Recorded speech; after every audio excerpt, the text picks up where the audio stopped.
today's session, DXY been very bullish. If DXY been bullish, and then we should be pretty good. We should be very bearish, right?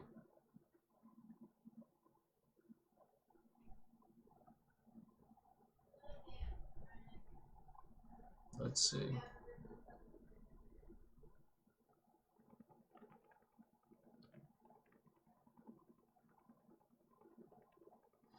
Yo, I literally bottom ticked this thing on one of my smaller accounts. Like literally, I don't think I could have got any better. Right here is where I entered. I'm still holding it, but I literally entered. I'm gonna have to go to trading view just because I wanted to stay on here because I wanted to take some trades.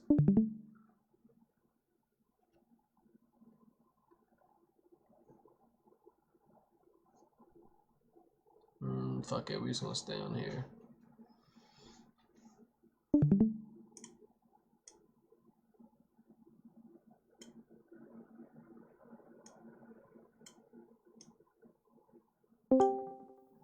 But again, we're still gonna wait a little bit. I literally just posted on Discord. We do got about 10 people in here. Just want to wait a couple more minutes. But yesterday, I was talking to somebody and we ended up taking a trade. And I told him like I'm only trading. He wanted to target all-time highs, and I told him, I said, listen, don't think we're going up there yet. I'm gonna target our fib level and take profit at our fib level, and then I'm gonna show you exactly where the fuck it was. This is gold, yes.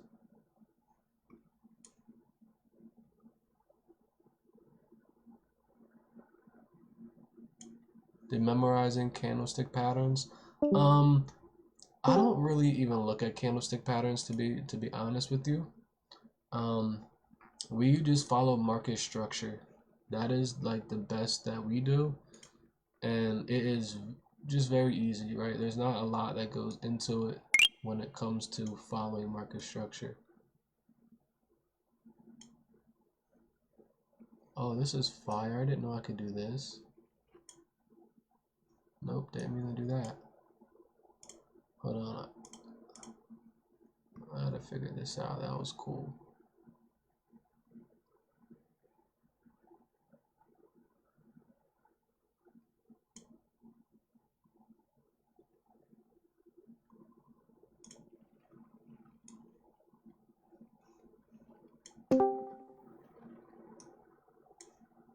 How the hell did I do that?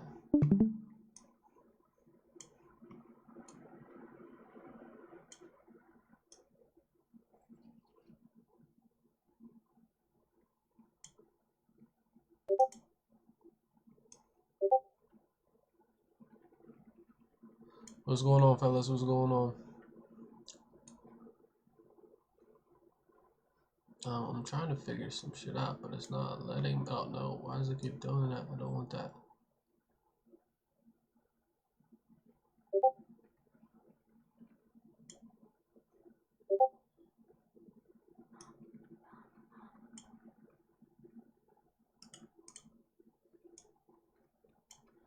Okay, so how the fuck, where is Discord? Alright, I'm trying to do something new real quick, guys.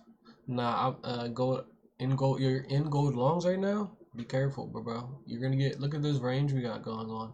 We are breaking the top, which could be a good sign, but we are walking right into a fib level. Right, let me see where the volume profile was from all of Asia session. I mean, all of New York session, so you could see. What the fuck is New York? Why does it say all PM?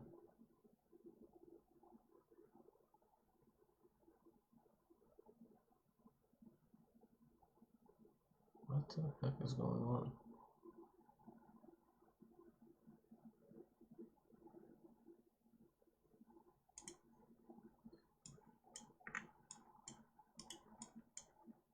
Alright, let me just clear everything off this screen.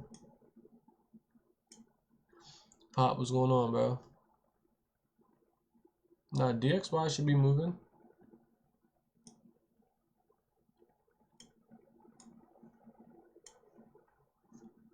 DXY should be moving.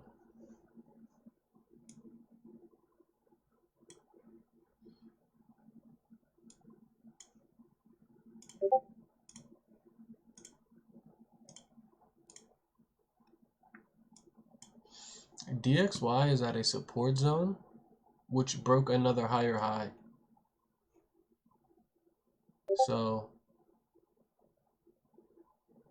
oh, it isn't moving. Do you have a electronic trading hours on?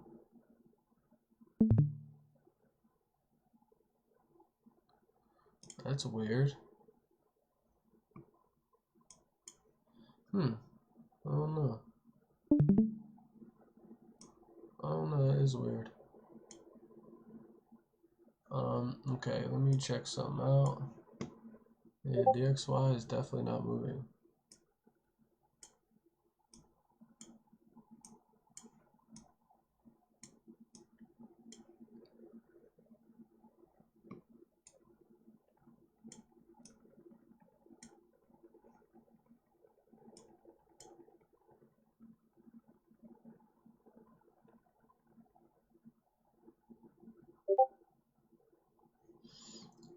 But as you can see, like, look at this 15-minute. That's what I'm saying. If you're in the 1 minute, just be careful because you're getting a lot of extra noise that we all aren't getting. All right, when I'm looking at charts and I'm in, like, just look at this 15-minute. We are getting what we have. Where the heck is it at? All right, we have equal highs. Then this actually prints a lower high because this one's a little higher, right? But relatively equal highs, right? And then we print a lower high, we print a lower low, right? We print another lower low, we print another lower low, right? So market structures telling us we're in a downtrend, right? We have this low broke over here on the 1 hour, 4 hour time frame. All right, doesn't matter, just a higher time frame. We have this, where do we have a higher low? A higher low. What did price do? Price broke it. All right, Psy ended up taking this trade yesterday, and he thinks that we're already bearish in the for the rest of the week. He thinks that we're going to be very bearish. He has a full bearish bias because of this break. He says normally he's been doing this for 5 years. Normally when he gets a break like this, he anticipated it and he caught the move from here, right? So he says normally this is what's going to happen. We're going to get a pullback, and this is why I took buys all the way up to this level, because why? If we go and look at it, what level is it? Fib level, right? So this is why we took buys to this level and I got cashed out here, is because it turned into a fib level. What did price do? Price rejects it clean and we sell off. That is why I also took a sell on my small. I wish I took a sell on my bigger account, but I took on my smaller account and we top ticked this and we wrote it down here, right? We are going to get some buying pressure. I'm not saying you can't scalp gold right now, right? We still are underneath of this swing low. All right, again, we have a low, we have another low, right? So what happened when price broke this low? It retraced 75% of the way. It came make a new low. Since we make a new low, we want this low price to stay underneath the first original low that price has broke, right? This low. If it retraces 75 and makes a new low, yes, it would be great for it to stay under this low, but 9 times out of 10, we are going to get a retrace to this level here. As you can see, it rejects off of this level. So price may be bullish up until this level, and then we might get a rejection. You know what I mean? So that is kind of what I see moving on into the rest of Asia, London.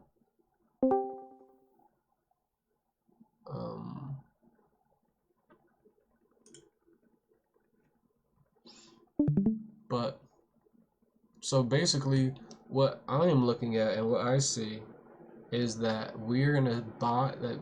Basically, we're gonna get pressure up to this line. Asia is gonna move us up to this line. Once we get up to this line, we're gonna get pushed back down. That's what I think.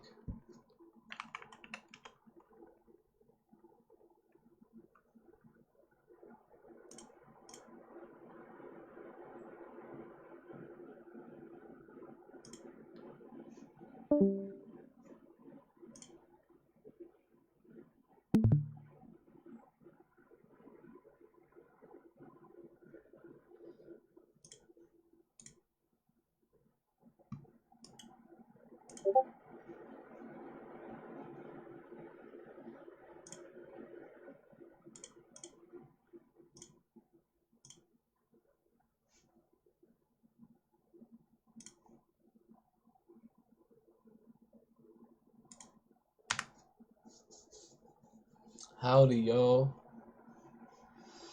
But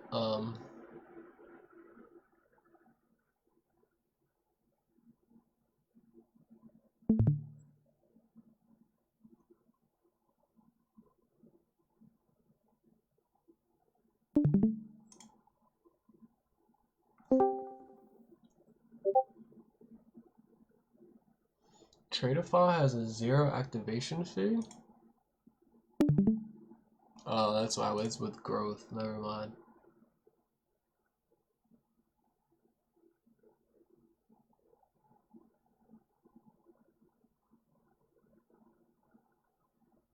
But so what's some stuff that did you guys? Oh my God, that is what I need to show you guys. I really hope that you guys fucked NQ up today. I hope that you guys really did NQ dirty. NQ was most likely the easiest trading session that I've seen in a long time. Right? And I'm hoping that you guys understand what I mean. Let's go down, right? Again, we make all-time highs, right? What do? This is a high, so let me just try and mark it out. Right? We want a price to stay above this level. Price didn't. So once we got underneath this level, you could see that we have a break right here. So I will scale down to a 15-minute time frame.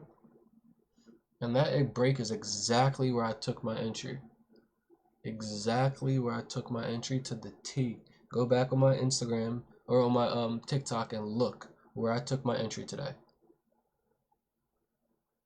Alright, I seen again, this was a swing high. Price likes to bounce off of swing highs to go higher. Right? What did price do? Price got underneath our swing high. Right? We end up getting our first break here, which was out of session. No, it was London open or London closed, pardon me. All right, we end up drawing into this liquidity pool, come back up, which was a fib level again.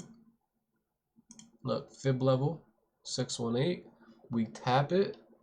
So now this is what you gotta understand. Once you start to see these swing highs be broke or swing lows, right? We have the low here, we have this low here, right? So this is our protected low because it's also has to do with our level, right? Once price, we wanted price to reject off of it and push higher, right? But it didn't. It rejects off this level right here, which happens to be our 618 OTE.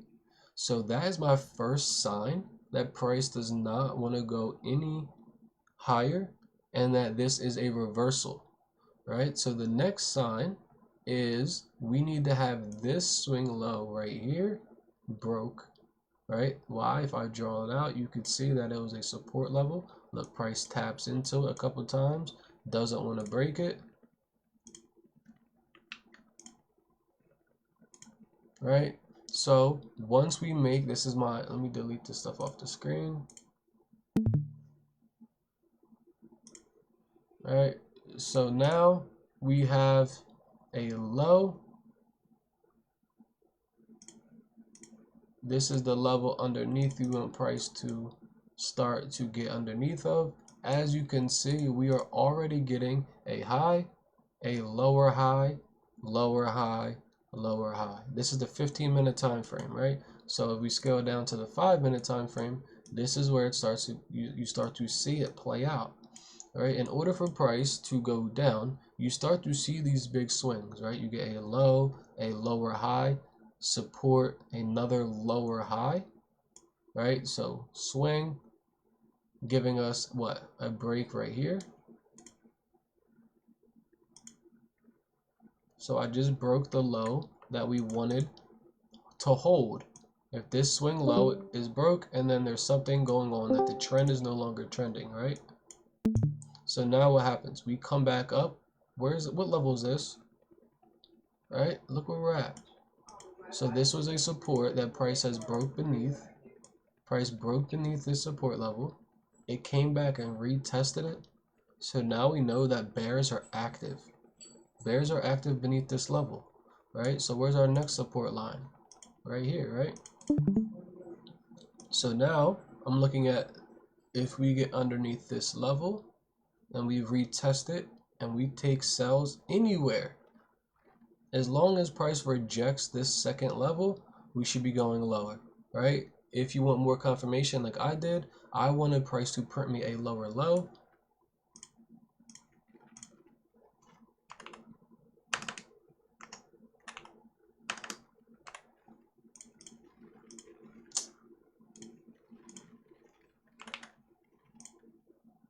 Why is it color? Oh, that's why. All right, so price already has my low right here. And then the first thing it does is prints a lower low, right? So now all I'm waiting for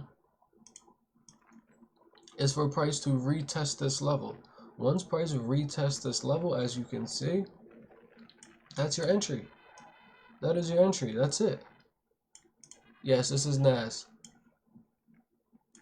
Right? That's where I took this trade. Put my stop loss at this swing high right here, and we rode this shit down to the bottom.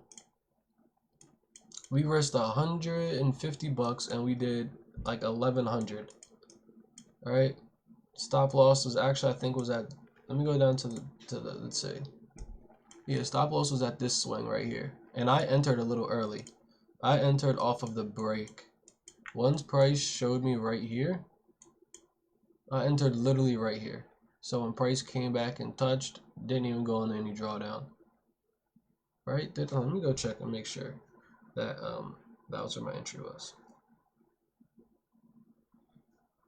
Let's go to my, so we entered at 9:10.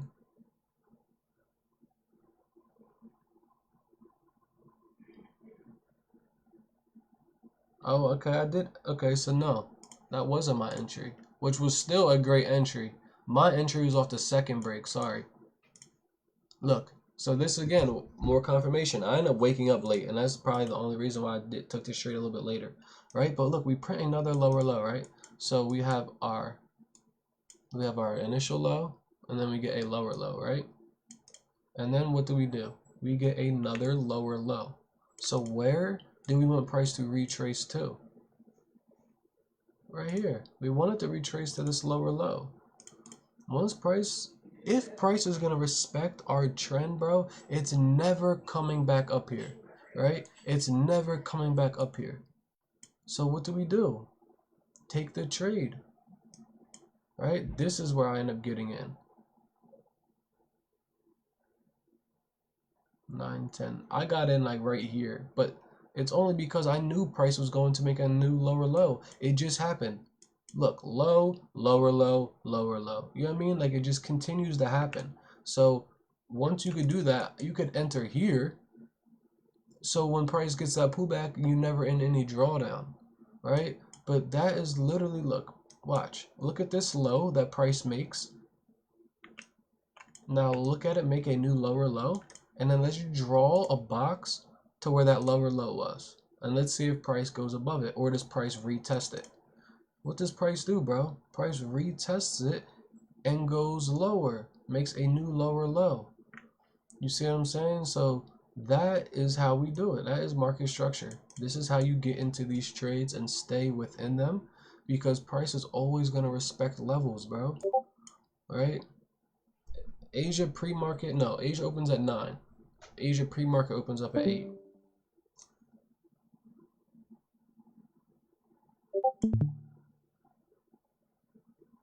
Right? But this is how we took our trade today. Do you guys see the trend? Do you guys see how easy this is? It's literally just levels. These are called pullback. This is called institutional trading. Yes, we trade Asia.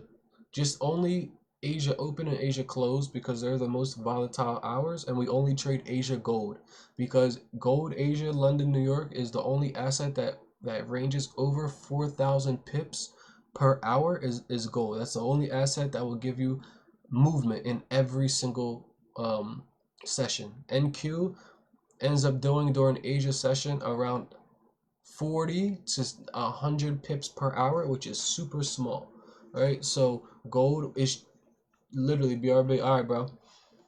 But yeah, so we will trade Asia. We will trade Asia. Only gold though, again. But I'm just giving you a trade recap of what we did. This is literally called institutional. What the hell is the word I'm looking for? Wow, I forget what it's called right now. But this is how institutions layer their trades, bro. Right?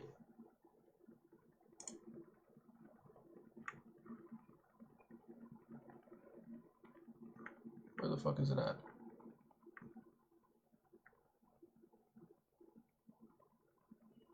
Just every single pullback, they're getting in. Right? So if they already have an initial bias, right? Why would they want why would they want price to return to this area? Right? So every pullback, they're just gonna unload more and more of their order just so they maximize profits daily. Right? Throughout the whole day, they're getting 5, 6, 7x. What time frame is this? This is all right. Let me put it in the background.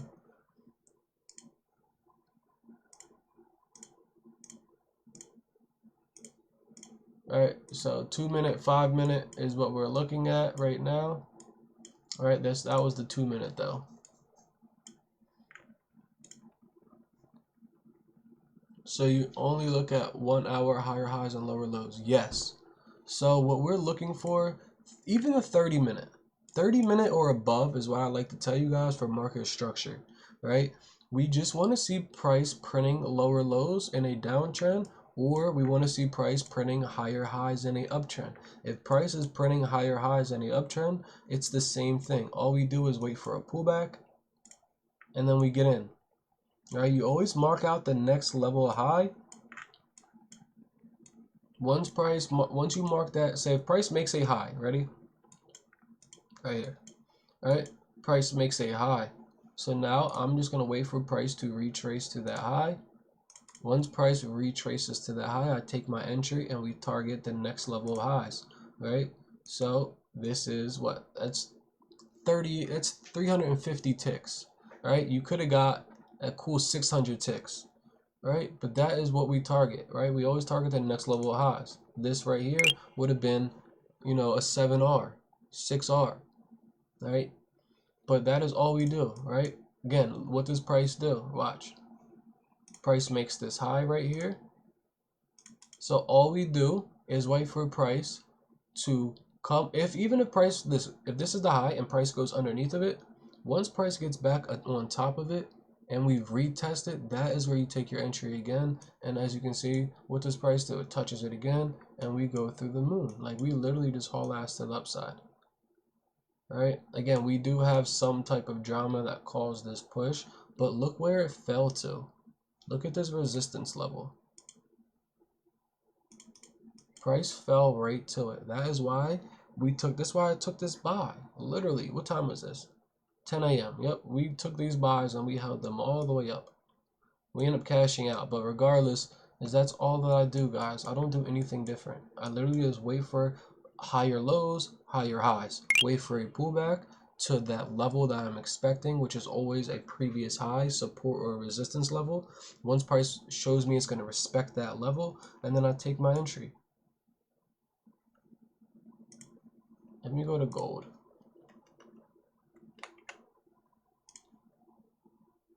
Look how easy this price action is on gold, guys. Let's go to the 4-hour time frame. Or you can do 1 hour, it don't really matter. I wanted to video that you put on YouTube.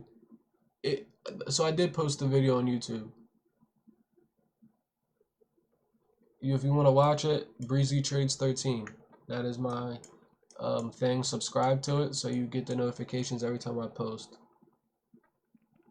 DXY jumped down, so gold should be sliding right now. Okay, gold is doing exactly what we're saying it's going to do. Look at this last previous low.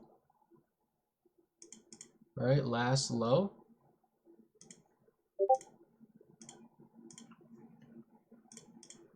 Why does it do that?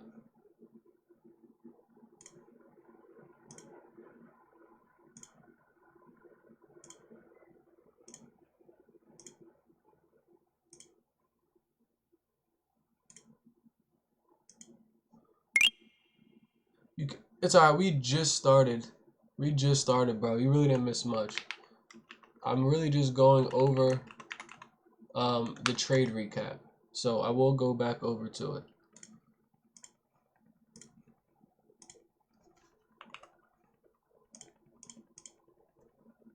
Alright, so what does price make? We have a lower low. We get, oh shit. Right, and then we get more lower lows, right? Price, again, if we go down to a smaller time frame, the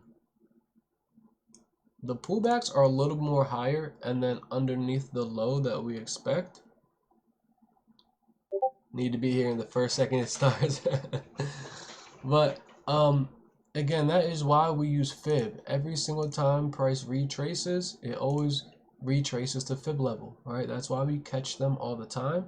But you don't even have to, because if you understand what levels are, and then you just have to just remember you have support and resistance. Price is always going to respect them levels in every fucking trend that you work on, right? So if we have our lowest low right here, what is this area right here? This is resistance, right? Price cannot break above this area. So all we do is wait for price to make a new low, which it does. We wait for price to come back to this level, right? Again, here's a fair value gap right here, which price taps into. So that is all that we do, bro. That is it. We literally wait for price to tap our levels in the trend that we're taking it, right? If this is the fib level, if price comes down, breaking, giving us a new lower low, all right? If price doesn't respect the support level, it's gonna respect the resistance. And then that's why you get this dramatic push down. And then it comes back up, respecting the resistance, and we get a new lower low, right? So there's either two things that's gonna happen here. Price is gonna break out from this low, which again, I don't expect it to hold. I expect it to hold off of this level, right? Where is this level at? It's at a formal level of resistance, right? So I'm hoping that we get this right here at this fib level that will push us to give us a new lower low, right? This is what price is doing right now. We are literally doing this, right? So this has to be a pullback. You see how high each one of these pullbacks are? It's never going to be down here, right? It has to be just as equivalent with these ones, right? So where's the trend line at? If I draw a trend line like this sideways, where's this trend line going to ride to, right? So it happens to be where this resistance level is holding and where our fib level is at to give us a new type of trend line, right? And then it's just going to continue to do the same thing. JR, what's going on, bro? You feel me? So this is kind of what we need to be working with, like this. So I would bring this to our 618 level. All right. Again, this is what needs to be. This is what it's going to look like if price continues to make lower lows. Yep, downtrend, just lower lows, lower highs. Uptrend, the opposite. All right. I appreciate that share, bro. Oh my God, what are you doing, gold? Yeah, that's it right there. On XAUUSD, look at this support level. Remove XAUUSD. Here's the support level that we are focusing on, is that right there. All right, because we have support, price broke it, giving us indication price wants to go lower. We still have a lower high. We create a new lower low. All right, so this is going to be our new lower high area. So yeah.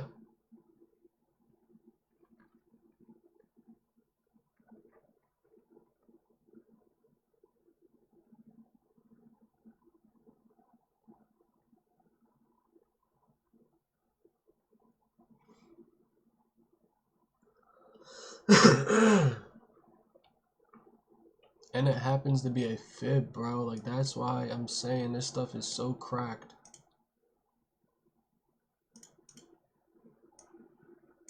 If price really continues in this trend, gold fake out, and then I want to make the move. It's about to be 7 or 8 o'clock. So this is honestly, bro, I'm telling you, if you guys know anything about trading and what an Asian does, is Asia is always going to manipulate in one direction just to trick you. This is them trying to get a better price. If we're going to take sells, why would I take sells at $74 when I could take sales up here at $84?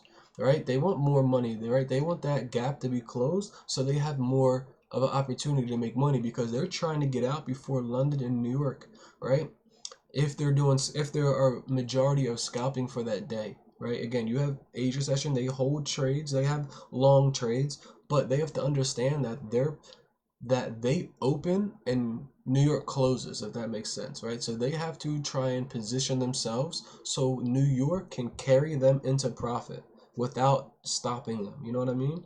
So you just gotta remember the positioning that everybody's trying to do that is taking place, right? London's trying to get in position. They come after Asia and they come right before New York. So where is their position that they have to get in so they can make money as well? Right? So you just gotta remember it's a psychological game in every aspect. Yeah, that's the strategy that we trade. That is that is what we turned us profitable, right? Again, I am in a sell and I've been in sells since 68, 689, I mean. Um, so I'm just layering sells this whole way down. All right, I'm expecting price to come touch our support level. So where's my support level? Somebody tell me where support is at. Tell me where key level support is at right now.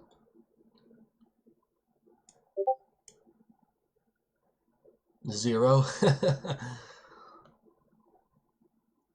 36.52. Are you looking on futures? Okay. Yes, that is key level support. 100%. Why? Give me one reason why without saying because there's a low. Why is that key level support? Don't say, oh, this is because of low there. What is the reason this is key level support? Yes, the 4 hour. Yes, there we go. But also, look what we line up against. Look at the last previous high. Price came to make a new higher high. And then we come back down to this high right here. Right? So this is our key level support. Right? Exactly. Also previous, right? Right? So this is where price has broke to create that higher high. And then price came down to this level and is retesting it and goes up. So right, so this is our key level support that price should sell into, right? Or we might just get into this consolidation range and literally just start a new range like this, right? Which we don't want, but we also got to understand that if price, just remember guys, look, price makes a new high, it falls. Where does it fall down to? Look at this last high, guys. Do you guys see? Look, this was the last high. Price comes up, makes a new high, and then it falls touching this high, right? And then what does it do? It works its way back up slowly, all right, doing order flow. And then once we break across resistance, where's resistance at? Right here. All right, look at this. Look where resistance is at. Look at the top of this candle. Look, look, Look at the top of this candle. Look what price is doing.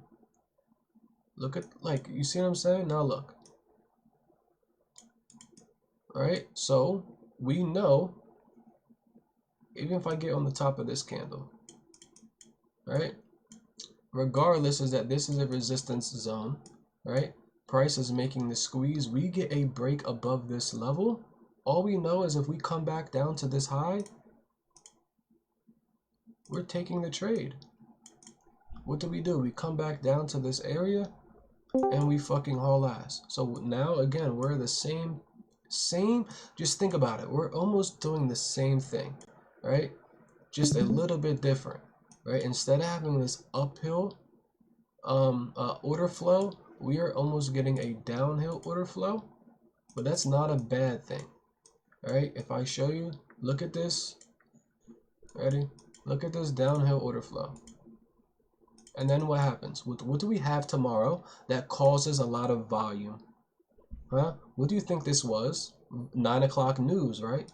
So if news comes in crazy tomorrow, we are literally going to follow this trend, hopefully down to this level. Once news opens up tomorrow, look, you see where this ends is at 9:30. I have this box. So if we follow this trend all night until 9:30, the minute 9:30 happens, we're gonna get explosion and go through the roof. All right, that is kind of what we're looking for. This is on the 30-minute right now.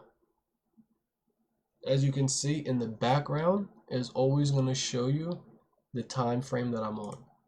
15-minute, 30-minute, 1 hour, 4 hour. I don't know why it says 240. That is 4 hours, but it should just say 4H like fucking TradingView. All right? But that is just the analysis that I have.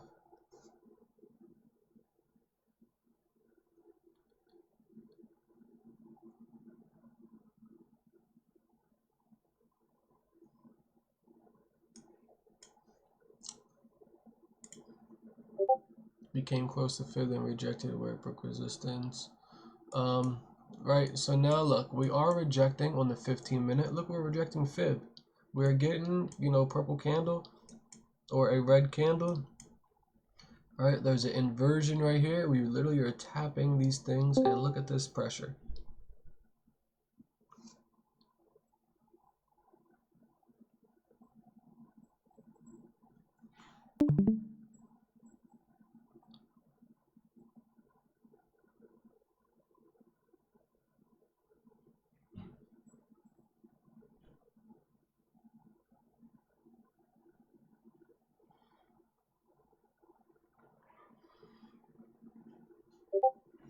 Yeah, listen, I'm telling you, again, I had around 35-45% win rate at the very most. Now my win rate is over 71%, which again, I thought was impossible. I literally thought it was impossible to have a win rate that high. But that's what this strategy does. And I have over 1,000 trades on this one account, not over 10 different accounts. It's one account. I have 1,000 trades, and my win rate is that high, right? So it just shows you how successful this thing could really be. Again, for the ones that aren't in the Discord or in TikTok right now, I post all of this stuff so you guys get to see it live daily.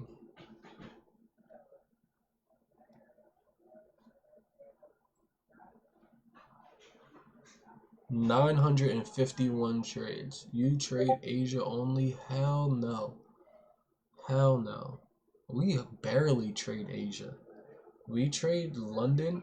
London session is the best session for gold, and New York session. They're the most high volume gold session. Asia session gold has high volume, not as high, but you still get over 4,000 pips per hour, which is insane. So we trade gold. You could trade gold every session. You cannot trade NQ every session. Gold is the only asset that you're able to trade every single session.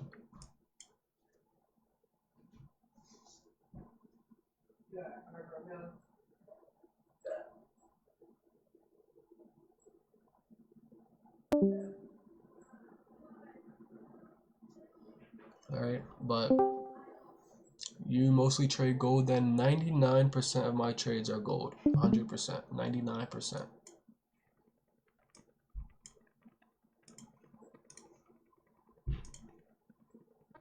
I trade NAS every now and then. When NAS shows me opportunities, I will trade NAS every now and then. This is his strategy. I just add a couple more things that have made me, that has turned this strategy to me, has made this strategy almost impossible to lose. Right? He doesn't use Fibonacci, I use Fibonacci. He uses support and resistance. I use support and resistance along with minor levels. Right? You have to understand what minor levels are in trading so you could literally be fucking sniper. Just go look through all of my trades on my channel and go see how great my entries are. Like, I'm not speaking trying to flex. All I'm trying to say is just go look at every trade that I take. I mostly post, even my losses, right? And you'll see. Again, I'll post this trade that I took right now, right? And this is just on a smaller account. This is on that turn 3K into 25K challenge, right? So I'm going to show you the trade that I took.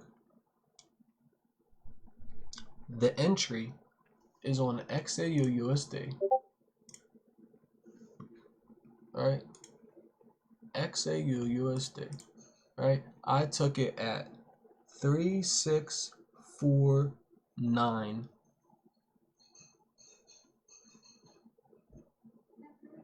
36. Hold on, why is this so different than mine? Hold on. Oh, hold on, what time frame I'm in? Oh, okay. 3649. Yep, right here. This is the entry that I took. 3649.70. I literally top ticked this thing. The literally last one is 36. But I can't even get there. 3649.70 is the last tick. And I literally top ticked this. It could not get any better than that. You can't. It's impossible. Yeah, again, I turned ICC into a fucking insane strategy. ICC itself is already the best strategy I've ever come across. And guys, I want you to know, I tried every strategy you can possibly name. Can you go over how to set up the properly fib? Yes. Fib level. Fib level, fib level, fib level.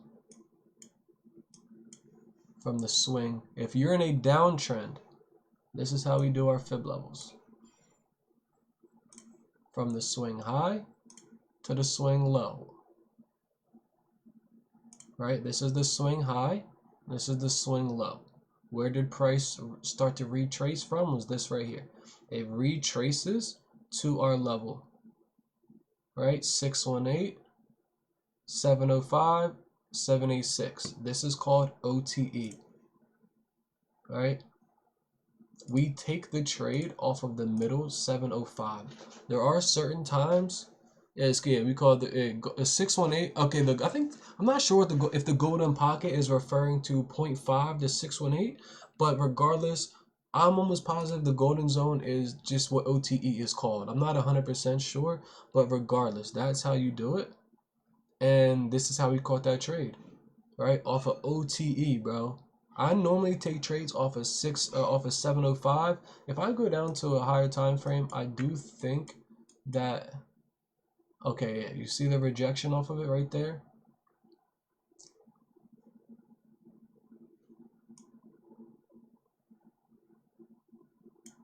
That's it right there. That's how I caught this trade. Look, price came. I did it in a higher time frame because, as you can see, the higher time frame doesn't have that. That is just a wick, right? So I took it from this swing here to this swing here. And when it started to retrace, look where it retraced to. Right to 618. I took the entry right off of 618. Again, I have what, like 4%. Our spread is like, what's my spread? The spread on gold is 17. right? So that's why it gave me an extra tick, is because of the spread, right? But it really doesn't matter. All I'm trying to say is this is how we caught this trade, right? Is by OTE. This is how we caught a top tick, guys. Very top of the top. Luke's better. Nah, that's my boy, Luke. That's my boy right there. Me and him got this account. We about to run this account to the fucking moon, bro. Is he in here? Is Luke in here? Nah, Luke ain't here. But OTE, yes, it's called optimal trading entry. But me and Luke started this account. We started this 40K account like 2 days ago, 3 days ago, and we're already up 65K.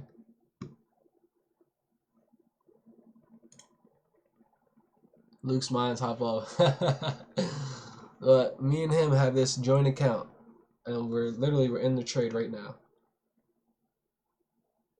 We started at 40K and we're up 65 on it. I'll throw in $5. You give me like 1%. 1% is gonna be 100K, bro. We're turning this into $1 million. We're turning this bitch into $1 million.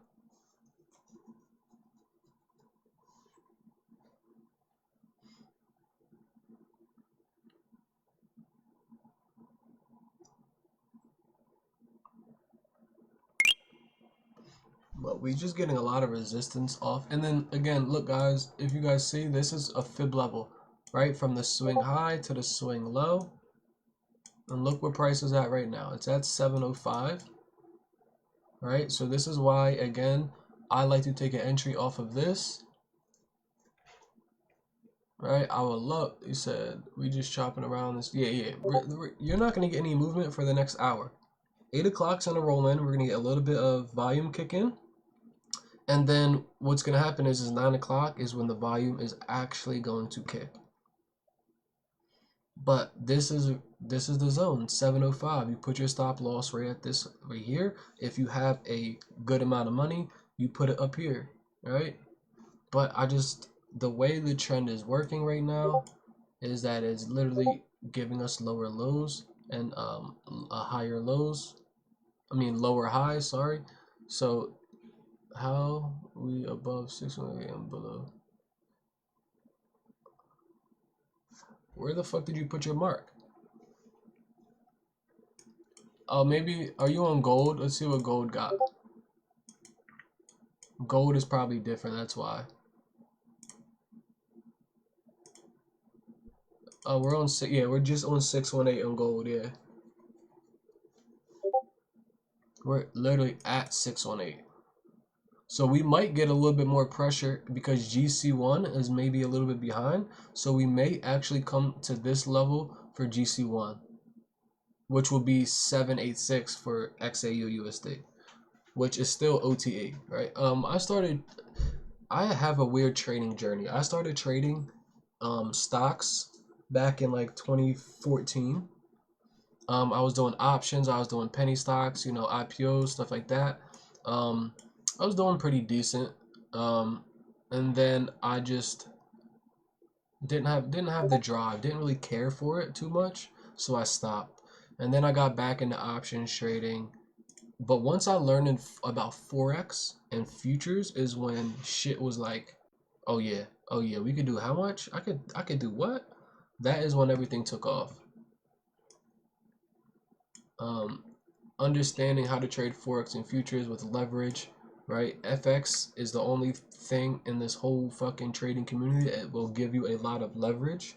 You don't get any leverage with options. You know what I mean? It's hard, right? Take money from options and make money is a lot harder than you think. You could actually take 100, 200 bucks in FX and actually turn it into maybe $1,000, $2,000 within a month if you're being, have good risk management. You could do it in a day if it, you know what I mean?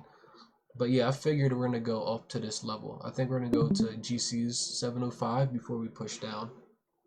I've known the one to start trading since sophomore year, just started 2 months ago.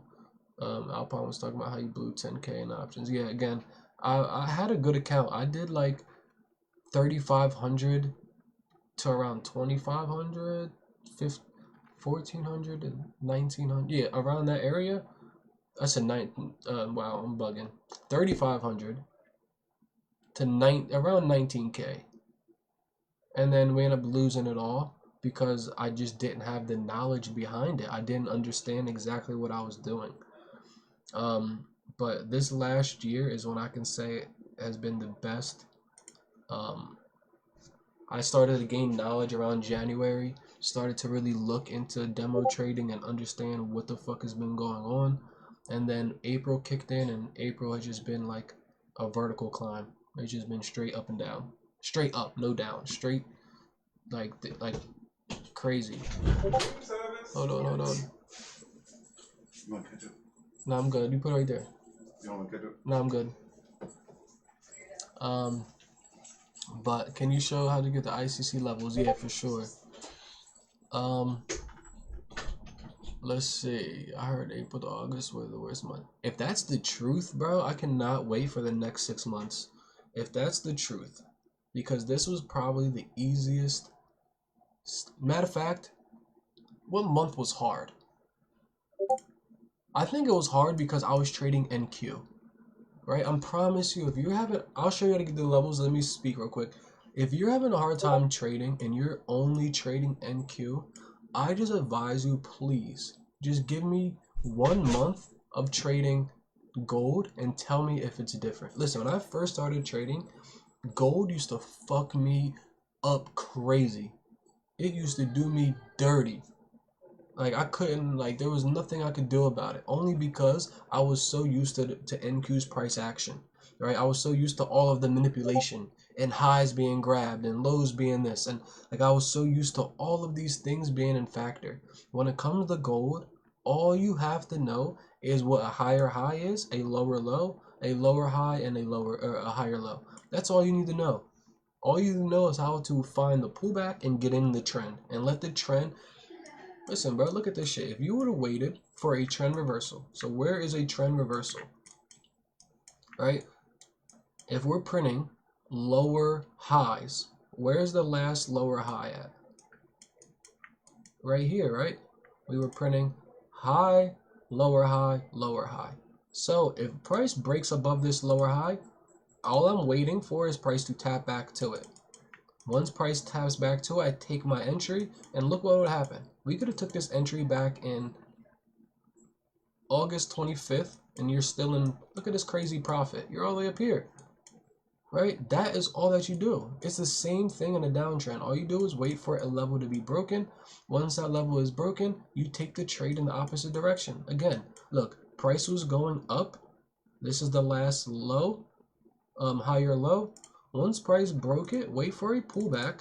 If we go down to a lower time frame, you will see a pullback, and then you take it down to the low where it just left. It's literally that simple, bro. It really is, right? Every single time price has made a low, it has always retraced to it. Watch. Right? Price makes a low. Where is the area that it retraces to? Look, we have a low here. Price comes up, makes a low. So it retraces all the way back up to this resistance level. Now look where we're at. Look what low that we just broke. Look what low we just came back to retest. The last low. So we broke this low, giving us a new lower low. We retested it, and we go lower. This low we broke, we retested it, we go lower. Right? Where's the next low that we just broke? Right here. What do? We retest it, we go lower.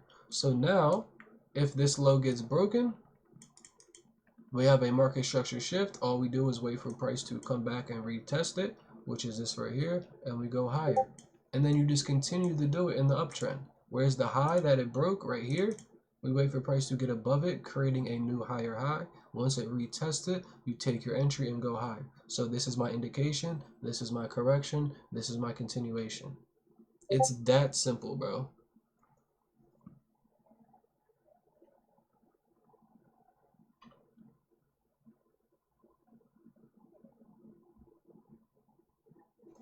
Um,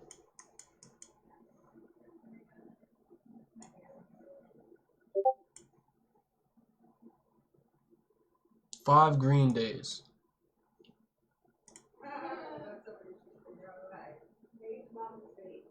No, you'll never take a trade that doesn't come back to your retest. Right? You wait. Right? Like say like it's almost impossible to say that it doesn't. Right? Look, a new example. We make a high, price gives us a new higher high. And the only way it's an indication is if price gives us a higher high. So this is my indication that price wants to go higher. So all we do is we turn this level into support. So this was resistance. Price turns it into support.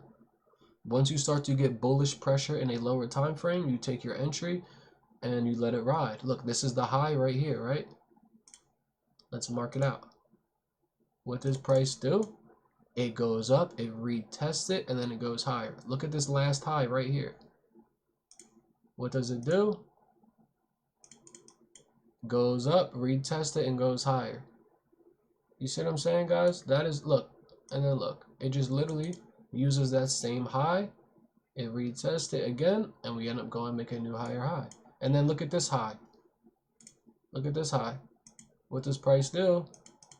It touches it, makes a new higher high, but we break this low. So now we are starting to get some sense that sellers are becoming active again, right? Because we never had any low be broke.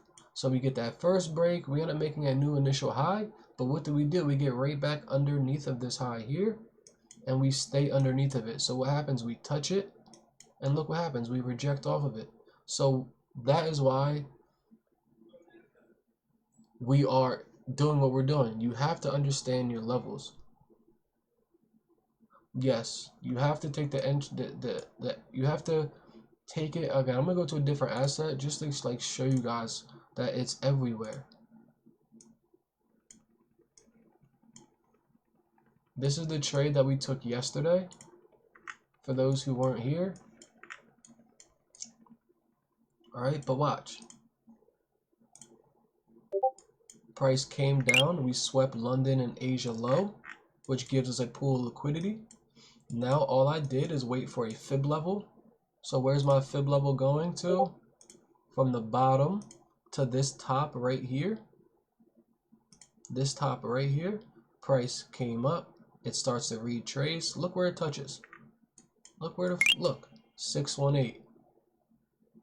Right? Once I started to get buying pressure, I took the entry, and look, we literally just skyrocketed. Right? So look, this is the last high. Let me take this off real quick. Look, this is the last high.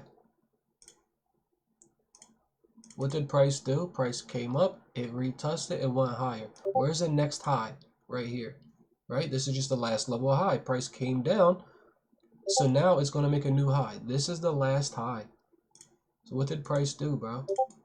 It touched it, it went higher. So where's the last high again? Right here, right? Look. What did price do? Price came. Let me make it a little bit accurate. And the reason I'm saying accurate, I do it to the top of the wick, to the bottom of the candle, right? Look what price did. Price literally stays above it the whole time. It touches it and it goes higher, right? So where's the last high? Is right here. So once price comes back above this high, which it does, we want that up, giving us a new previous high. Look, it comes back, touches it, and we go higher. Do you see how fucking smooth and simple? Yes, not always for a liquidity sweep, right? Because NQ needs that liquidity sweep and needs that manipulated move. In gold is not necessarily true, right? Gold, there will be times where it never comes back to New York Open. Matter of fact, this whole uptrend has never came back to New York Open, not one time. It has never took New York low, not one time, right? So that's the difference. Right, if we go mark out New York low, look, New York low, price didn't come back and touch it out. It almost did, but it didn't, right? New York low, look where price is at. New York low, you see what I'm saying? Look, here's another New York low. Price has never took it out. This is the only time a New York low has been grabbed is because we had to fall. Asia session fell, right? But anytime New York has been the aggressor pushing price higher, it has never took out New York low, right? Just you don't need to look at levels as much, as long as the only levels you need to understand are support and resistance. That is it. Once you understand support and resistance, that is all that matters, right? And again, just because price may, like for instance, watch this. You see how this is resistance right here? It doesn't mean that resistance has to stop here, right? So if we drag this across and we drag our support across, you see what I'm talking about? It was support, price came back, right? And then we got underneath of it. Price said, I'm not ready, and got back on top of it and turned it right back into support, right? This is resistance. Price came above it, and then it said, nope, I'm not ready, and turned it right back into resistance, right? So previous levels will always be levels in the future and in the past. Did I miss somebody's question? How do you know control fake outs? So by controlling fake outs, you're just knowing the direction of the market. You only get faked out is if you're going against the trend. The worst strategy in trading is fading against the trend, is trying to predict reversals. That is the worst strategy in the world, right? So what we do is we take the test, right, which is the retest. We take the continuation, right? So we would just wait for price. If this is the last high, all I'm waiting for is for price to retrace back to it, which is going to give us a boost to go higher, right? So the only reason I'm not getting caught in fake outs is because we already know the direction of the trend, because we are getting higher highs and higher lows. So I'm already knowing the direction.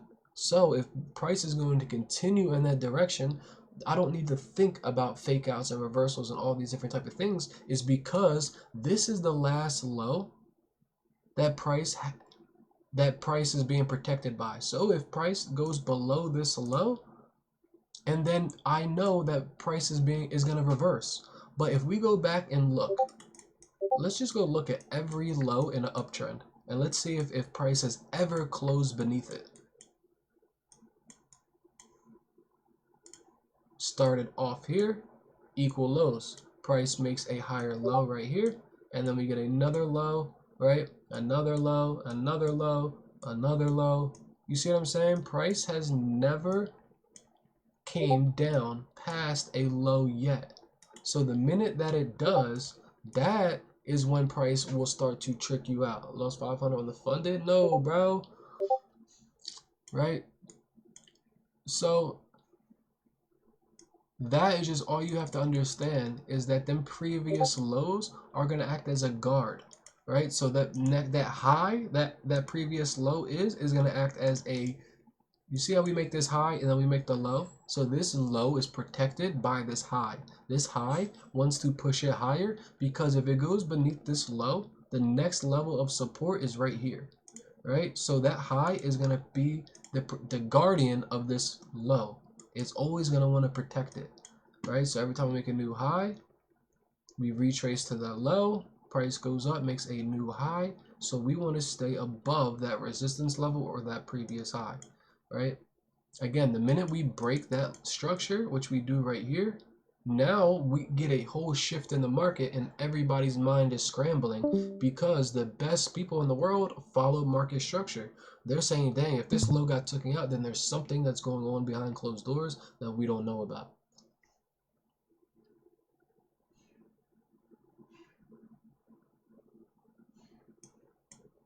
It's just the hardest part in trading is understanding that trends are a long-term thing for gold. For NQ, trends change so fast, right? We were trending sideways, we came down, we came up. Gold has been in an uptrend for a month. Since June, bro.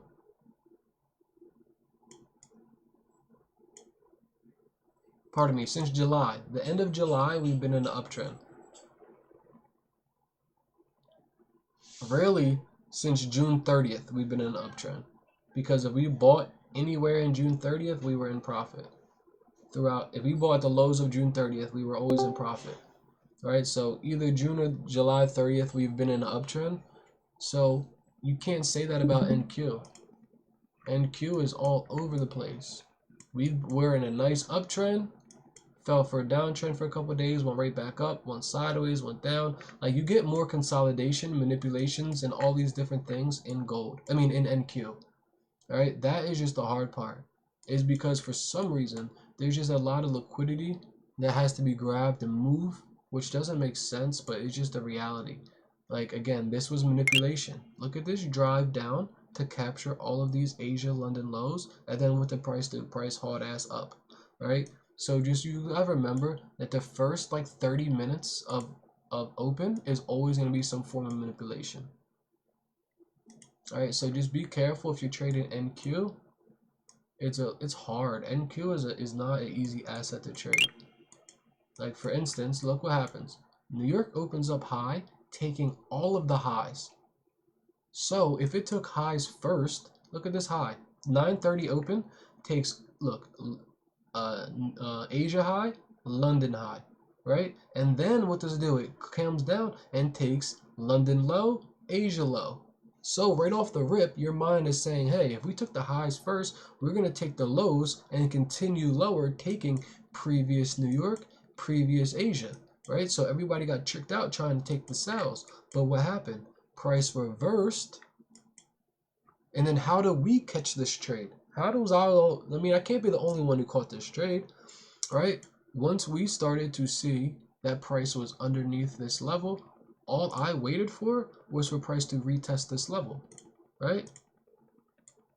If price wants to break underneath this support level, it's going to break underneath of it. It's going to retest it and go lower. If it doesn't want to do that, and then what's it going to do? It's going to do the opposite. It's going to break through the top, right? So where's our levels? This is my support level. I mean, this is my resistance level, right? Price can't break above it all Asia London session. So all I'm waiting for is for price to break out the top or break out the bottom. What did we do? We broke out the top. We stood on top of it. So now I know if this level holds, I'm just going to scale down to a lower time frame. Once we scale down to a lower time frame, I'm going to wait for that pressure. And as you can see, look how easy it is. We took it. So now I'm just going to mark out the high, which is right here, right? So we turned this level into support. We go higher. Once price gets on top of this level and stands on it, I'm taking my entry, putting my stop loss here. And you could have held this for the whole, from 1 o'clock all the way until 4 o'clock, right? That's just what you do. You just wait for price. Bro, go look at gold now. Is gold trending higher? No, gold is dumping, it looks like. Right, but that's just all that you do. Wait for support and resistance to break, and then do it. That's it. Right, but you just gotta remember, on a higher, don't do it on a lower time frame. You have to look at it on a higher time frame. Okay, GC is finally at our fib level. It's underneath 705. The wick has came and manipulated. All right, so this is why I'm talking about. You have to understand what fibs are. Look at this rejection. If we get a candle close under 705, I could bet you every dollar that we are going lower. And you're already seeing we're getting rejection. Let me see what VWAP for the New York session is. VWAP for New York session. Look where we're rejecting off of. We're rejecting off New York session's VWAP, right? This is, again, why I'm up 5, 10, 11, 12, 13, 14K. Okay, so off our fib level, this just means a fib retracement is just letting you know the distance between two areas. right? So the swing high of New York PM, swing low of New York, right? This is where price fell from, and this is where it's retracing. Oh, sorry. Right, so this, all that this means is that price is retracing 75% of the way. Right, that price is retraced 50%, 60%. This is all that that means. Do I ever use, hell yeah, 1 minute is, that's where I take all of my entries are in 1 minute.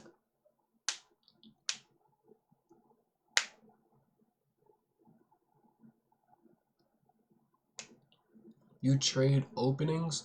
Not necessarily. Not necessarily do I trade openings. There will be certain times that I do. If price, like again, right now, this opening was only to position itself for hopefully a better. So if this is Sydney session and we see that New York has been in a straight downtrend, we are hoping that New York wake up tomorrow and still continues for the people that want to hold these gold sells, right? So I realize you don't always use those numbers. Yeah, so we're only using this. We're using these fib levels, which is called OTE. These are the only numbers that I care about, right? But you gotta remember, if New York or these hedge fund managers have more insight than we do, right? They know that this is all-time highs and that maybe this is the highs that is where it's gonna stay, right? So if they know that majority of the people, because of Fed rates and all these things that life has to, that we don't know about as being retail investors, right? They have a bigger idea of where they want price to go because they are market makers, they are brokers, they are hedge fund managers, so they have a lot more liquid than we do and capital, so they could push price in majority of the directions that they want to. If they are all at a level where they agree upon that this is the high and that everything above this is uncertainty, so what's below? If uncertainty is above and then cash cows are below, so they're going to position themselves heavily so we could get nice sell off to a nice level, right? To where they want to rebuy, right? So it's like you getting a car and saying, hey, I bought the car for 60K, or a house. I bought this house for $1 million, but I don't think it's worth $1 million. So we're gonna put an extra couple $1 million into it. So now I'm literally putting another $2 million into this house, which is gonna drive the value of the house up in the future, right? So that is kind of what's going on now. They want price to drop down to such a low number to where they could reinvest and hold it for longer time, right? Why take buys now at all-time highs, right? With uncertainty, we don't know how much higher it's gonna go. If they let gold fall for, you know, 4,000 ticks, 1,000 ticks, right? Which again is another support level. And then they know if they all buy back in at this level, they have all these 4,000 rooms, 4,000 ticks to make back. So they could literally just sell off, rebuy, and they could reposition themselves for the next year, right? So this is just what happens. This is, so you consider a lower high now on gold off the 5-minute time frame.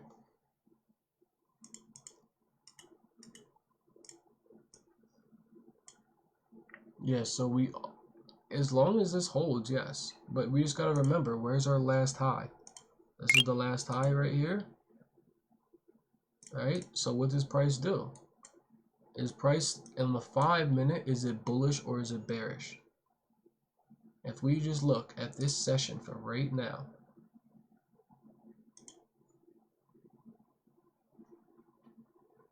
we are getting what? Low, higher low, higher low, higher low, higher high, higher high, higher high. So as of now, we are bullish, right?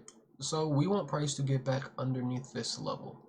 If price could get underneath this level, and then that's going to throw off this low time frame trend, right? So you just got, this is what it means by making your time frames align. Look, we're getting higher highs and higher lows in the 5-minute, but what is the 30-minute telling us? The 30-minute is giving us lower lows and lower highs. So what has to break trend for it to be lower lows in a downward trend? So that means that this high has to be broken beneath, or this candle right here has to be broken beneath in order for this trend to be broken, and then for us to start printing lower lows and lower highs in a downtrend. in a lower time frame. So that needs to happen. We need this to start happening. Once you get a downtrend in a lower time frame that matches the higher time frame trend, that is called trend alignment, and then that is when you take your trade. But if you're looking at the higher time frame, right, as you can see, we're in a downtrend, but you're in a uptrend in the 1 minute or the 5 minute, and then you're not going to take a trade yet because your time frames don't align. You only take the trade when the time frames align.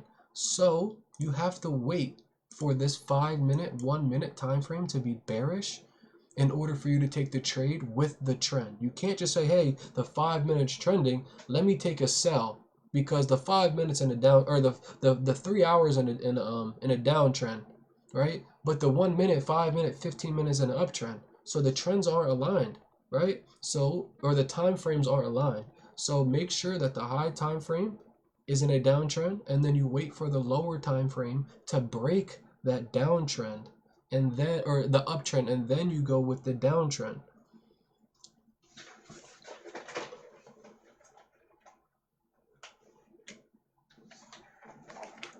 But that is how you align time frames, and that's how you, that's like the best entry advice I could ever give you, is just wait for trends to align. If you're waiting for sells but it looks bullish to you, just wait for price to flip bearish. Once price on the lower time frames flip bearish, and then you could take the sell, because now the time frames align.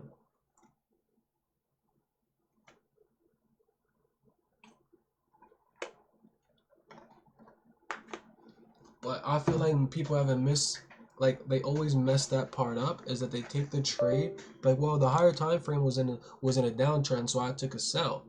And then it's like, bro, why would you take the sell if the 5 minute was bullish? We have to wait for the 5 minute to stop being bullish. Yeah, I'll upload it. I got you, bro. I upload all of my YouTube, all of these videos I post on YouTube, so you could rewatch it later. I will start to make my own clips and videos, but it just, I really do have, I need to find somebody that, like, you know, is willing to be a clipper or some shit.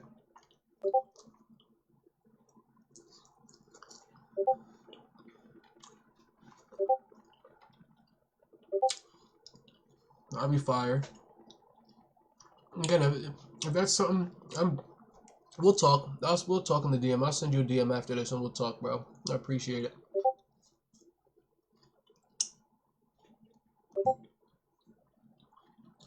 Jacob, Jacob's been telling me he wants to do it, but that is another thing.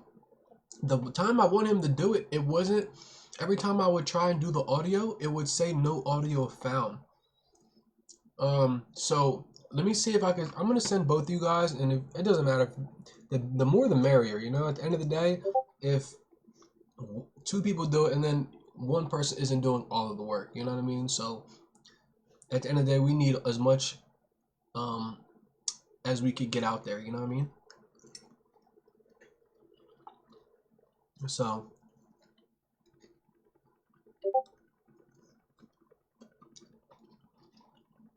yeah, I'm with it. I am with it. We need to start making more like more TikToks and Instagrams, and just do breezy trades and just keep posting them every single day on like every platform, just to get more people in. That's all I care about. I just want to get some more people to see how we're teaching, so they could actually not go through all the bullshit that we always do. Yes, I use Liquid. That is my main broker, yes. But I do use other brokers as well.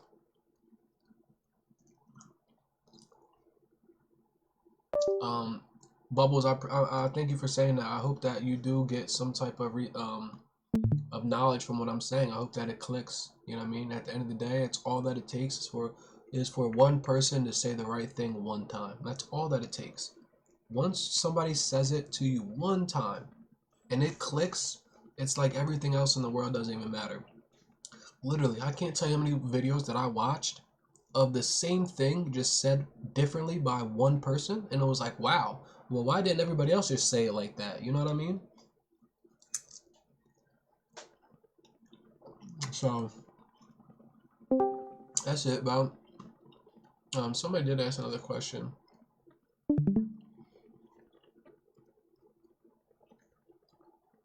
Good, bro. Good. You trade order flow? No, I do not trade order flow. I personally was getting into it, but once I found out this strategy, I realized that you don't need anything. You don't need anything but market structure. Market structure is the only thing in trading that cannot lie to you. You can't have higher highs and higher lows and then the market tell you you're in a downtrend. It's impossible, right? You cannot be lied to with market structure.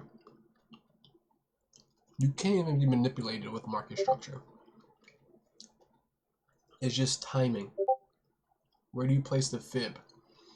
Okay, hold on real quick. So if I was to get Blue Guardian do, I gotta do all that add-on shit I had to do for my funded. No. You're using Blue Guardian, you're using Top Steps, you're using Top Steps platform, which is called Project X. So you'll use Project, which is this right here. You'll use this, which is the same shit as Top Step. Right? But you don't have to do all that stuff like my funded futures. No, you don't. You're gonna. This one is called Blue Guardian Futures.projectx.com. So, if matter of fact, I could just hold on. Let's see. If you just go to Google and type in Project X login, that's all that you need to do. You're gonna click Project X login, and it's gonna bring this up here, and then all you do is click Blue Guardian Futures right here. Once you click it, it's going to bring you right to your platform. And then you log in. But projectx.com, that's all you need to do, and click the one that you use. It's fine. You can ask me a fuck 100 times. I still answer the same question 100 times. Yeah, I heard Ivan. I like Ivan. Ivan's a good trader. He's very guarded with his strategy, though. I still don't know what strategy he uses. Okay, so fib levels. Fib levels. Fib has to do with retracement. That's all fib is price retracing, right? It's basically allowing us to find out where fib will retrace. So if price goes down and goes up, we want to clock how much price goes up. So I'm going to draw my fib from the top to the bottom. And I mean the bottom is from the top of this one to the bottom of this one. Why? Because the candle started to retrace here. And look where we're overlapping, 718. This is how you use fib, right? It's the same thing in the other direction. Right here. Price is here, it goes up, so we want it to retrace. But this is another thing. Look what this is at. Look at this resistance level right here. All right? Price, look, couldn't break above it. Right, so price broke above this high, it retested this high. It just happens to be a fib level. So that just makes it stronger. Look. It just happens to be a fib level. So that makes it stronger. That makes it like two concrete barriers. Right? I recommend TradingView for backtesting if you have a subscription. If you don't, anywhere to backtest is good. I don't care where, anywhere is good. Right? Just backtesting is good in my opinion. Demo trading is better. I recommend that you demo trade and try and turn 25K into 50K, or it doesn't matter what you do. All I want you to do is demo trade, write down your trade results and why you took the trade. Take a screenshot of it. So every day, at the end of the day, you could go back to all of your trades, find out, show the screenshot of before and after, and tells you, hey, I took this trade because price broke a high, it retraced to my fib level. Once price tapped my fib level, I took my entries. What confluences matter to you in what order? It's literally, and again, I'm going to repeat myself because it's just that simple. Let's see if I could show you. Ready? I'm going to wait for price to break a high. My first confluence is price. If we're in an uptrend right here, I want price to make a new higher high, right? So price makes that new higher high. That's my first confluence that I am going higher.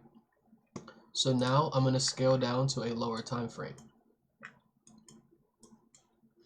Right? Once I scale down to a lower time frame, I'm going to draw my fib out. I'm going to draw it from here, which is support level, to here, which is resistance, or from the top and bottom. And when price starts to retrace, I want price to tap into 618. As you can see, it's overlapping this resistance level, right? So now this is giving me a good idea that price is going to go higher. So now I'm going to scale down to the 5-minute time frame.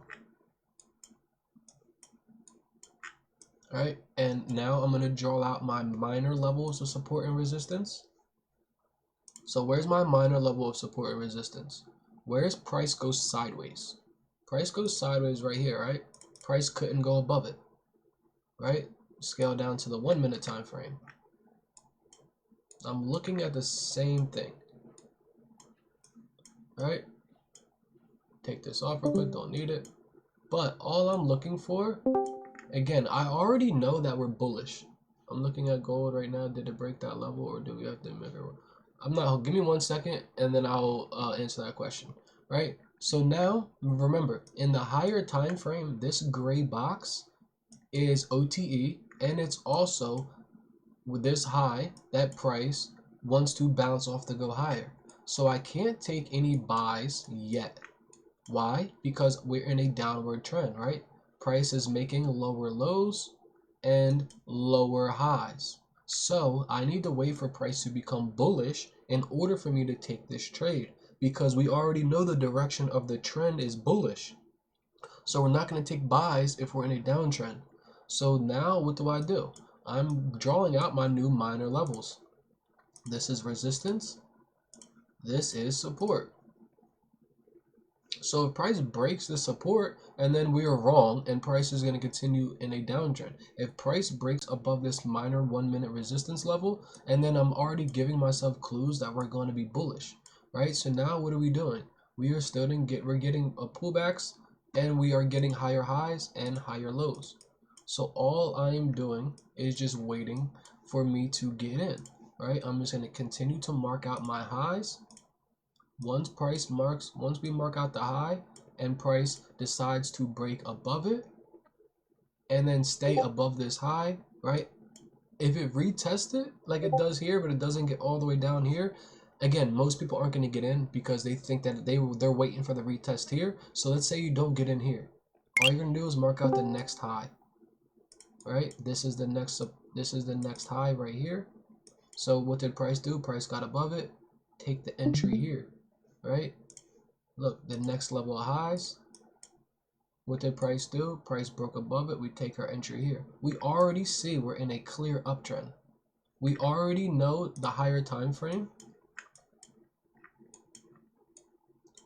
has to make a higher high. If we make a high here, we retrace, make a new higher high. This has to make a new higher high. It has to. That's just the way that uptrends work. That's the way the market works, right? So it doesn't matter how late you get in, right? Again, the earlier the better. But all I'm trying to show you is that you have multiple times to get in, right? Again, this is the high.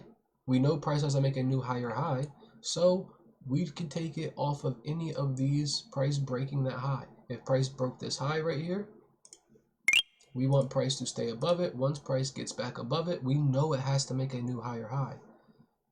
Look what price is doing. Look, this is the highs. What's this price do? It goes above it, it stops on top of it, it goes higher. Look at this high. Look. Look, bro. Look. Like, you see what I'm saying? And then it literally continues. But that's it. That's my confluences. I literally just wait for price to turn bullish. We see that it was bearish. Once it starts to turn bullish, I'm just waiting for a high to be broken and for it to be respected, just so I get a good entry, right? Because you could take an entry, once you see it as bullish, you could take an entry anywhere. I just don't want to be in drawdown, right? But as you can see, look at this rejection off of fib level. This is why, again, I took this trade, guys. I literally look, bro. I can't make this shit up.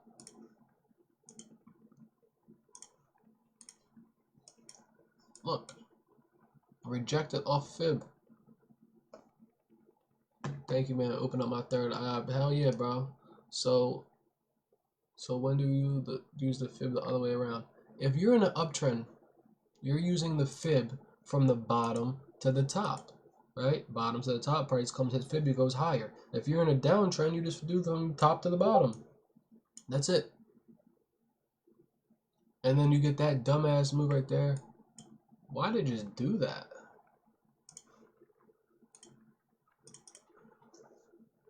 I still think we're in a downtrend.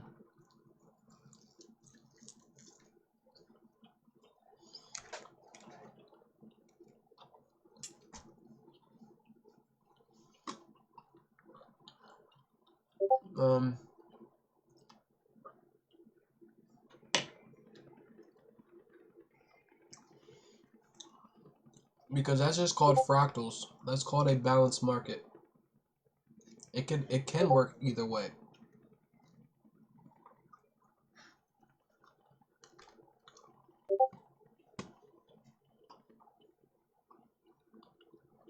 But usually I remember,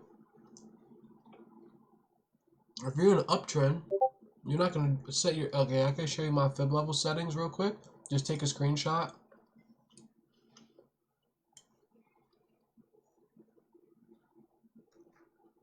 Take a screenshot if you don't have my fib levels.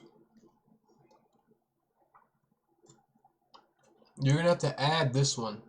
This one is not there. You have to add this one. But these are the only fib levels that I use. So if you want to use them, screenshot them right now.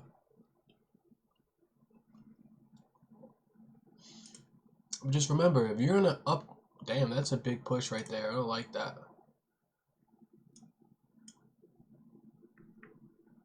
We are getting a trendline resistance though.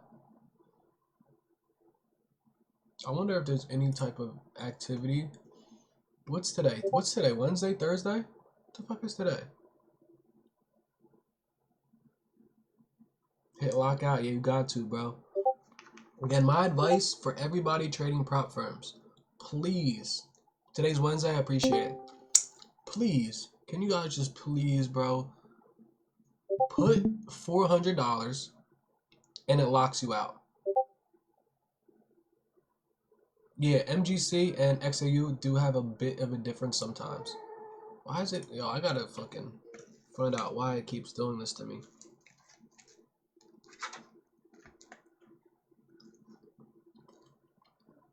Please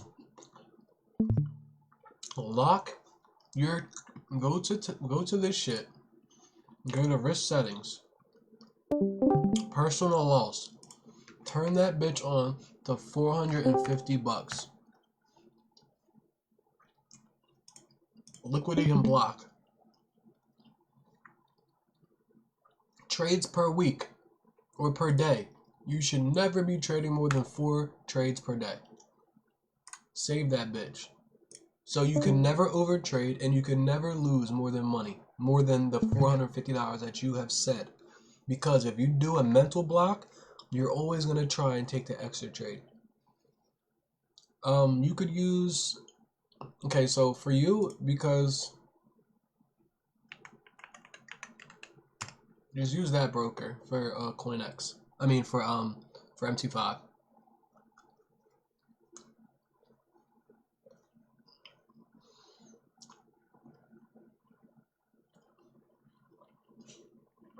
What's NBS?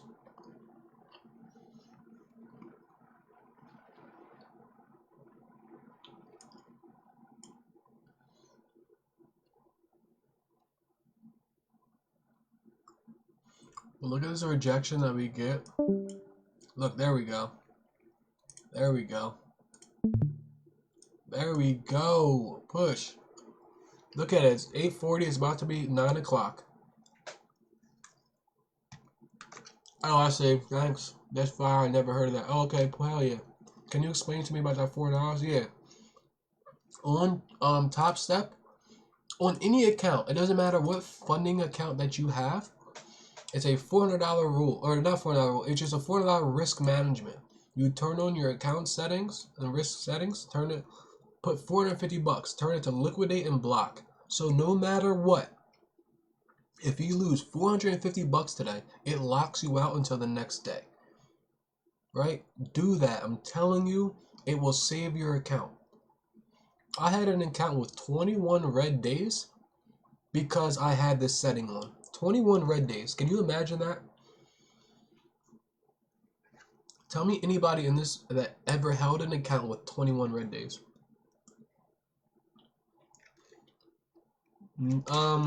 I don't even know how that works, to be honest.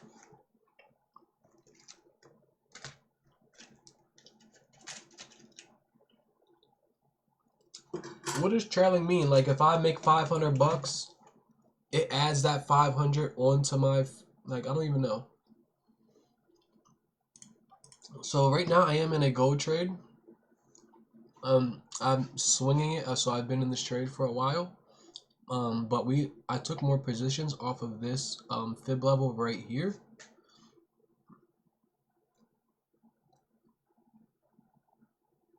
It counts your drawdown. Oh no, then hell no, I definitely don't turn that on. Oh, you mean the platform? This is Project X. I should have took the trade on this account. This is just the Project X platform, which Top Step, a lot of the brokers use them.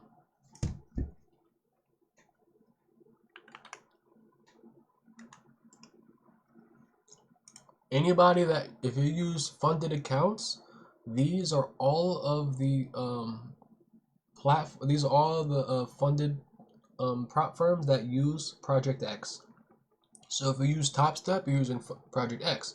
Alpha Futures, you could use Tick. It's called Tick. What the fuck is it called? I have it. Hold on. What the fuck is? It's called Alpha Ticks, right? But it's literally Project X, right? Each one of these guys have used Project X. So I'm using Blue Guardian Futures. To me, they are the best. Is Project X the charting program? Yes, it is the charting. It's just charting.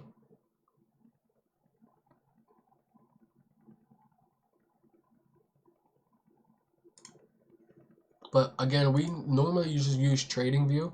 TradingView is the best. You're swinging, yeah, I'm swinging shorts right now, only because I've been in them for a day. I've been in shorts since 2 a.m. and 10 a.m. So we have been in them. What's today, the 10th?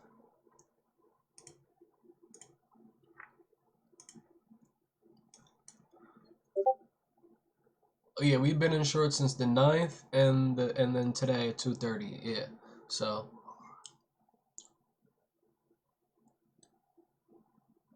yeah, no problem. I got you. I got you. But as you can see, we just touched OTE off of this swing. We look at this stuff. Remember what I just said. Where's our support level? Right here. What did price do? Price broke underneath of it. So we want price to reject this level. And as you can see, we're rejecting this level. And it's also a fib level. So it makes it a lot sweeter. You know what I mean? It just gives us that hey, price is going. You like swing more than day trading? No, I do not. I love day trading because I want to be in and out my position. I want to take my trade now, and you live trade in the morning need to see this in action. I will start. I need to. I just been I'm real busy, but I give all of my call outs in my Discord. I call out every trade. I'll send you the screenshot of what I'm looking for before I take the trade. Like for instance, right now, I literally will screenshot this right here and say, if price comes and touches 705 and rejects it and gets a closure beneath my support level, I will take the sell. And that's kind of how I do it. When you're trading live, we can trade with you. Yeah, it's free. Everything's free. My Discord's free. I don't charge nothing. My Discord is free. I give call outs. I at least, I don't call out every one of my trades, but I will give at least 4 call outs a day. That's kind of what we do. At least. There are some days where I can call out more, but for the bare minimum, you will at least get 2 to 3 at the bare minimum. If somebody could drop a link to the Discord, that would be fire. I do advise you to get it funded, is my opinion. Because first of all, you're a beginning trader. He said call outs cost $9.99 from me. Bro gets his funded account, start acting up. But I do recommend a funded account only because, guys, if you're gonna put money into the market, you're gonna have to put, you know, a good amount of money. You're gonna have to put 1,000 at the bare minimum. I don't recommend putting 100, 200 you could work with, but it's very slow. It's a hard, slow grind. You end up FOMOing and doing shit that you shouldn't have done. Right? So my advice would for you just to take the trades off of a funded account to get, because you're only risking 50 bucks. You risk 50 bucks for an account. You turn 50 into 53K, right? And then you can start to get payouts, right? If you put 100, 2, 3, 4, $500 into your live account, you lose it, you're gone, right?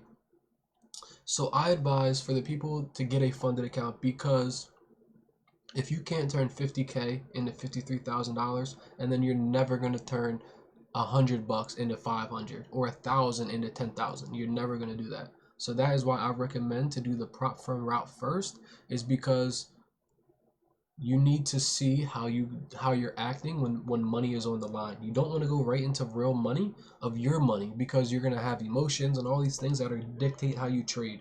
A funded account is essentially demo, but it's still real money because you can make unlimited money. So you're going to treat it as if it's real money. You know what I mean? So that is why I recommend a demo account. I mean a prop firm account. It makes, again, and then once you start to get payouts, and then you can start to fund your live account.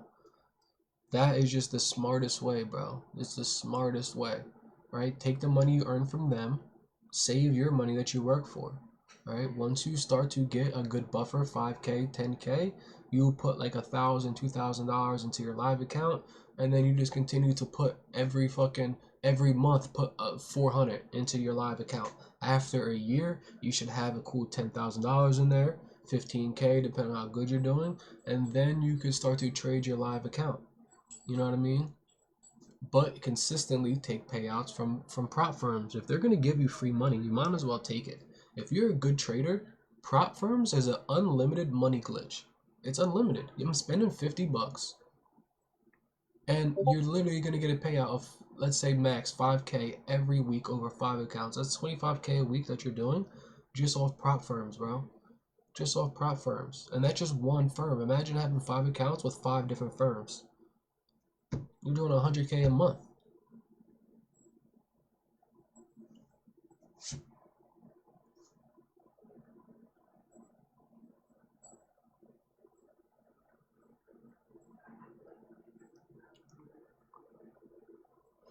So that is what I recommend, guys. I think it'd be a very solid choice to do that.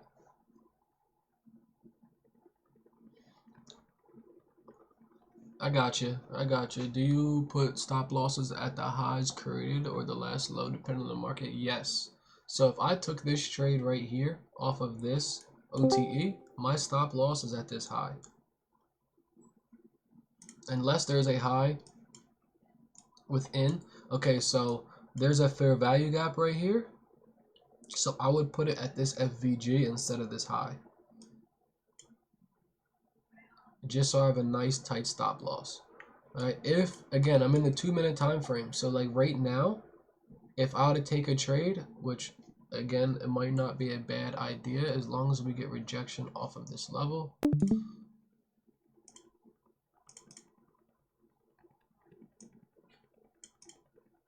Hold on, I don't know if I like that level. Hold on. Yeah, if I take a sell off of this, my stop loss is gonna be like right here. Because this is the level I wanted price to reject off of. Alright, we already rejected off of OTE. Alright, as you can see, we're getting a lot of wicks on this side. We are getting a nice trend. We are getting lower lows. Alright, in the 5-minute market structure, where's my last lower high, which would be this right here. So my stop loss will go at that last lower high. Because if price goes back above this, and then it's literally breaking trend. Alright, and it also just depends. If you get a good entry, your stop loss is always going to be at that high, maybe a little bit more. But same rush, my boy. Yeah, I don't see. It is not. It's about to be 9 o'clock. I'll be back tomorrow. I'll be back better tomorrow the next day. You ain't take no trades today, right? It said I drew out key levels after I got stopped out. Literally got stopped out at the key level I marked. And got wicked. Yeah. That is, again, that just comes with trading. You know what I mean? It just comes with trading. Sometimes you have the right levels marked, the right everything, and then price will what? Price will wick you out and then go in your favor. It'll be like, not this time. You know what I mean? So that's just what trading does.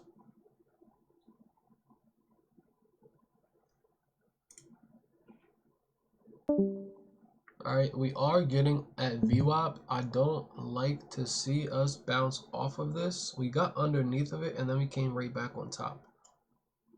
So that is not a good sign, just because price could just range for a little bit longer, that's all. I don't want to see price range. Alright, look at DXY. Again, if you're not thinking gold will fly, no, gold is about to fall. Look at DXY. What is DXY doing? It's getting bullish, right? High, higher high, higher high. All this order flow creating all higher lows, right? Gold, the dollar is very bullish, so that means gold should tank, and that is why we're getting selling pressure off of gold.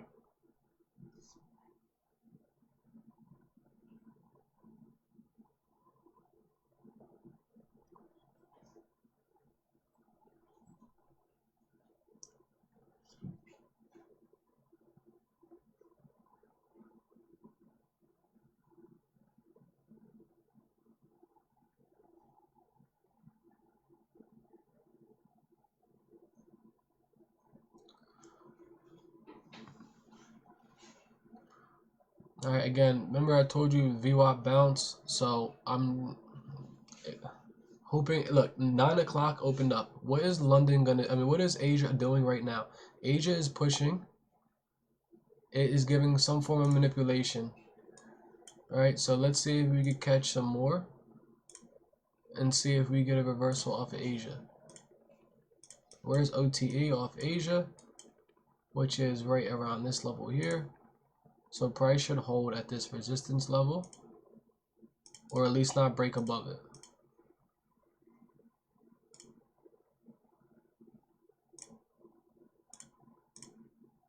Just remember that that is also just manipulation. Market is always, when any type of pre-market market open, it is gonna fly in one direction because a lot of volume has just hit the shelf, right? And that is, again, we have to, that is why I tell you guys what hours I trade. Look at that flip. Look at that fucking 15-minute candle flip, guys. Look. Look. We literally touched the top of this. Look at these lows we just stopped at.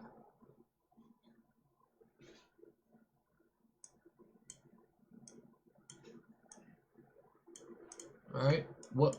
Let's bet. Who wants to bet that price just rejected this fib? Who wants to bet? Look, 705. That's what price just rejected. And it's keep rejecting.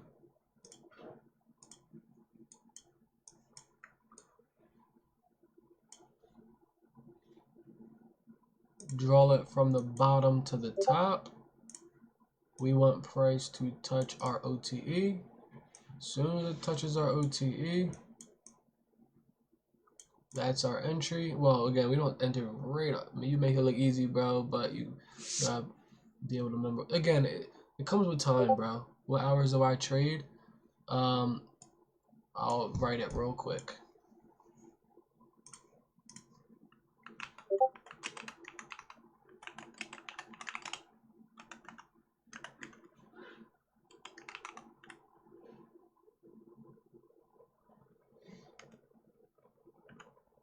So Asia session, we start at after 10 p.m. London session, we trade from 2 a.m. until 3:30 a.m. and then we'll trade again at London close, which would be around 6 a.m. until 9 or until like 8, because that is when London closes, 8 a.m. And then New York session, we trade the pre-market, which starts at 8 a.m. and then we trade that until 10 a.m. and then we will trade again at 1:30 p.m. until 3:30 p.m. So that will be the only times I look for a trade.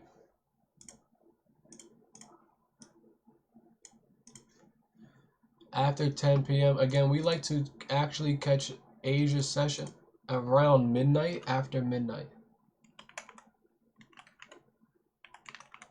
That is the best time for Asia session. But these are the times that we trade. They are the best times to trade.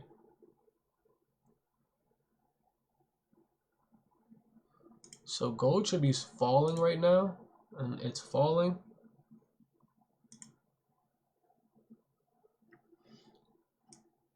We should be, as you can see, guys, look at this downtrend.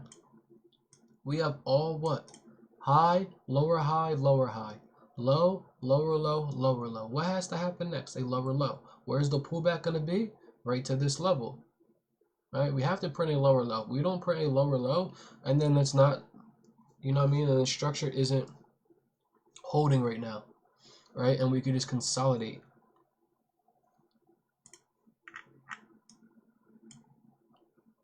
Thank you, Rush.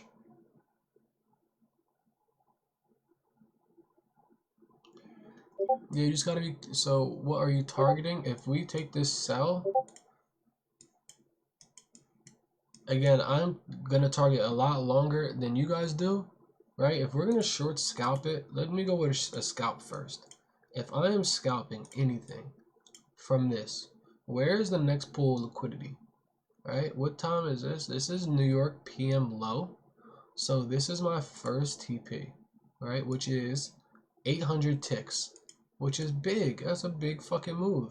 Second TP would be Tuesday's low,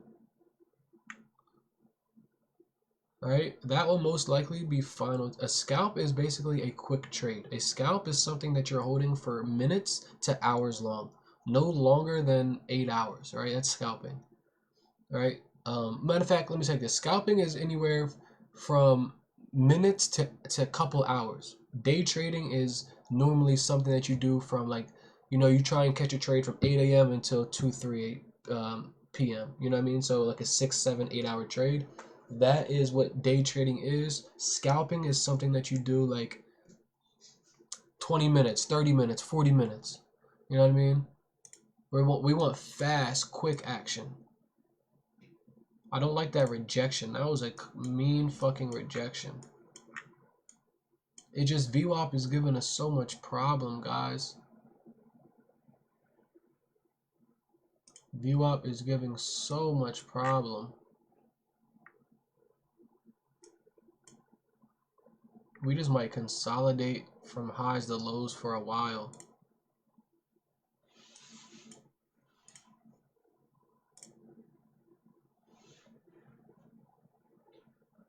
So scalping should be done during high volume hours, right? It should be Asia open, right? London open, London close, New York open, and that's about it.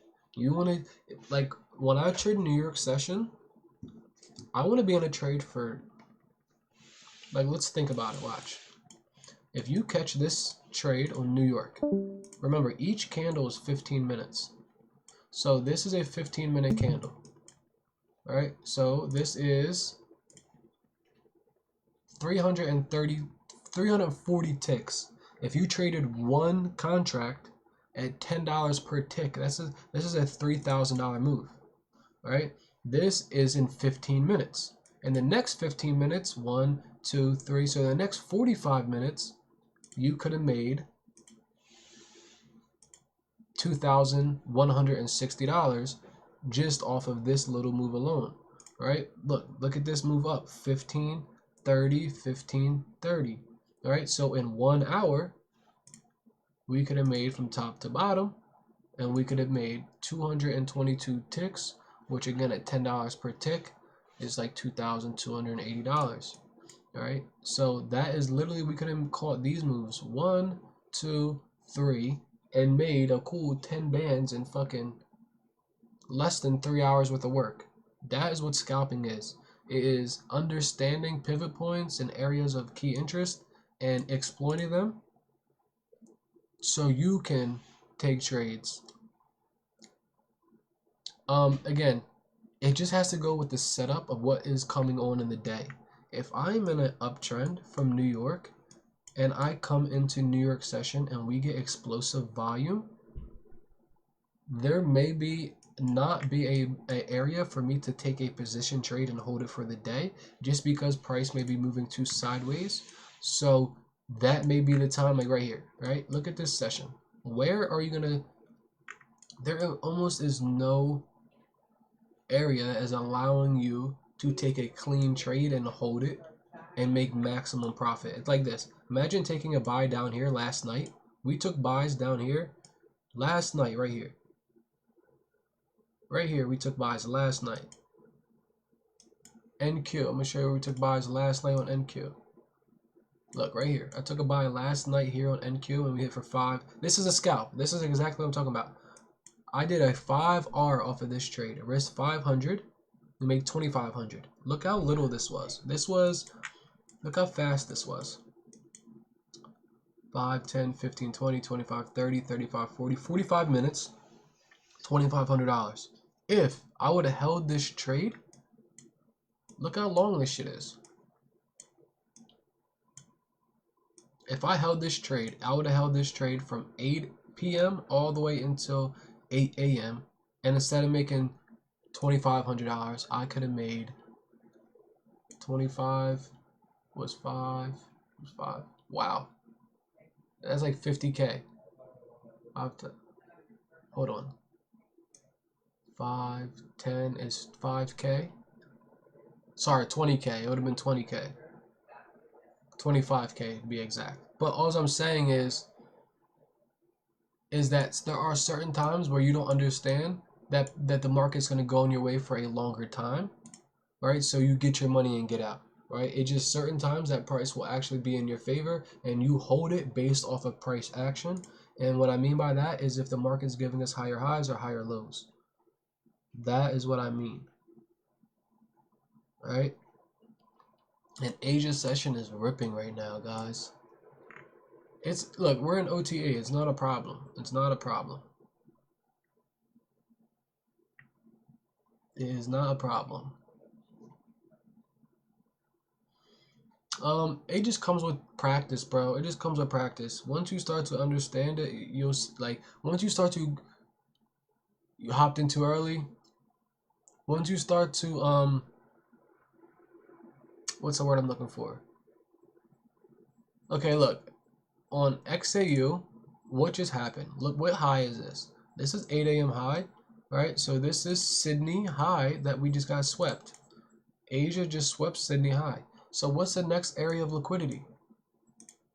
The next area of liquidity is this here, right? So that's what I'm saying. You just gotta remember the time frames, because if you're entering at the wrong time, price could still go in our favor, and you're gonna be mad as hell. It's only because you entered too early, right at Asia open.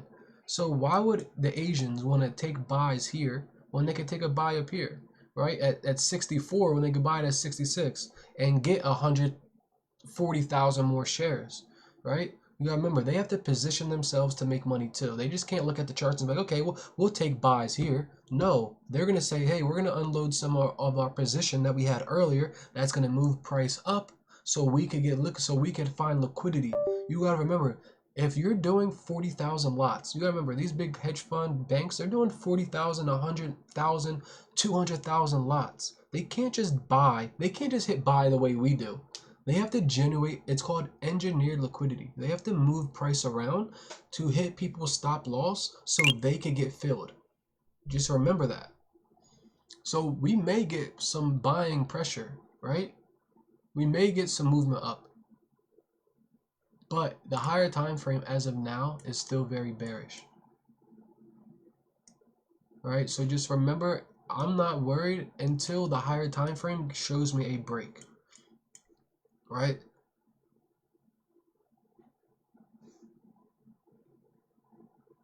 As time I start to make this straight lines on the pips, just like how your chart looks.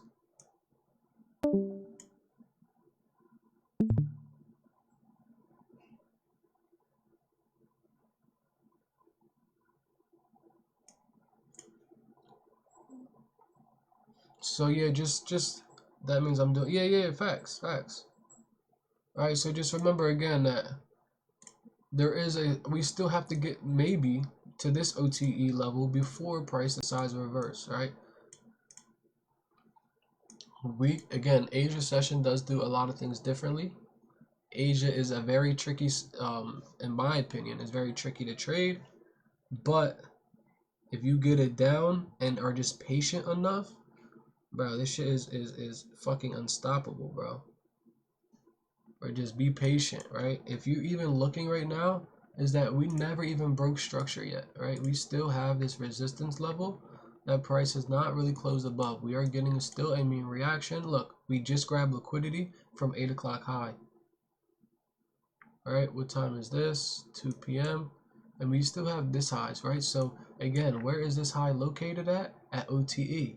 So I wouldn't mind if we take liquidity from New York PM high, which is this right here, and then go lower, right? Because there has to be some type of engineered liquidity for price to go in any direction in the market. All right, so let's get back to this strategy, and we're gonna break this shit down super easy.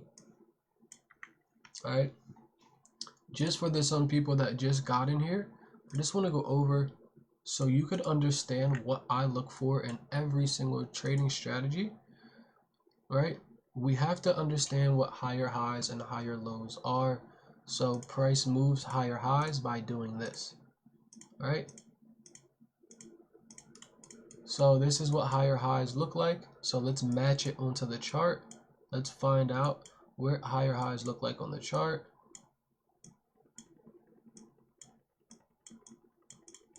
All right, so let's look. Does this look like it? Pretty damn close, right? High, low, higher high, higher low, higher high, higher low, higher high, higher low, right? So this is what we are getting, right? So that means we're in an uptrend. So anytime price makes a new high, all we do is wait for price to give us that high again, right? So price gives us a high.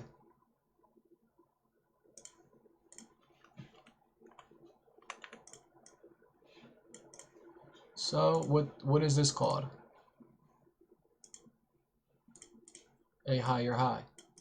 All right, so this is my indication that price is going higher. Why? Because price gave me a higher high. In a uptrend, an indication can only happen if price gives you a higher high on a higher time frame, so 30-minute or above. So what I'm looking for is for price to give me a higher high, giving me an indication. Next, I wait for a correction. Where is my correction gonna go? My correction has to happen to the high that it has to come back to the high that started the higher high. So this is the high that started the higher high. So the correction has to come back down to that level, which is called resistance, right?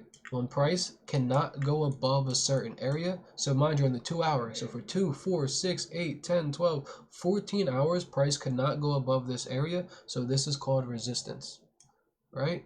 So finally, price broke above it. So now,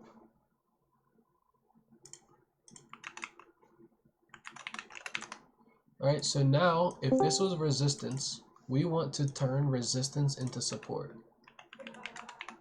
So where does price turn into support? What is support? Support holds price up. Resistance keep price down, right? So we want to hold price above this level, right? So price coming back to this level in ICC terms is called what? A correction. This is called a correction in the market. High lows. You pulling my shit, bro. Bro. Feel me? So we have our indication, price making a higher high. We have our correction, is price turning resistance into support, right? And then we take our trade when we start to get bullish, meaning the last in a lower time frame that we start to make higher lows and higher highs, right? That is called continuation,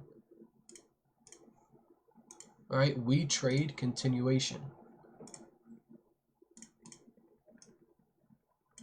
right? That is literally our strategy, right? So as price makes this higher high, right, now all I'm doing is knowing that I'm in an uptrend. So I'm going to draw my box sideways. And all I'm going to do is wait for price to break this level. Once price breaks this level and gives me a higher high. So now it's starting all over again. Now that is my indication that price wants to go higher because it gave me a higher high. Right? Now where's my support? Now where was resistance at? Resistance was right here. Price could not go above this level, right? Where is support at now? Support is when price broke above this level, and this is it right here, turning into support. We want price to be held up, right? So what is this called in correction? I mean, wow, I just gave you the answer. In ICT, it is called our correction, right? So we have our indication giving us a higher high. We have our correction giving us a higher low, right? But it comes back to our resistance that turns into support. Once price holds, we take our entry. The continuation ends here. It ends here. It ends here. Once price turns bullish, it's over. Again, where did price break from? Here. So buyers are active here. So we want buyers to be active again. If price broke here and price comes back here, what happened last time price was here? It went higher. So if price comes back here again, we expect it to go higher, right? The correction ends at the level that it just took off from, right? So price should be going to make a higher high. Since it didn't make a higher high, it doesn't mean that it can't. It gave us a higher low. So it could give us some type of problem.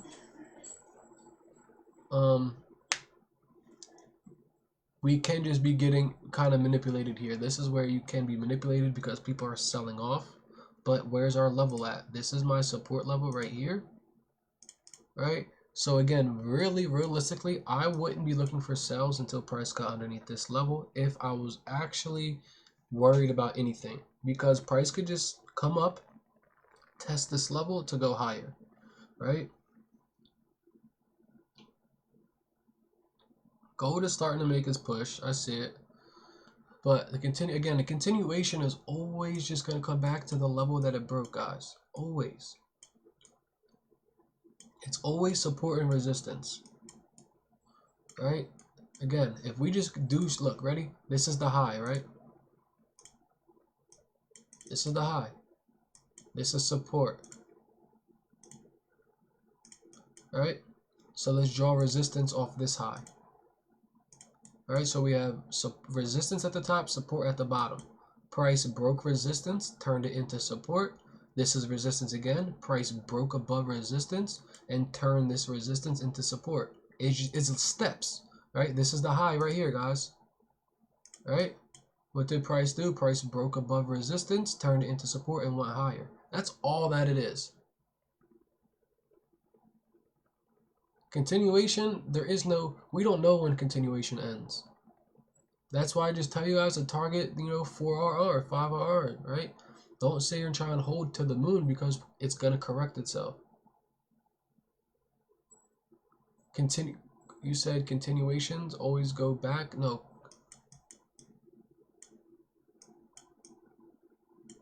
Indication, price making a new high. Correction is price always coming back to the level that it broke. So if this is the high that price broke, we should get a correction to this level.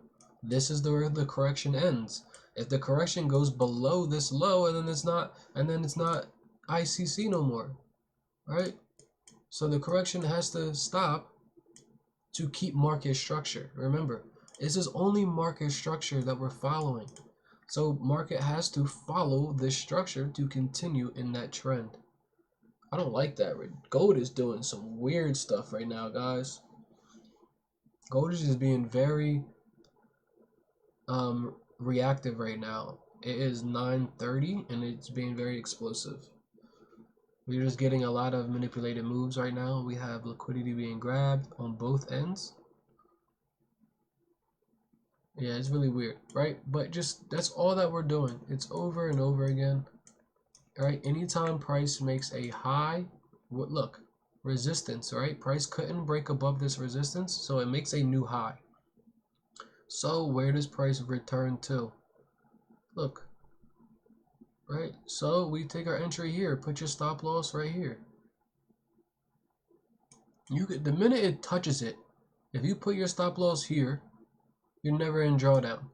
All right, if this is it right here, you take your entry here, put your stop loss here, you're never in drawdown, right? Same shit. Look at this. Look at this level. This is my support level. This is the high. Once price gets it back above my high, look, it retested it, comes back up. Now we're above this level. I'm taking my entry. Has to go make another higher high. It does. Price doesn't go beneath support. It goes higher. Comes right back down to this level, turning this into support. We get some sideways movement and then we explode. Right? Look at this level. Look at this last previous high. Alright, price comes up, gives me a higher high, so this is my new indication. This is the correction. As soon as price turns bullish, we take the trade and we go to make a new higher high.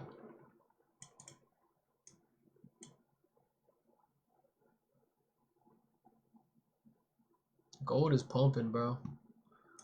Gold is pumping. Still not worried because this fib level is still wanting to hold intact.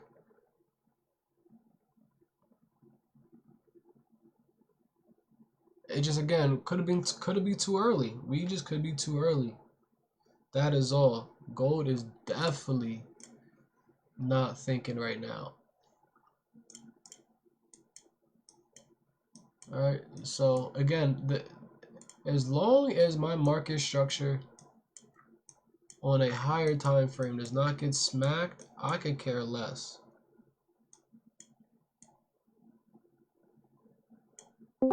Once we break, again, on the 1 hour, if we get a clear break above this level, that is the only time I'll be worried. Hold on, where's my fib level?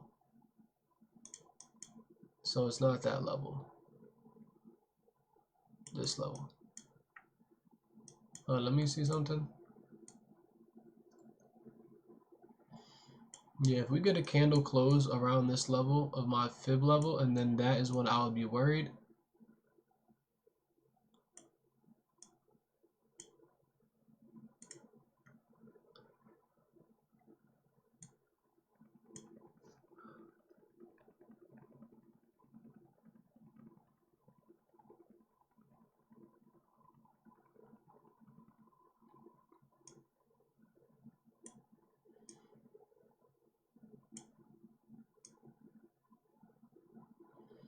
Gold retraced halfway of the zone. So this is just another strategy that I've seen people use, and let's see if it's gonna work. Right, so you grab the halfway point from the swing high to the swing low, which is halfway, price rejects off halfway, and then you get the halfway point of this. Right, so this is the halfway, you get the halfway point of this, what happens to be around this area right here.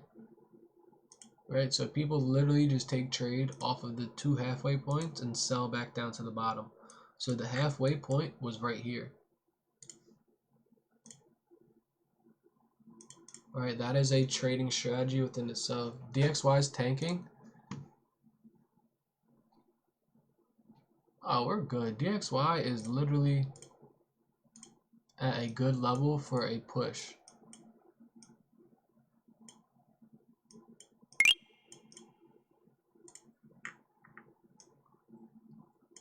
Oh yeah, we're good.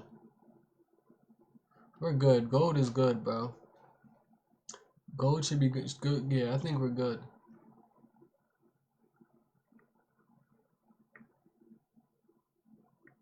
But Callie, are you listening, bro? Callie, drop a motherfucking something in a joint if you listening, bro. Did you understand what I just was talking about, bro? When I was giving you the introduction to ICC. Callie, I see you're in here. Don't make me call you. Where the fuck you go, FaZe?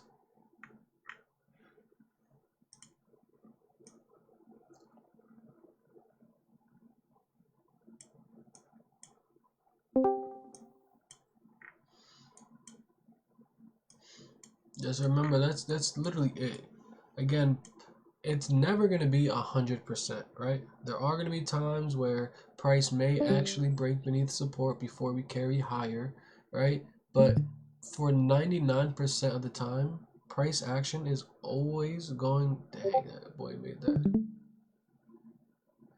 Your boy that made this strat really be trading with millions. Come to my Discord and you'll see my numbers.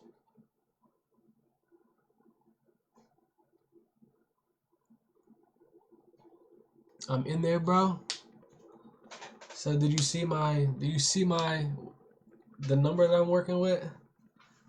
This strategy is insane, bro. This strategy is the craziest strategy in the like Sai. I'm so glad that I found him. Word up, because his strategy. Oh my God, gold is disrespecting right now. What is going on?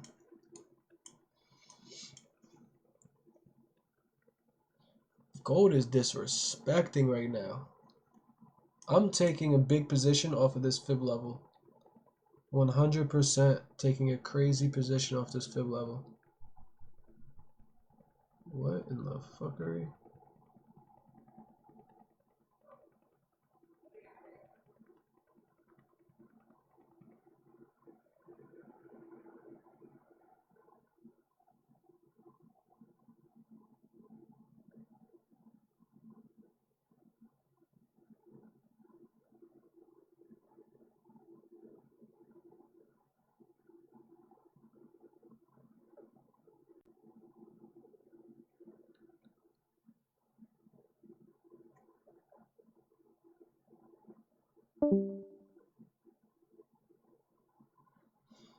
Okay, that is liquidity from New York PM session.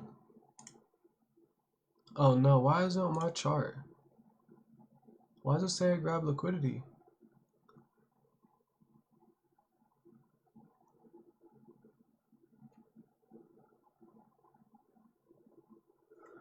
Yeah, I think on my chart it shows as liquidity grab.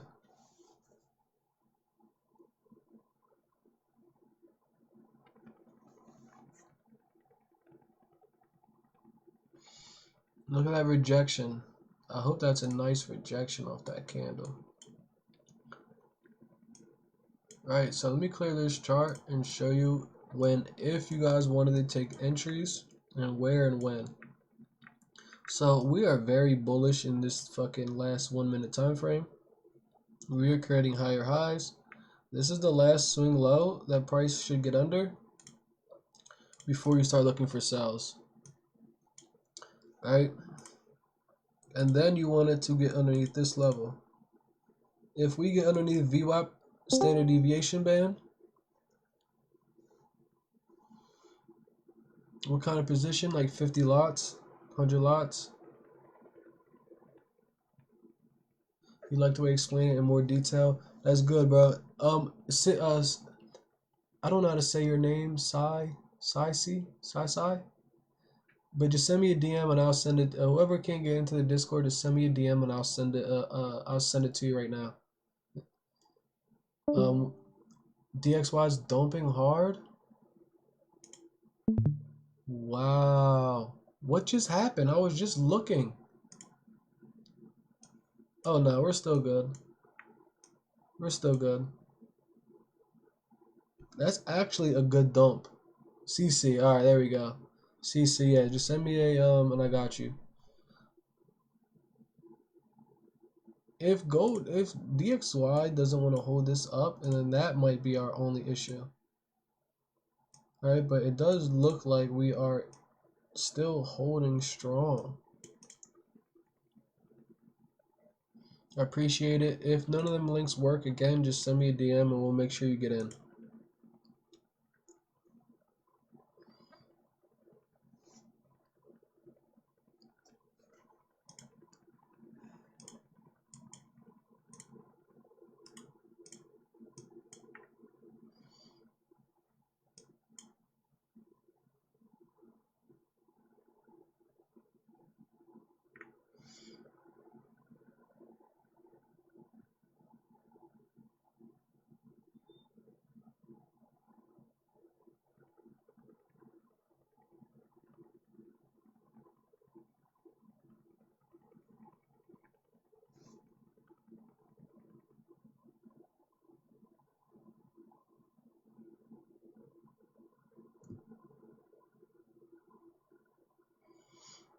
But I think now we should get that selling pressure only because on my screen it's showing liquidity grab off of this session high, off of New York PM high. It's not showing a liquidity grab here. That is the only issue I got.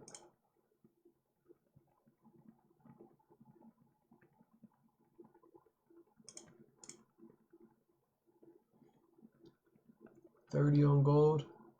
Yeah, it's not a good. This is not good. This is, again, out of session trading is hard. Somebody in the tub in your background? Nah. What the? I don't know. What the fuck did you hear? I might have been off my phone. I don't know what the hell it was. But trading out of session gold is hard only because I guess there is a lot of consolidation, which you guys call, which is a form of manipulation. When you're trading in sideways market, and then it's hard to trade. You know what I mean?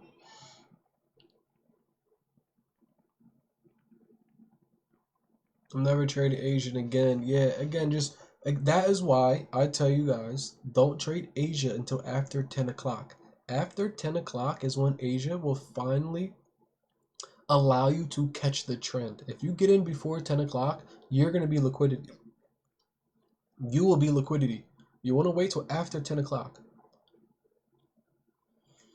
And as you can see, look at this pressure I'm getting right now. Look at this shit, bro.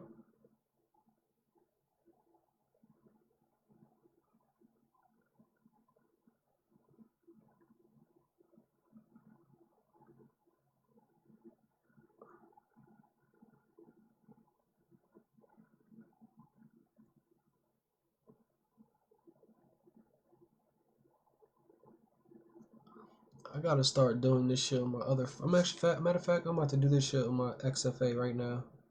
Let's see if we get in on my XFA.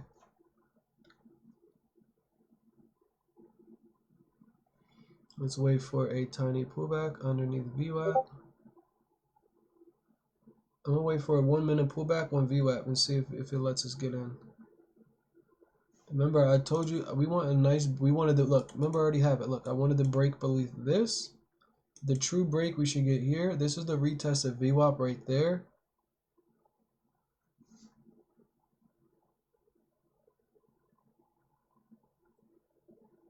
That is it.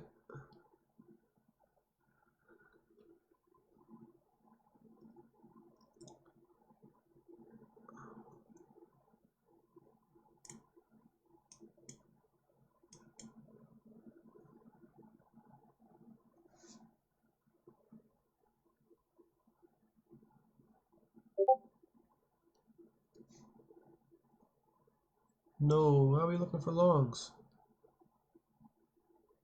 Where you been at, Puzzle, Peasel? Better take, yeah, so we're always going to look for high direction in the higher time frame. Right? What's this high time frame telling us? Look, we still haven't had a higher high. Right? We have a high, a lower high, a lower high, a lower high. Manipulation. Look at this long ass wick. Look at this long ass wick. This is manipulation. Right? Look. 1, 2, 3. 1, 2, 3. Look at this long candle grabbing all of this liquidity.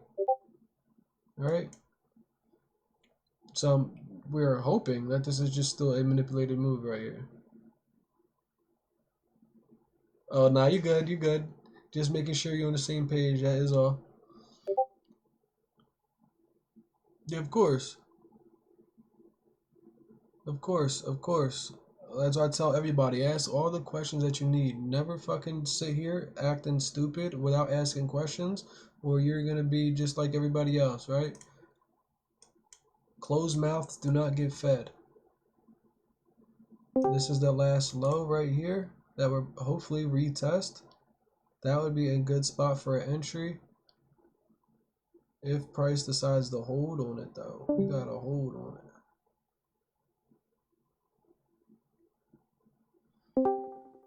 We created displacement.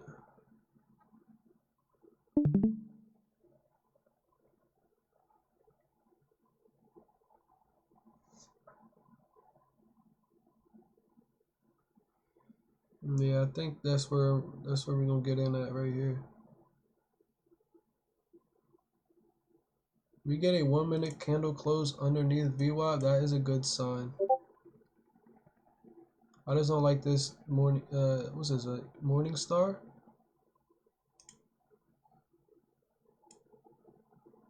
If I could get a candle close beneath this.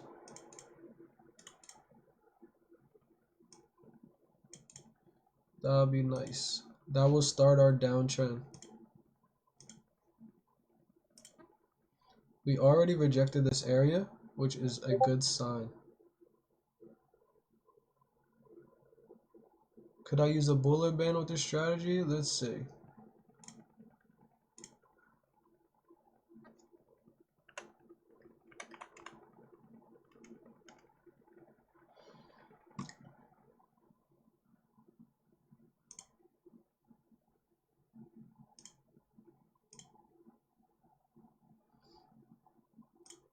Why isn't the Buller band on my screen? Boiler band.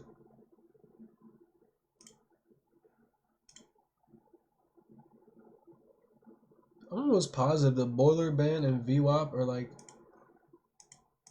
No, VWAP is a little different. No, I don't know, honestly. I used to be a fan of the Buller band, but it just doesn't. Basically, the Buller band on the outside is letting you know sellers. It's a selling pressure. Yes, MGC and GC are the same thing. Right? Okay, we entered off of. I'll send it in the screenshot. But yeah, I wouldn't use the Buller band. It just, to me, it just doesn't give me a nice sense of direction. Alright? It doesn't really like help. It doesn't really help. Normally when price is riding the VWAP band and then it's on the outside of something. This is always inside the, it's always going to be inside, so it's not giving you any type of help. The only things I can see is buying off the bounces off the middle, right? But I don't know, or selling in a downtrend off the middle.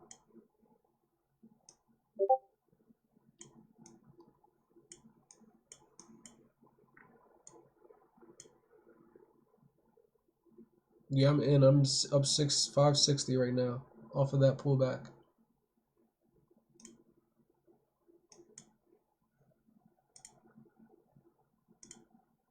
Right here, I got it in. I got my entry in right here.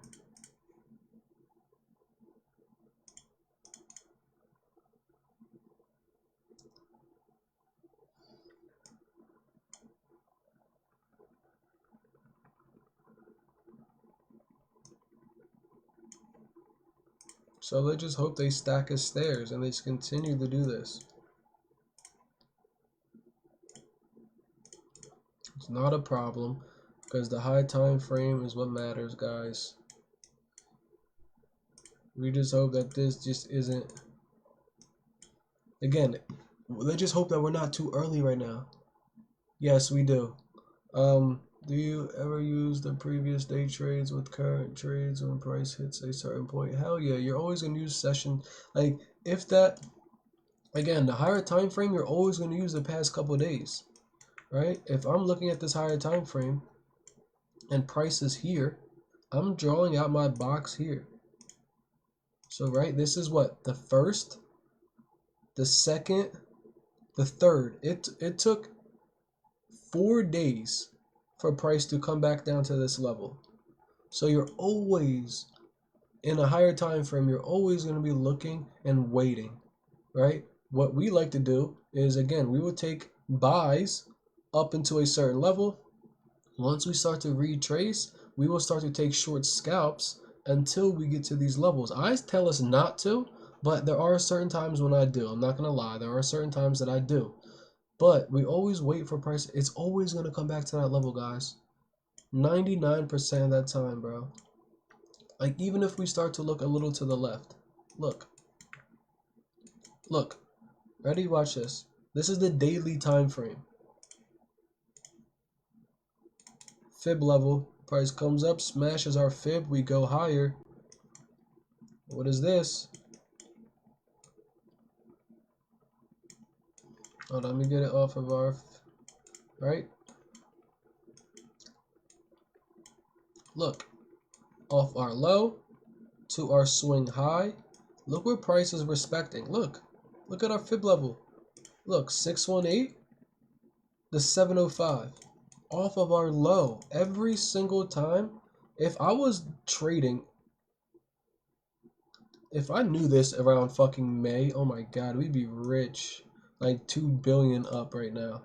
But literally, if I knew this and I was trading like this around this time, every single time price touched my fib level, I'd have took an entry. Took my entry. Took an entry. And look where we're at right now. Just imagine. Fucking Wall Street will be knocking on my door right now. This is on a daily time frame. We could do it on a weekly time frame. It's all the same thing, bro. You could do this on every time frame. Look. Swing high, swing low. Swing high, swing low. Look. Look. 705. 705. Swing low, swing high, you retrace, take your entry, hold. On a daily, guys. You do this with every time frame. Okay? As you can see, we rejected. We are getting some more rejections as we speak. We are currently up $1,000 on this XFA. 860 now. That was a pretty decent pullback. But it's just, I don't like that. I don't like that. I don't like us stopping and stopping at this support level. Because look, if I draw it out, it was resistance at one point. Right? Resistance. Price came through it. It came tapped it, went lower. Right? Price is holding at this level. We come back, we hold, we go higher. Let's see where VWAP is at. We're underneath VWAP. There we go. There we go. There we go.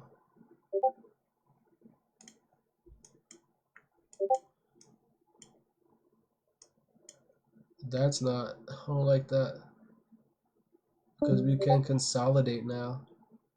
So we consolidate between these two areas of VWAP and our standard deviation band.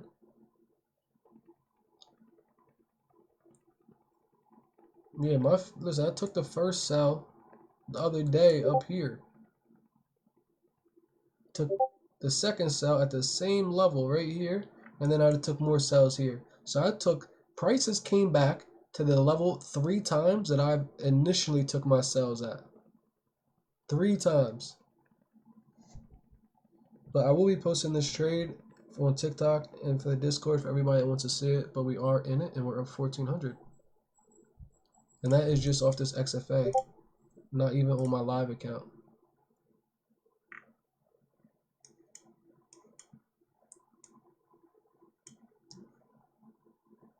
So I'm going to put it on the screen so you guys can see where I'm targeting and see where I got in. So I got in at 3683. We are going to target these lows right here.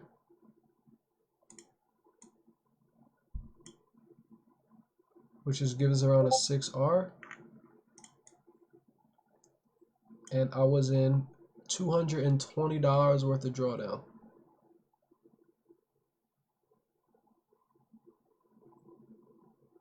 $220 worth of drawdown. So taxes is a whole nother thing, but my advice would be to open up an LLC and take your taxes off LLC.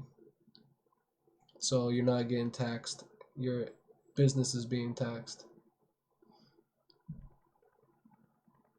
Dang, I wasn't even paying attention. I should have took it off of this account too. I would have passed 3 accounts today if we just took this trade right now.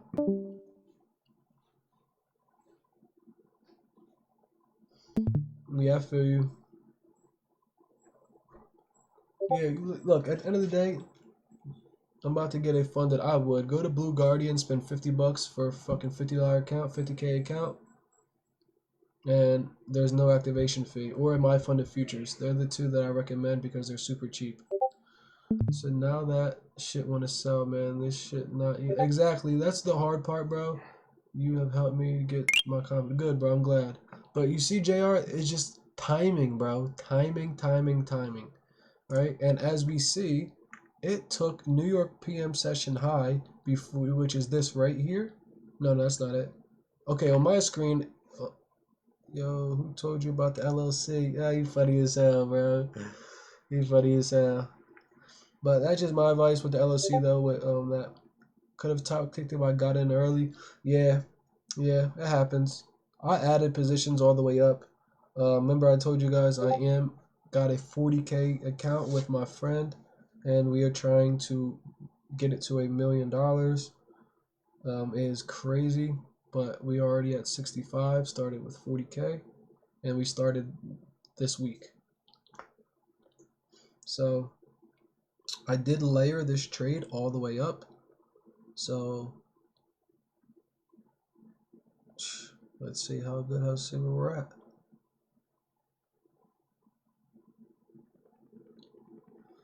We're going to reject off of this VWAP band, which should give us some more momentum. You said I blew like 10 My Funded Futures. Yeah, I blew like 200 accounts before I even passed 1, bro.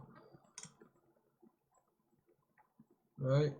So I like Blue Guardian. I'm not gonna lie. Blue Guardian is is about to be my new favorite, only because it's just super easy. Like I never had a problem with them.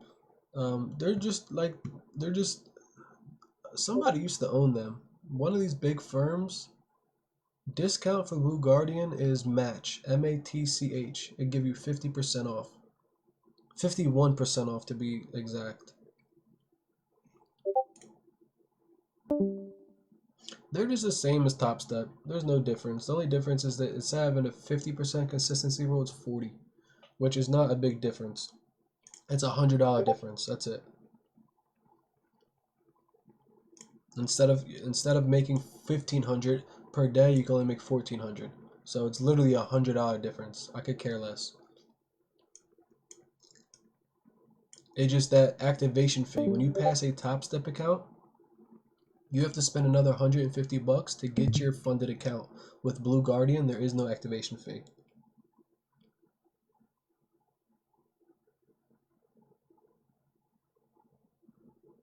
Oh yeah, you close. I hate when it does that. The other day, it did that to me. I was so mad. Matter of fact, it was my NQ trade. Yep, it was my NQ trade. It was this trade right here. This trade, I had it for here. And look at it, right? It stopped right here and retraced. But for some reason, it took me out right there. Once it started to retrace, it took me out. And I was like, what the fuck? So that's why I re-entered and got in here. And then I ended up holding it all the way. Again, you guys saw it. I posted it on the disc. I posted that shit everywhere. Alright, so let's reject off of this to give us a new lower low, which will be cool. Let's see how much we're up. We're only up 1,200 now.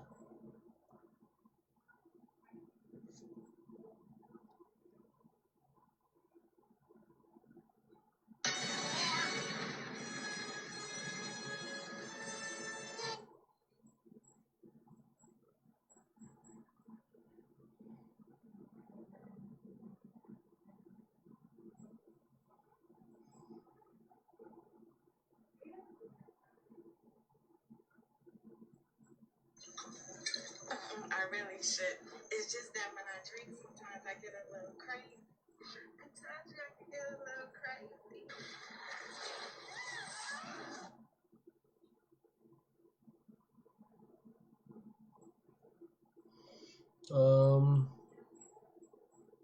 Yeah, that is definitely a good thing to do, is understanding how to get into your entries.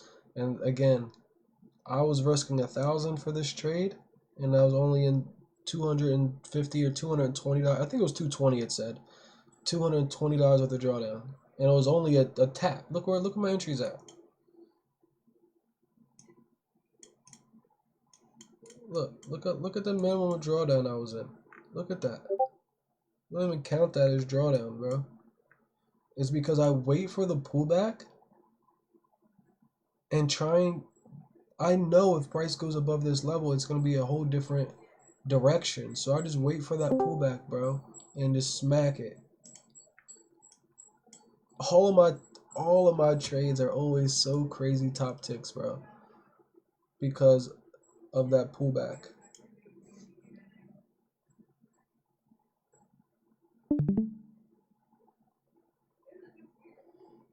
My stop loss is at right here underneath this FVG. So we are going for a 7.9R. Top tier. You know what's going on, bro. I don't do nothing less. I don't do nothing less.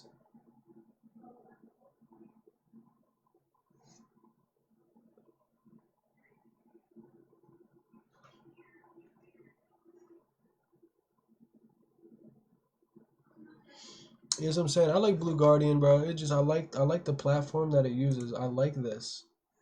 I like this. We have already fell 40 ticks. So that was $400 basically. If you were doing one mini or 10 micros. $400. That is not over leveraging. That's a nice quick, and that is what I mean by scalp.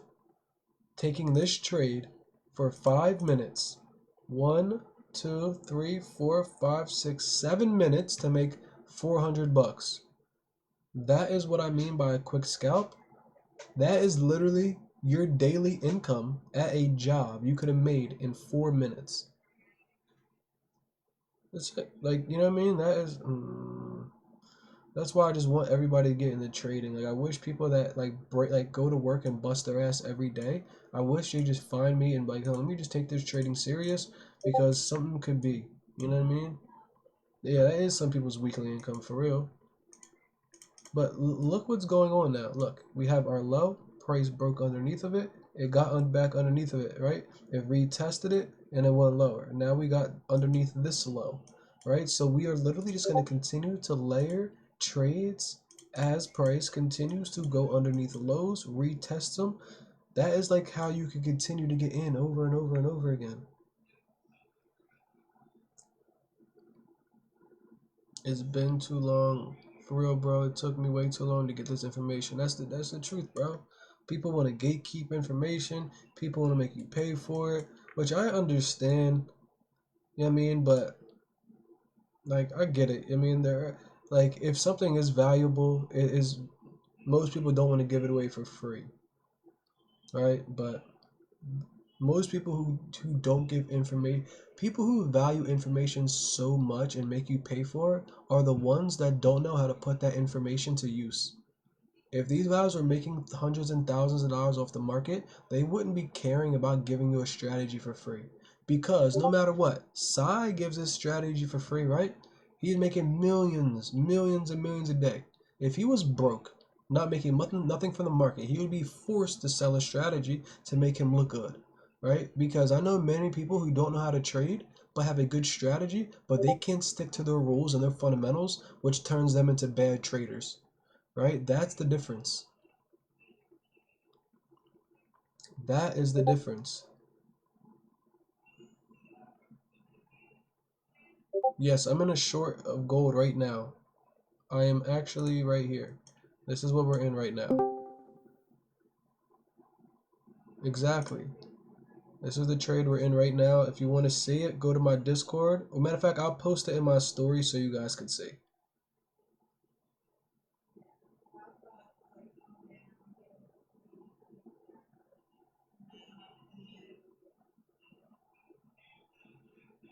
Let me see if I can get to take profit. So I am targeting 12K off of this trade, which we will see if we get there.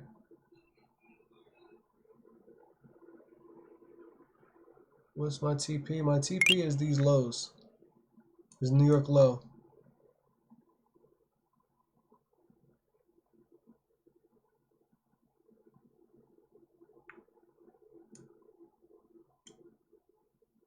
We're almost there.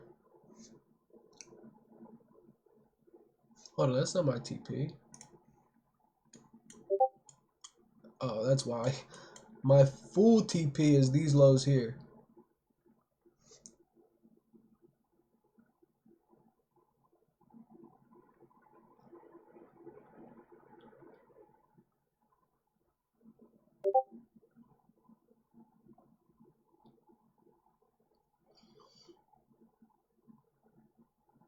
Um, I barely do, bro. I barely use stop losses. On my live account, I don't use stop losses.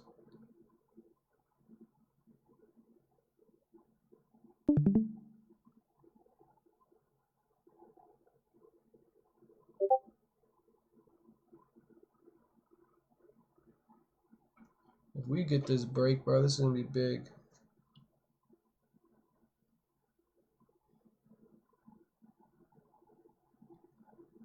All I'm asking is for you to break this low, guys.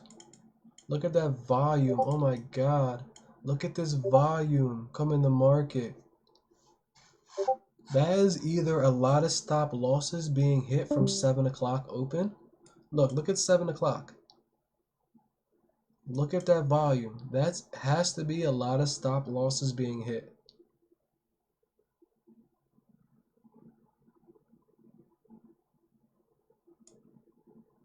Yeah, we're about to drop, bro. If this next candle isn't a fucking... Yo, if this shit just triggered crazy orders and pushes us higher, I'm gonna be very upset.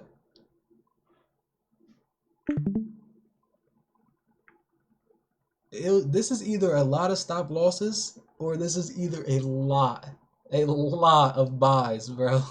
Bro. What? That's 7. That's market open.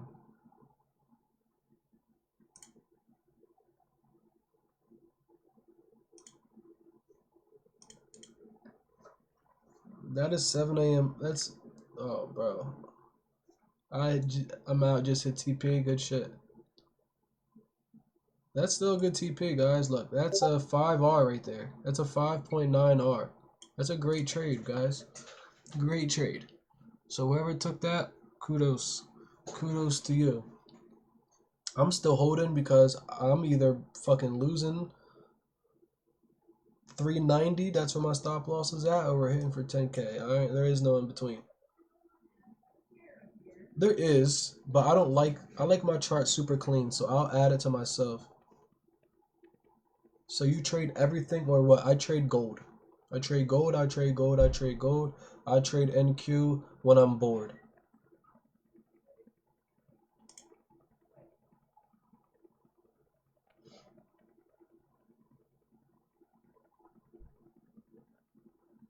There is no difference. They're the same thing. XAUUSD is futures. Sorry. GC1 and MGC are futures. And XAUUSD is just as Forex. So there is no difference. It's just that one is FCDs or Forex and the other one is gold contract futures.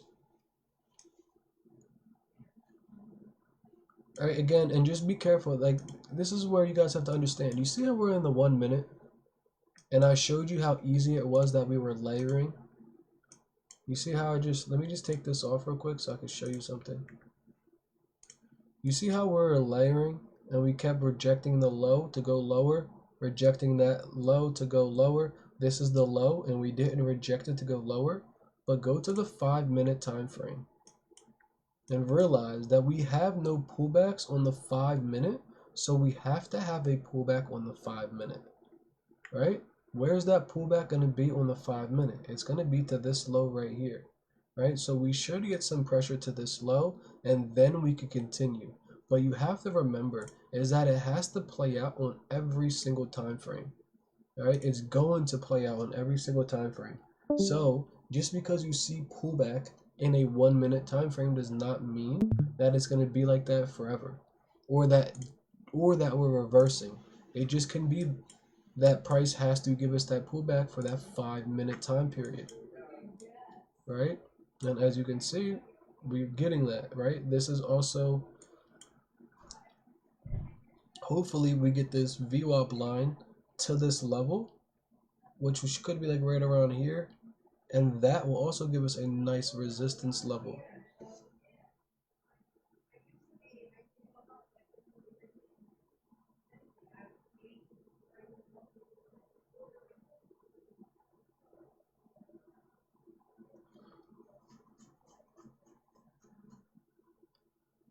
Up 550 off that, bro, you good. You don't even need to, like, that is the one thing I don't like, is that Asia session starts off the new day. Because just imagine making 500 during Asia session and then it restarting like when New York session opens. So now you make 500, and now that, because basically if you make 500 during Asia session, you could lose that money during New York session. You see what I'm saying? But if you make money during New York session, when Asia session comes up, your balance is basically wiped clean. You're back at $0 for the day. You know what I mean? So that is what I don't like. I wish Asia was like didn't start it off. You know what I mean?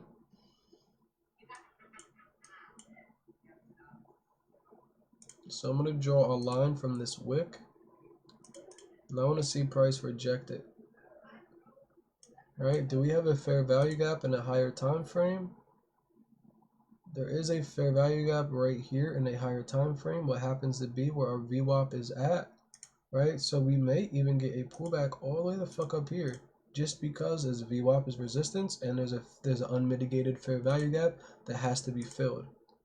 Right? So when you're taking trades, just remember that even though we don't trade fair value gaps, just remember that if you want to take a sell here, you can't put your stop loss, you know, at this high right here. You have to put it above. Even look, I didn't even see that.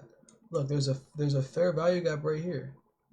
Right? So if I'm taking this trade, where does my stop loss have to be? It has to be either above this level or this level, right? So I would rather have price retrace to one of these levels so I have a tighter stop loss, right? Because if I take a trade now, that means my stop loss has to be up here. But if I wait, I could take my trade here and still have my stop loss here, and it's not, 23 pips, or it's not 35 pips, it may be 16 pips or 16 points. You see what I'm saying? So just remember that where your stop loss is a big part. So just be careful. Again, that's all I can say. Just try and get a general understanding of everything around you. And then you could go off of, hey, okay, well, where is this? Where is that? What am I supposed to do with this? Right? Where does this end? All right, let's see what this high time frame is telling us. Remember when I drew this line earlier? We are still in a nice channel.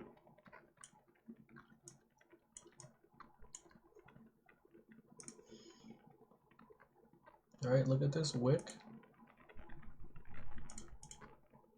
All right, now look at the bodies of the candles.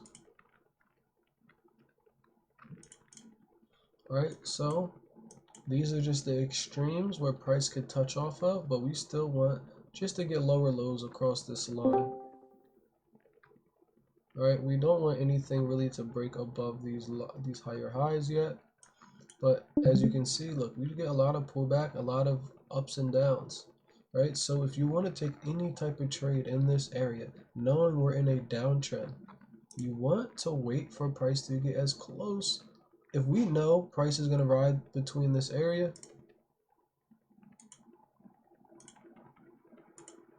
right, you want to take a trade as close to the trend line as possible, just so you have a tight stop loss and that you have a nice swing high to put your stop loss at. So if you just wait and be patient, you might be able to get price to react way up here.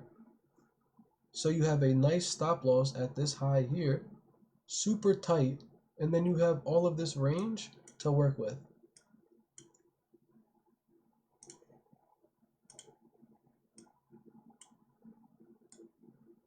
Right? So now you have bigger profit targets, bigger profit areas, right?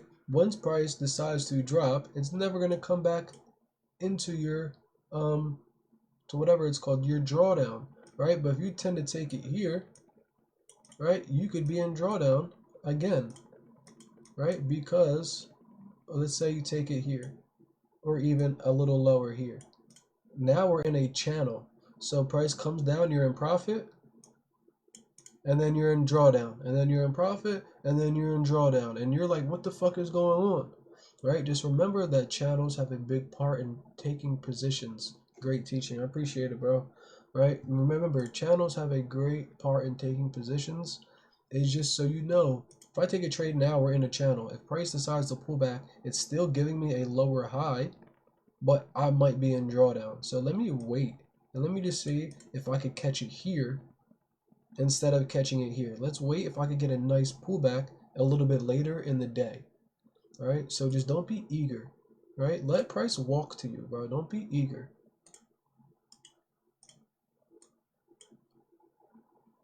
Just like I said,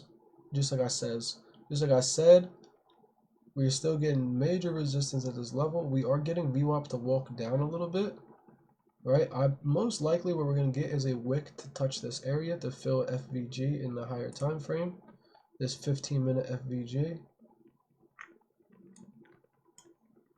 And then we should hopefully work our way back lower. But we are already rejecting it off the 1 minute. Right, let's see. This is the high, this is the low. Let's see if this is a fib level. Look, 705. Let me turn this black because I can't even see my damn self. Let me turn this shit to line. Look, fib level 705. Look what price did. It reverses off of it. From the swing high to the swing low. Why is this the swing that I chose? right? What did price do here? It consolidated here, right? Turn this into what? Support, right?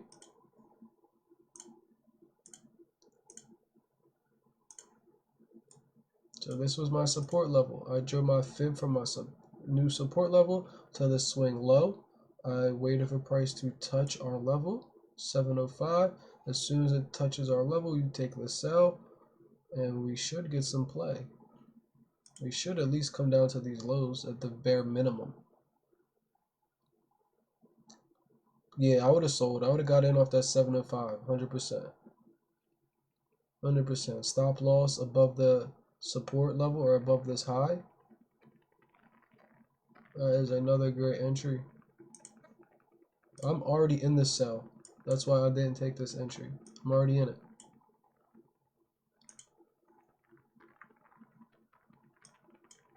Alright, give us a nice 3R. Where do we target? Lows, lows. Alright, we have a lot of targets, a lot of liquidity to work with. Right? We have a nice stop loss. Not nothing crazy big, not nothing crazy small. This is on the 1 minute.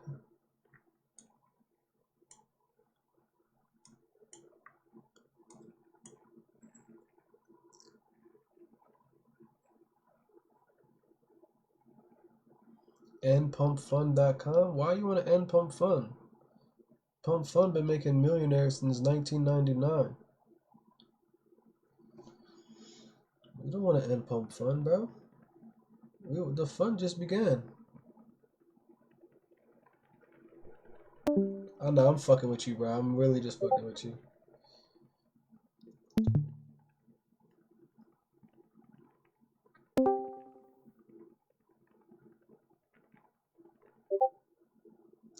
To be anti-rug fire.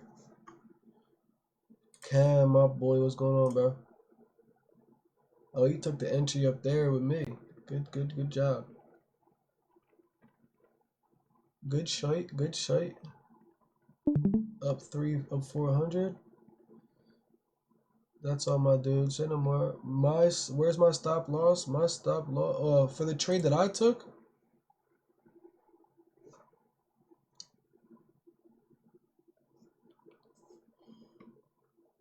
My stop loss is right here. I took this trade up here.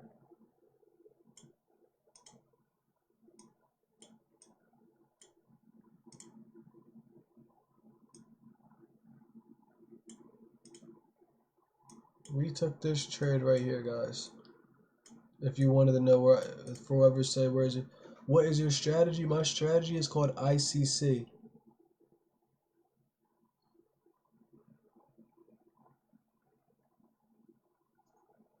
I entered short. How you feel about it? Yeah, you're good. You're good. If you entered off of where I told you to enter, off of this fib level, look, you're already up. What? How many ticks is that? You're up 20 ticks. It's $200 you're up right now.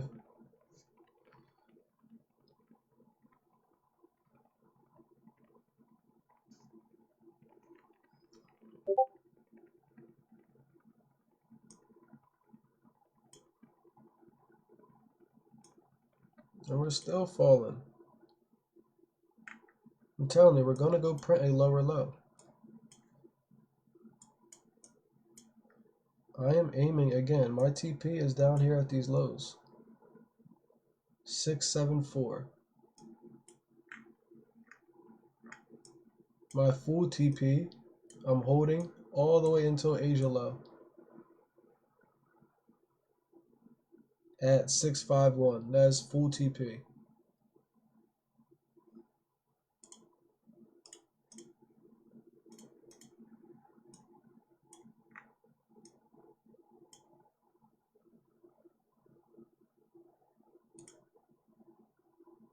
Dang, now look. Look.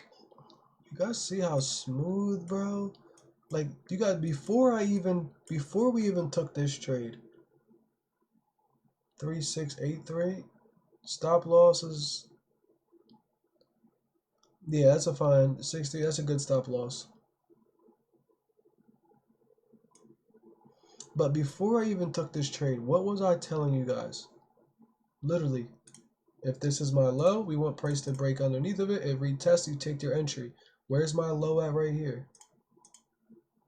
Price broke underneath our low. It retested it, and we go lower. Right? So now this is our next level of lows that we want price to get beneath.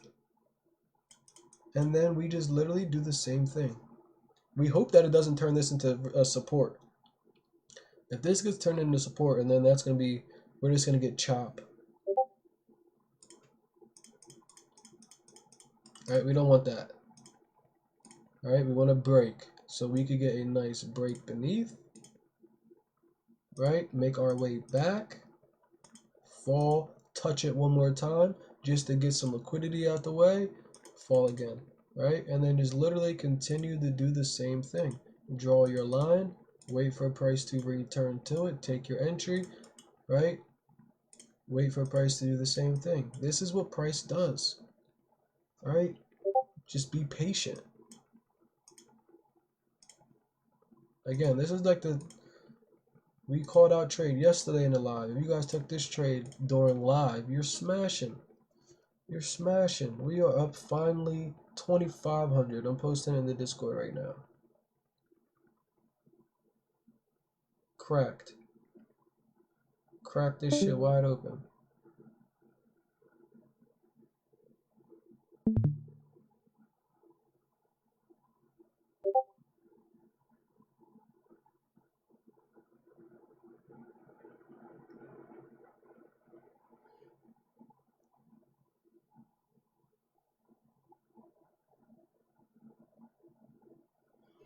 I haven't read the chat, Discord chat in like fucking 20 minutes. I don't know what y'all said about anything.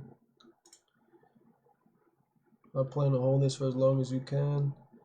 That's a fact. Oh, everybody took that trade.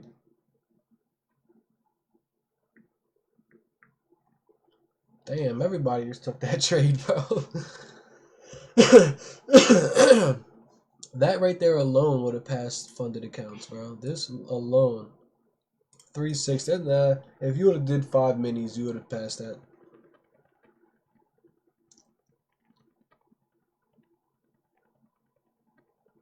Look at that shit go, bro. Look, man, y'all seen me call this shit out first, man.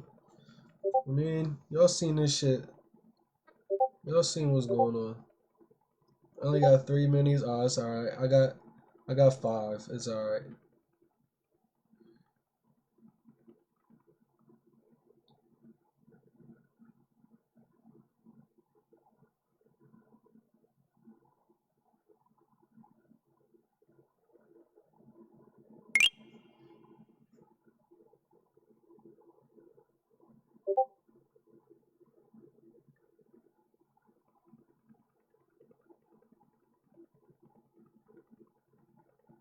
It just depends on what type of firm that you have. So if you're on Project X, right here where it says contracts, number of contracts, right? MQ, you can't do more than 5 on NQ or GC. Right? You can't do more than 5. If you have Blue Guardian, you can't do more than Top Step lets you do 5. Blue Guardian lets you do 5. No, Blue Guardian I think is 3.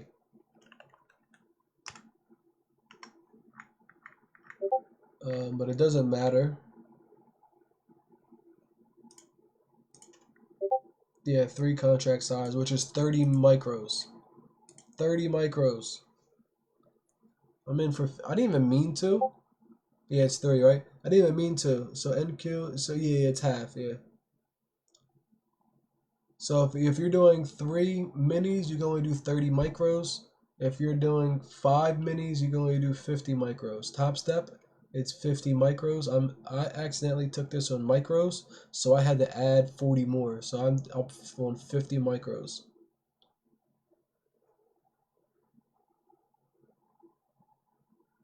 So again, I would recommend you guys trading MQ, MNQ, or MGC.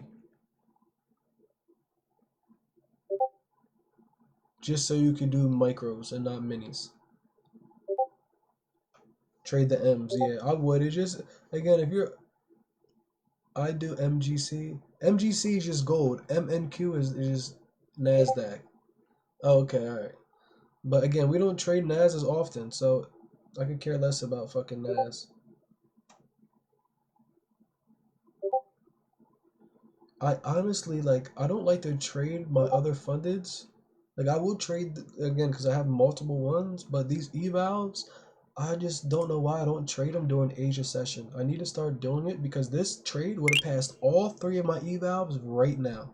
I'd have passed 3 evals off this trade. And I only needed 1 mini. Yep, 500 bucks. I'd have passed all 3 of my evals. Needed 1 mini. One of them, I'd have put 2 minis on and let it run for 1,000 bucks. That was an easy, smooth setup. So yeah, smooth ass setup. Let's hope we find good setups tomorrow. We will, bro. You know we will. It's damn sure it's just good for ICT traders with all that damn liquid. Listen, when you're worrying about all that stuff, I'm telling you it's hard. I'm getting another funded, yeah, bro. You got to. My GC got a delay on TradingView, yeah. That's TradingView's ass. That's the only reason why I hate it. They listen, I paid fucking the premium. I paid $60 a month. I paid the market data, and they're still asking me for more money. I'm like, I'm about to cut TradingView off, bro. I'm about to cut TradingView off.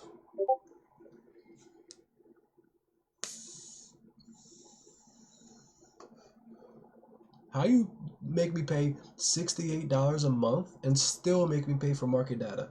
Like how?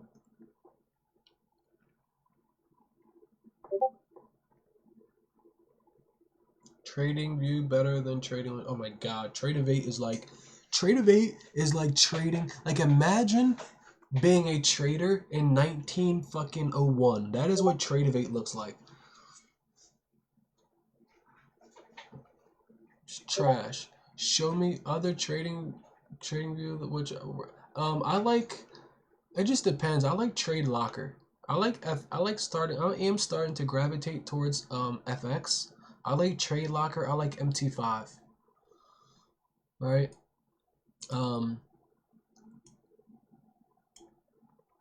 Show me your breakdown. What do you mean by that?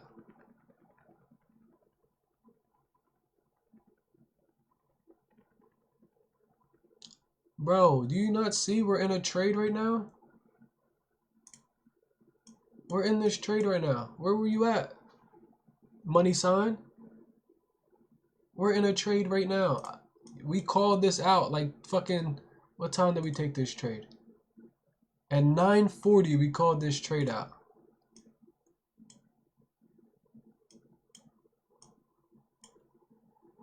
Look, I'm about to hit TP1. Do you recommend any journaling template or programs? Tradeify, not Tradeify, yeah, TradeZella. TradeZella is a good one. TradeZella is a good one. So TP1 is gonna be hit right here at 764.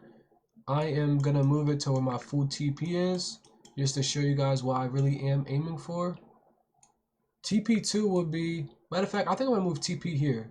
670 is gonna be TP1 because it's the bottom of the channel, right? I'm not gonna target this liquidity. I think we're gonna go to the bottom of this channel before we get some buying pressure, and then we're gonna get. I'm gonna show you exactly what's gonna happen. This is exactly what I think is gonna happen. We're gonna come down to this level here. We're gonna react off of it. We're gonna bounce to around here before we finally decide to break out of this channel. And the reason why I say that is because this is a key support level. Look at all of this 1, 2, 3 lows that price is going to have to break beneath. So it's most likely going to retest these lows to push lower. And then it's going to target the next area of lows, which I'm hoping would be down here. So this could be a 30R. Is it too late to enter the trade? Yes. I would wait for a pullback. Like I said, I believe price is going to break this low, and then we'll get a pullback off of this low somewhere. Right, this is the trend line right there. So I'm hoping we at least come down somewhere to this trend line, And then we're going to come back and retest this level. That is a guaranteed. This is where I would get back in. And then we could go lower. That is what I'm hoping, right? But I want to scale down and check something out. I'm going to draw a line real quick at the bottom of this just to see where price just reversed off of. And as you can see, look what we just took. We just grabbed this liquidity from 1, 2, 3 different lows. So there is going to be some type of buying pressure only because there are going to be buyers waiting at these areas. Alright, so there is going to be some type of buying pressure. I'm hoping that we only get buying pressure to these lows at the very most. I don't think we are. I do believe that we're going to run through this and then we're going to test the bottom of this.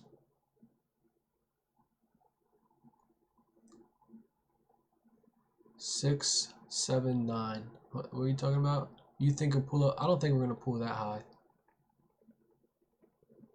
But that is VWAP though. So if we do pull that high, I wouldn't be surprised. But I just think I think we're about to really fall. I really think we're falling right now. Because this is the last line of resistance. Look at where's all the resistance?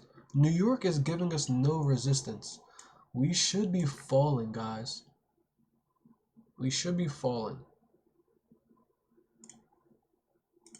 Alright. We are up 4K on this fucking 60K account.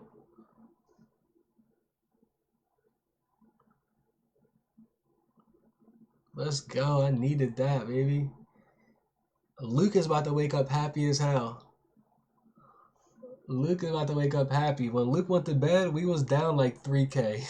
When Luke went to bed, bro, we was in drawdown.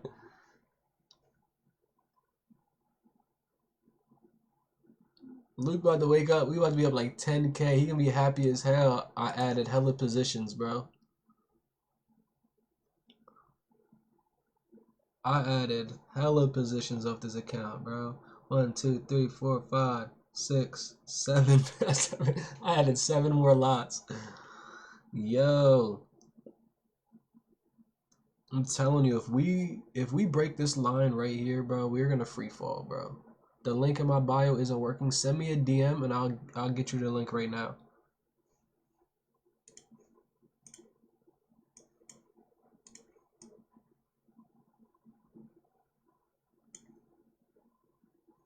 We caught. Look at that. I told you. Look, I told you we're about to free fall, guys. Look at that one candle I just printed. Keep going. Don't do this. Oh, that's right. XAU has a different. That might be a bad sign. Look, you see, and look at that shit. Look at that shit. Let me take this off so you guys can see. How many ticks are we up right now? I'm currently up 100 ticks. At 50 a tick. That's crazy. You just reversed your position? Bro, what's going on? You took a sell? And you're trying to take buys right now? Oh, you was already in the trade. And you just, okay, I see what you're saying. You was long. Oh, I see what you're saying. I got you. You're good. I see what you're saying. Again, that might have been a little pullback. I still think we're going to get a nice pullback to this level, maybe in the next 15 minutes to get on the underside of it. All right, right there. All right, I'm waiting for that. Once I do that, I'll probably add more contracts. But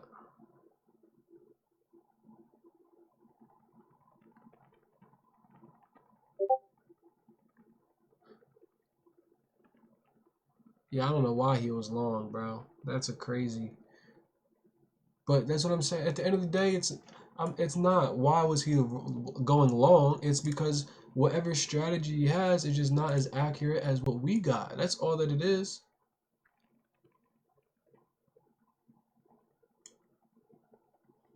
You feel me? I've just got a little bit more knowledge than most people when it has of markets.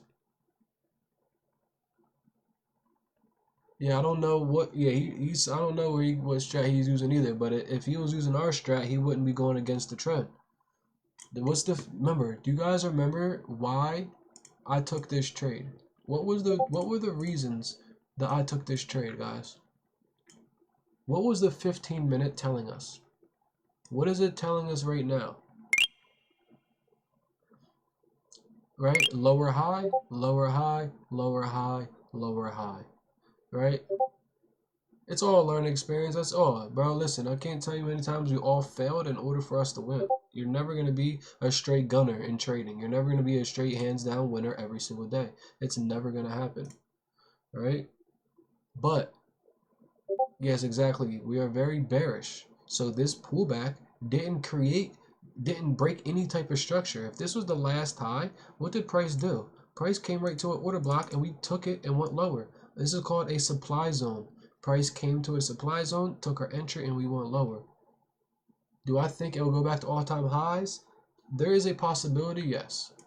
Do I think it will? No. Well, how did it breach your account? What the fuck happened?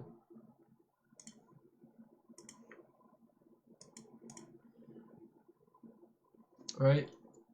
I don't like this that we're coming up on OTE. I definitely need to see price get below OTE. I don't want to see any resistance here. I don't want to see any pullbacks, only because I don't know what news is for tomorrow. Struggling to get into the Discord, fam. Send me a DM and I'll get you in the Discord right now. Send me a DM this very second and I'll get you in the Discord right now.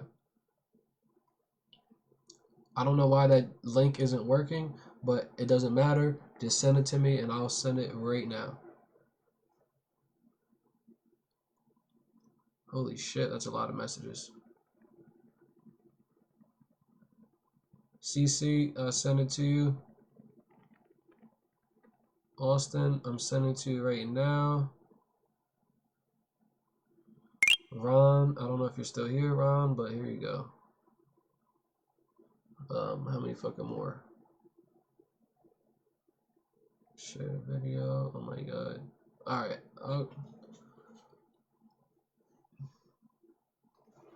Yes, I go live every single night at 7 p.m. Eastern. Friday, okay, Monday through Thursday for the most part. Sunday through Thursday if I'm not doing shit Sunday. But for the most part.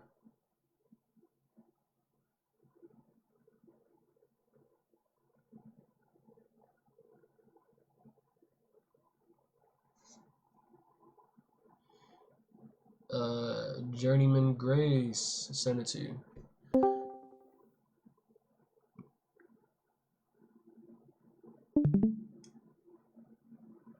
Thank you, really, Joy. It's very educational. No problem, no problem. That's what we're here for. Try and get this knowledge out there to all those who don't have it, just so we all can be better, right? There's too much money in the market, right? This is an unlimited money glitch. If you could learn to recognize patterns with your eyes, again, the things that I see may not show up the way that you see them. My advice is for you just to do this all day long, right? Pick a day and just go back and try and recognize patterns. Draw out your fib levels. Find out what's being touched, what isn't being touched. Look at highs and lows. The highs, and then look at the lows. Find out where they're retracing to, right? Take from one to the other. From this low to this high, you can see it touches fib. So now I'm going to move it up to the next one. From this low to this high. And let's see. Uh-oh, it touches fib. So now I'm realizing that each pullback is a fib level. Alright, so I take it from, let's see another one. Right, from this low, from it broke to this high. Let's see if it's enough. Look, 705. You get what I'm saying? All I do is go around and find ways that things match up in my head. Try and find out what price action is doing, where price is, anytime price breaks a high, where does it like to retrace to? And as you can see, look, the last high, right? So look, price made a high, makes another high. Where does it want to retrace to? Where's my last high? Right here, all right? So these are just the areas, the types of things I like to see. What type of formations are happening every single time price reverses? Is it a V-shaped reversal, or is it one of these rounded reversals, or is it a W? One, two, like, you know what I mean? This is a W. Right? That's called a W-shaped reversal. Right? So these are the things that you need to start to find patterns in your head, so when they happen again, you're already on top of them. What do you do if it doesn't touch fib but still a market structure? And then if it's still market, you follow market structure. The fib is just a help. It's a helping tool. Market structure is something that is forever, right? So if it touches the fib but not market structure, so yeah, you want it to follow structure. The fib is just basically a confluence. It's like an added bonus. That's all that the fib is. If it doesn't touch a fib, I could care less. But if it touches my support line with my fib, and then that is giving me a stronger entry. You know what I mean? It's like telling me, okay, it's a support level, price just made a higher high, it's retracing to a fib zone that's overlapping support. Okay, I'm taking the trade. There's too many confluences that's telling me it's not.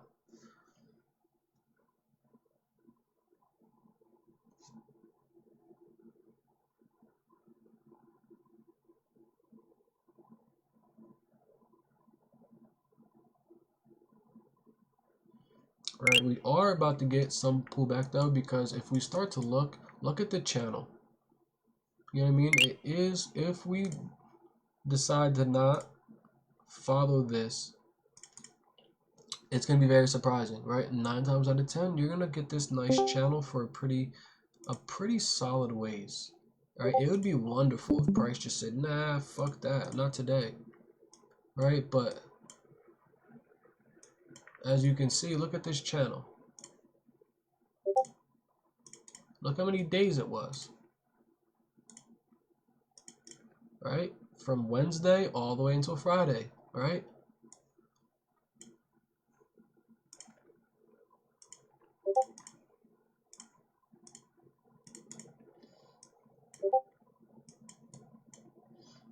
All right, now look at this channel.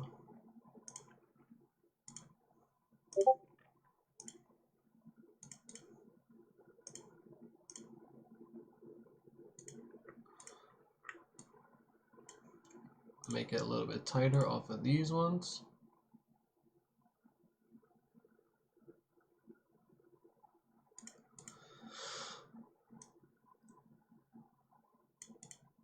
All right, but anytime price and it came back down to this bottom of the channel, what did it do, guys? All right, we bounced off it and we touched the tops, right? So this is, again, you gotta find structure. You gotta find something that allows you to look at it and say, damn, this makes sense, right? Go find something that looks in your mind and allows you to formulate certain things, right? I'm telling you, it's gonna help so much. It's gonna help crazy. Alright, but as you can see, look what we're getting, right? We're getting some bounce off of this channel. Where's my next lowest low? Where's VWAP band? Is right there. So this is just another area. Let's see where our fib level lies from the, remember, price has ran from here already, touched and went lower. So I want to see where price is going to retrace from this. So I'm going to draw my fib from here.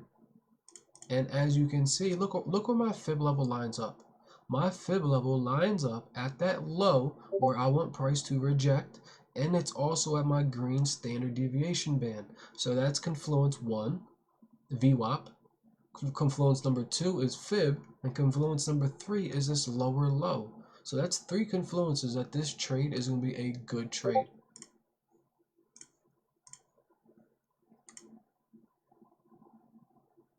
Yes, if I was you, I would wait for the pullback. Remember, this has to happen. The pullback did not happen yet on the 5-minute time frame.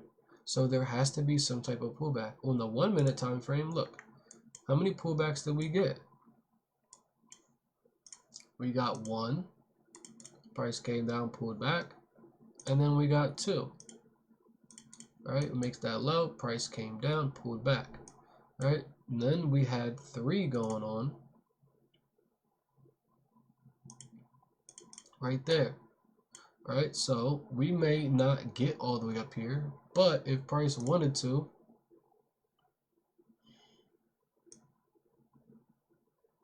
see, we might not even get the full pullback because look where this low is.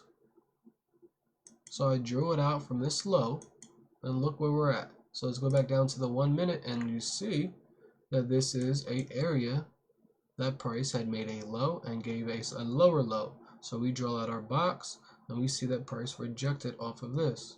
But if price gives us a V shape right here, this is probably what? Look, bounces off 618 fib level. This could start to be the correction back to this level here. So we could still be making a correction back to this level. I just don't believe we would go above this level.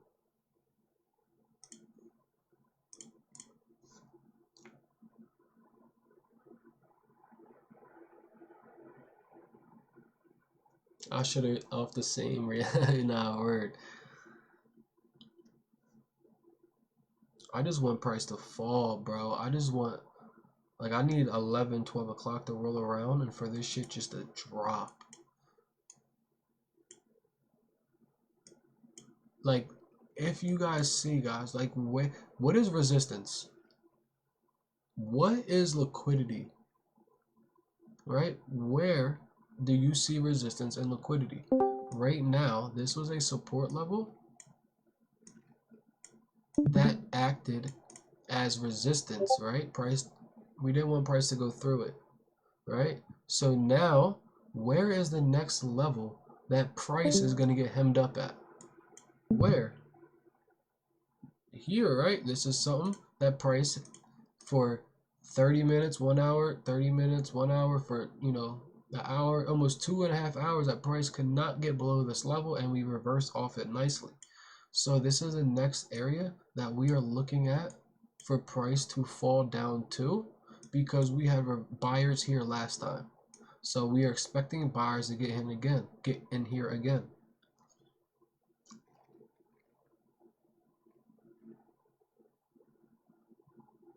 Okay, we are up 5K, 5,300. Price is probably falling right now, right? No, not hard yet. Give me that fall, bro.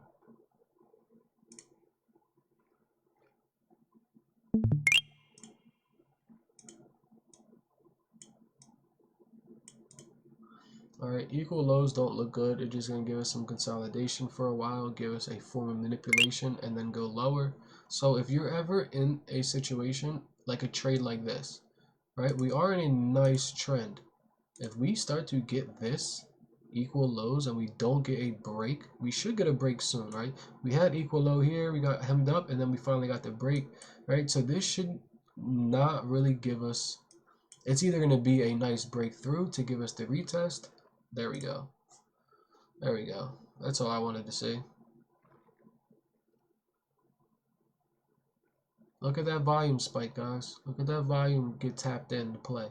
Look at the volume get tapped into play. Look at the volume get tapped into play. All right, this is telltale signs that big players are getting in and positioning themselves. All right, we are just hoping. All right, where's our next level of liquidity?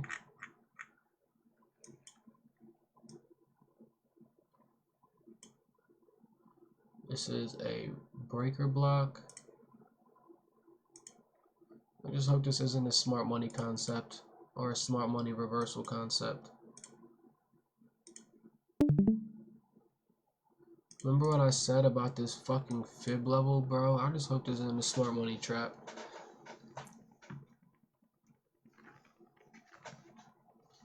That was so much volume.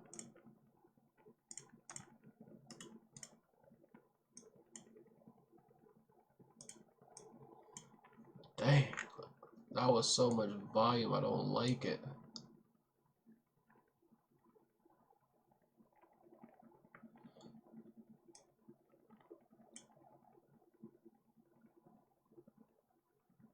Look at this volume candle. What did price do? It reversed, right? Look at this volume candle. What did price do? It reversed. Look at this volume candle. What did price do? It reversed. You see what I'm saying, bro? Thoughts on NQ? Yeah, let me get my mind off gold real quick because I don't want to see this shit.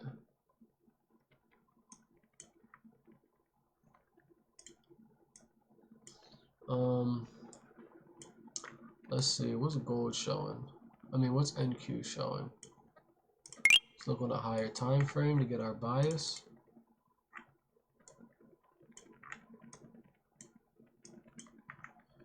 Okay, where's our last high on the 4-hour time frame? Is right here. All right, this is the last level of highs. What did price do? Did price give me a higher high? Yes. Let me take this shit off.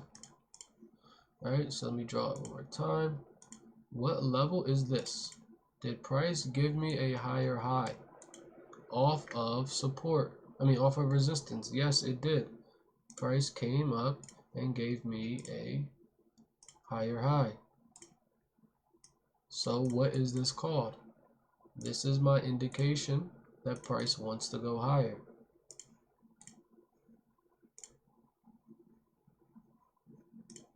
So where's my correction?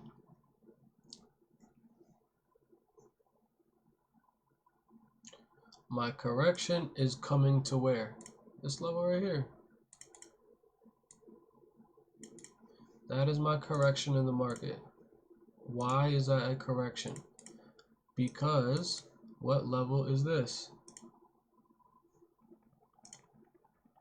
This was resistance, right? Price couldn't break above it. So now, what is price now? What did price turn this level into? Support. So if this is support, what does price have to do?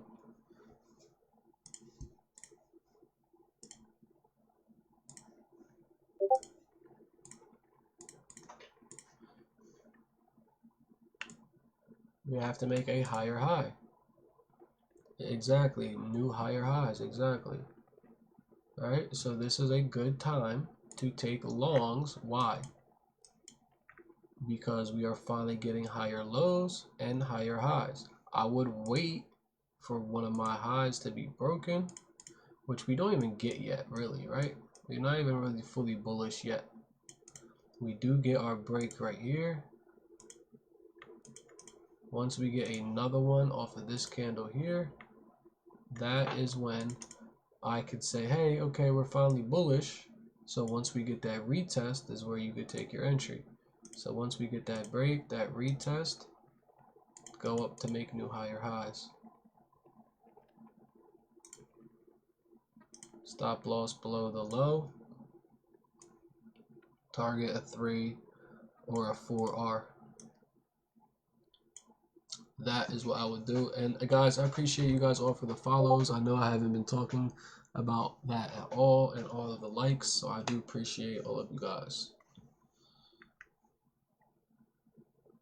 The 2-trade method, man. I know that ain't the real him. I know that's not him. It's probably one of these fake ass scammers.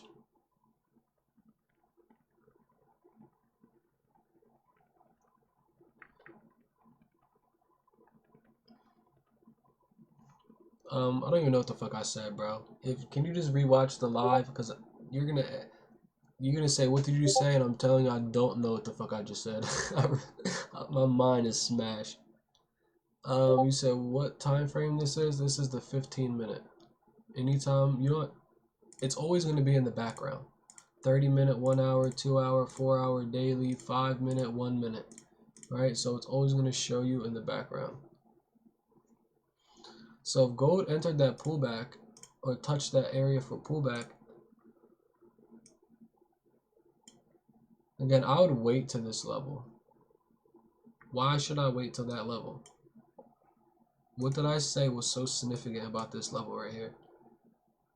What were the 3 things I said was so significant about this level? Right? So again, you just gotta remember, if you're gonna pick a level to pull back to, what level is going to be the best, right? Is it going to be a level where there's previous support? Yes. Is there going to be a level where it is a fib level? Yes. Right? Is it going to be a level to where there is a VWAP band or the middle of VWAP? Yes. So I would wait to pull back to this level because I know there's more than one thing that is going to push me lower.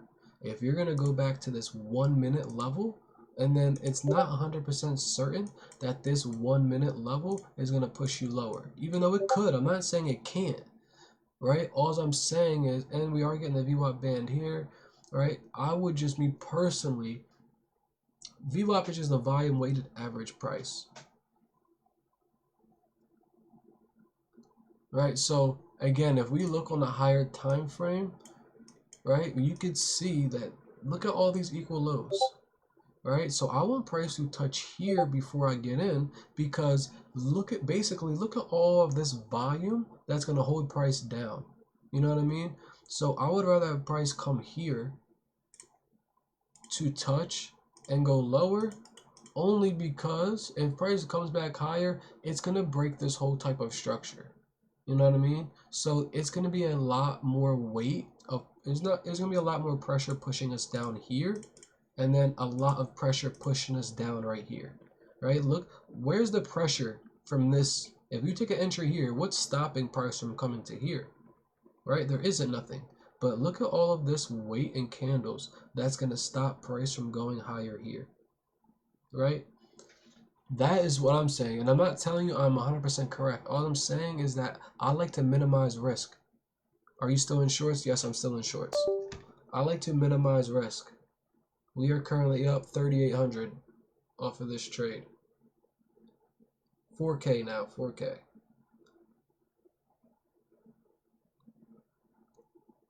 I don't know if you could see that.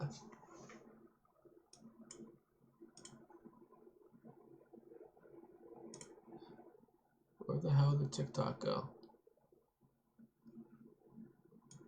Did I just close my TikTok live? No, where the fuck did my TikTok shit go?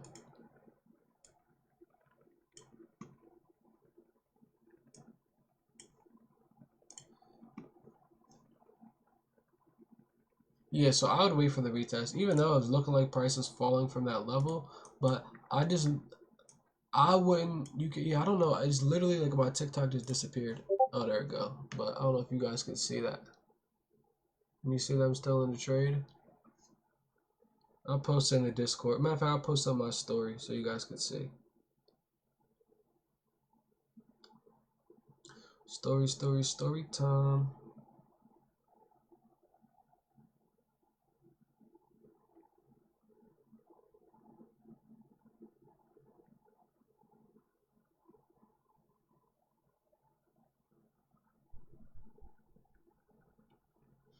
Okay, I posted my live for those who want to see.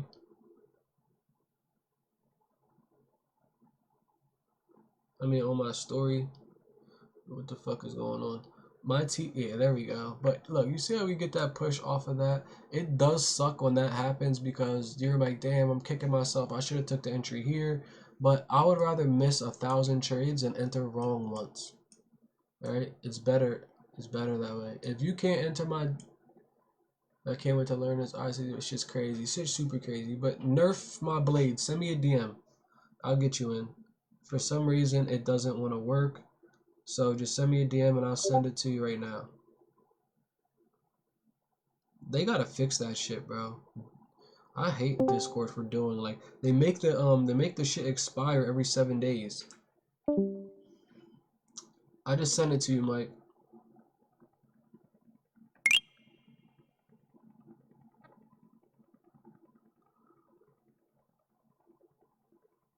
But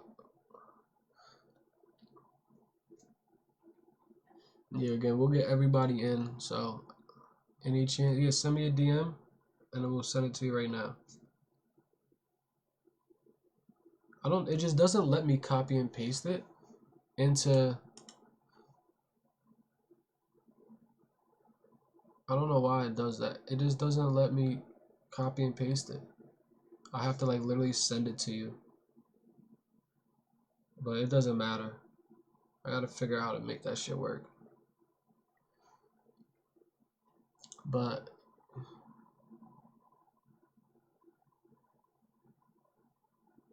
again, we get nice rejections off of this area, guys. I can't believe it held up. I think the only reason it held up because it was such a strong area is because it also was this low over here. No problem, guys. No problem. Again, we all took this trade. Well, majority of us did end up catching this trade up here. You don't want a 9 to 5 anymore. I get it, bro. Nobody do, right? That's why I recommend people learning trading. I don't give a fuck if it takes you 5 years. It would be worth it in the long run because you don't have to worry about work. You know what I mean? You could literally, like, just think about this. If I close this position right now at 4,700 bucks, $4,900, I literally just made somebody's salary. I'm $50 from blowing my 50K fund, and what should I do? Go fucking do one micro, and try and build that bitch back $20 at a time. If you do that, you'll be a shark. I passed a funded account $23 away from blowing it. Do that, right? You want to see how good of a trader you really are? Trade one micro and bring your account back. That will be the biggest challenge that you will ever face. If you could do that, you will be able to turn, you shouldn't have any problem after that. Your confidence should be through the roof, and you should be you're only gonna do great trades because you know you have $50 to lose, right? Now this isn't a business account. Alright, so that is what I would do. I would try your hardest to use one mini. I keep saying mini. Using one micro, right? What you mean? Now I'm 10 from blowing it. What happens after? That's over now. 10 is close. 10 is hard. You can't do that with 10. 10 is hard, bro. It's over. You might as well just try.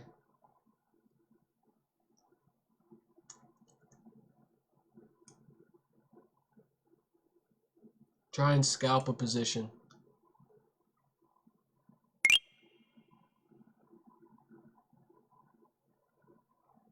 Okay, I'll figure that out. Okay, I get what you're saying now.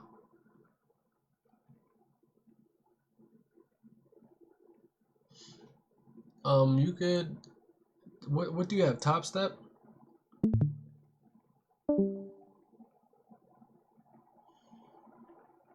You could either restart it. I wouldn't restart it. How many days have you had it? Good shit. 900 off the sales of ES. You were off the sales at 8 o'clock? Or the buys? Oh, 8 a.m. Good stuff. Good stuff. I'm about to say. Good stuff.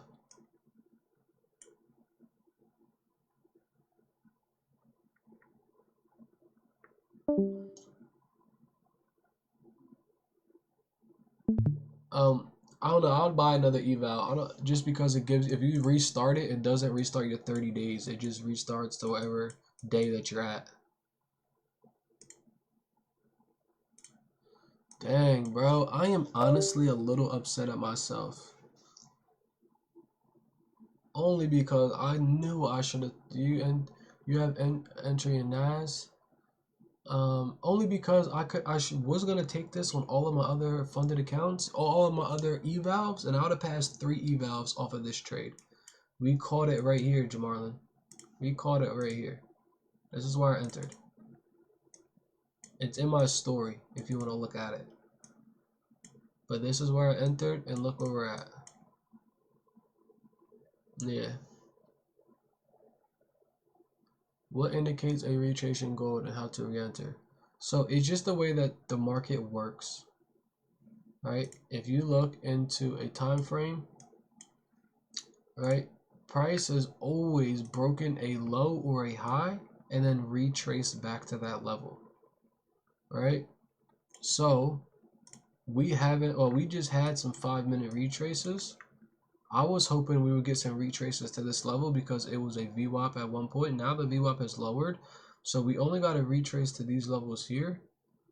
All right. I still think we turn this into support though. Do you guys see? If I draw out a box from the bottom,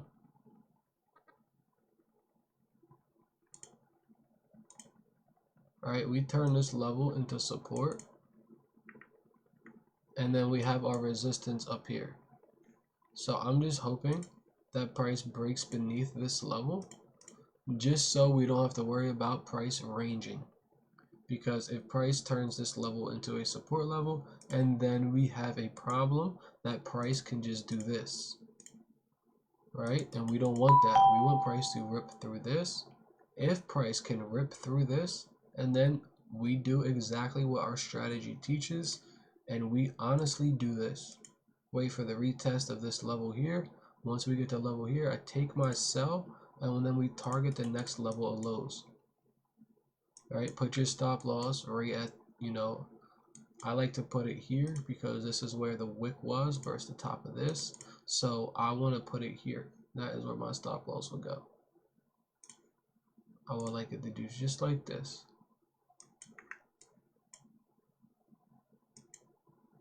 This is a 4RR. Nice, easy trade with a nice size stop loss that's not too tight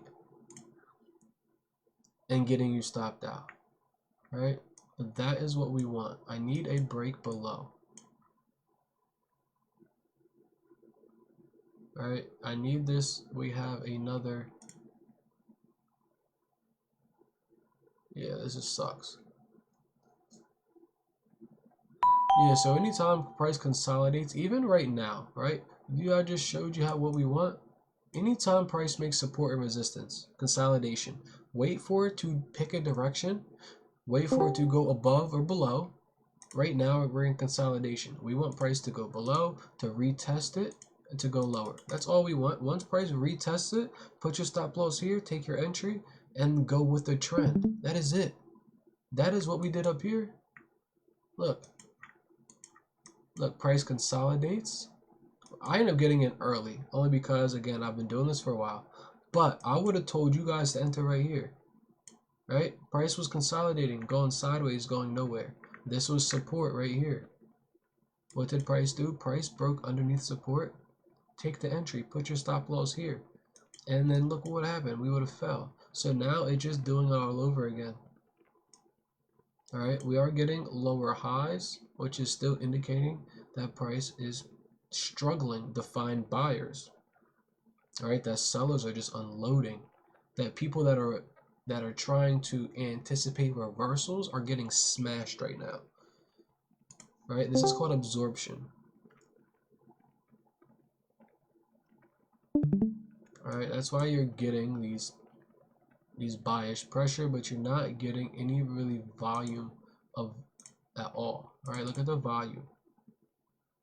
No volume.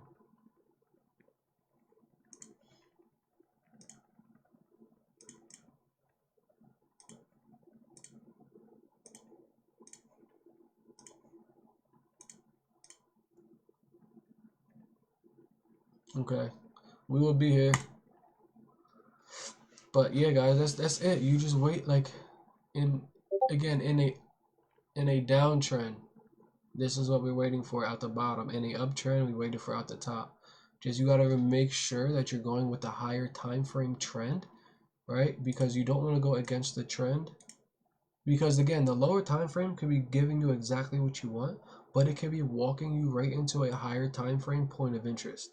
Right? So just that's all I can say. Just make sure you're going with what the trend is supposed to, so you could hold the trade for long. We don't want to get, again, we want to hold trades for a pretty long time. We're not trying to be in and out of trades all day long. It's just called volume.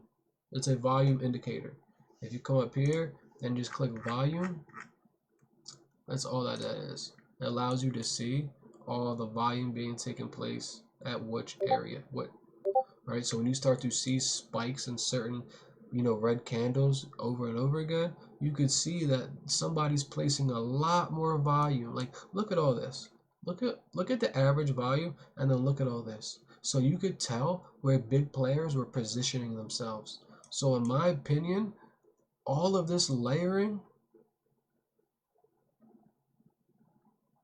yeah, you want to sell at the top of resistance in a downtrend. You always want to sell at the top, never at the bottom.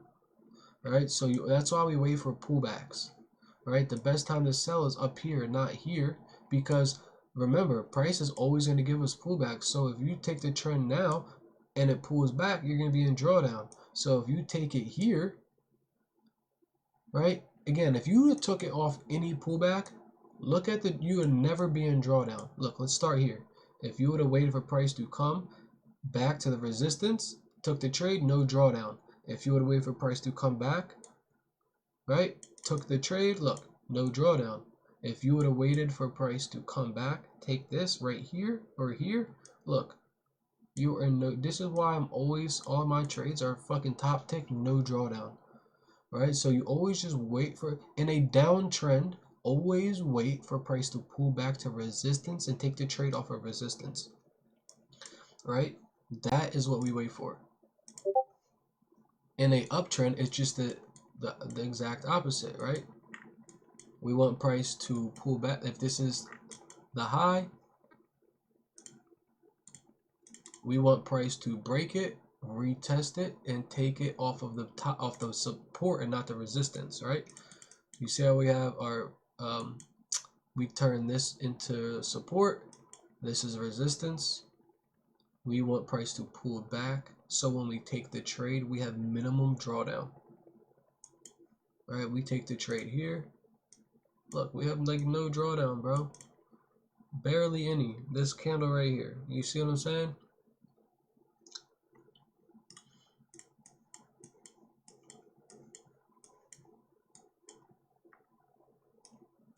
Okay, such a good fucking entry, guys.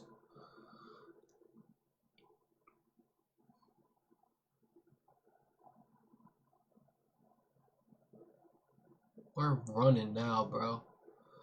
We're up 6K.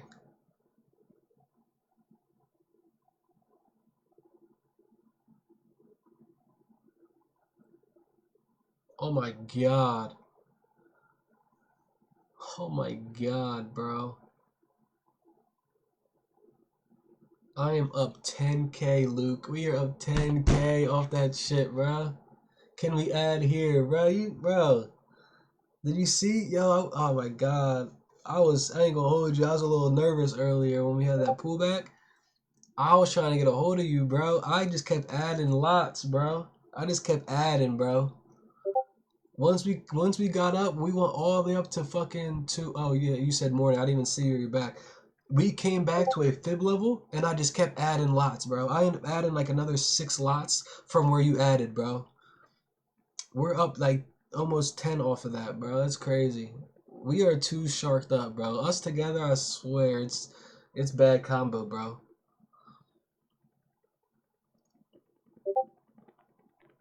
It's scary.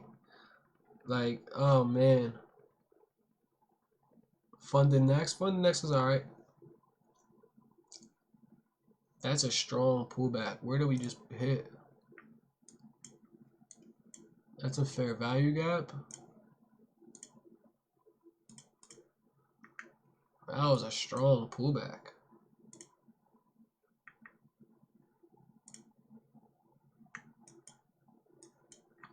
But now we're retesting the bottom of this. Let me see what this 5 minute, 15 minute, 30 minute. Okay, we got the pullback on the 30. Got the pullback on the 15. Alright, so we might just be getting a pullback right now, just off of something light, which would be this.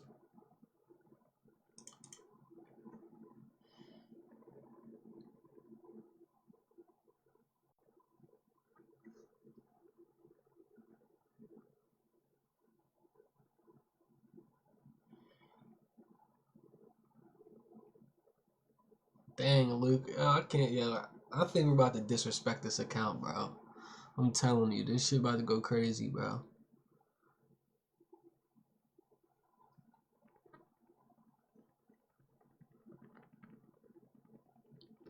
I can't wait to find a like that for real, for real. Now I'm telling you, oh man, it's crazy. Yeah, we really rejected off of that. Literally, that's yo, it's so funny. You're like, I didn't when you said, yo, we're gonna layer that red box. I was looking at the box below. I wasn't looking at that box. And then I went to go look at my chart, and I was like, yeah, this is what we're gonna do. And you're like, bro, that's exactly what I said. I'm like, oh shit, I wasn't paying attention.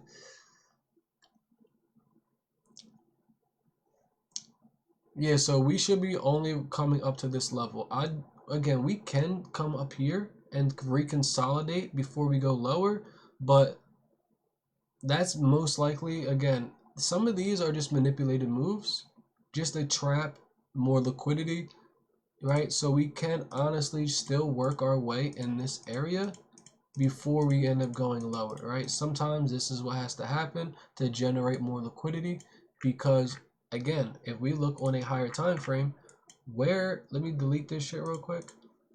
You know what I mean? Where is all the liquidity at, right? We end up grabbing some, what time is this? 10 p.m. to 11 a.m. There was a fair value gap here, which caused a nice pushback. All right, let me go look on GCU real quick and see what gold is looking at. See, gold didn't give us that push that GC did. I mean, XAU gave us a bigger push than what gold did. Um,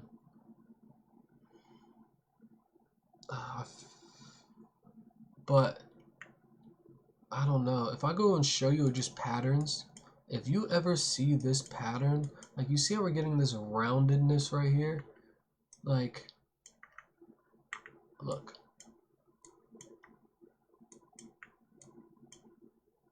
Like normally when you look, you see how we're getting this roundedness? Alright, we get these roundedness. Like this is normally what happens before price turns into something called order flow.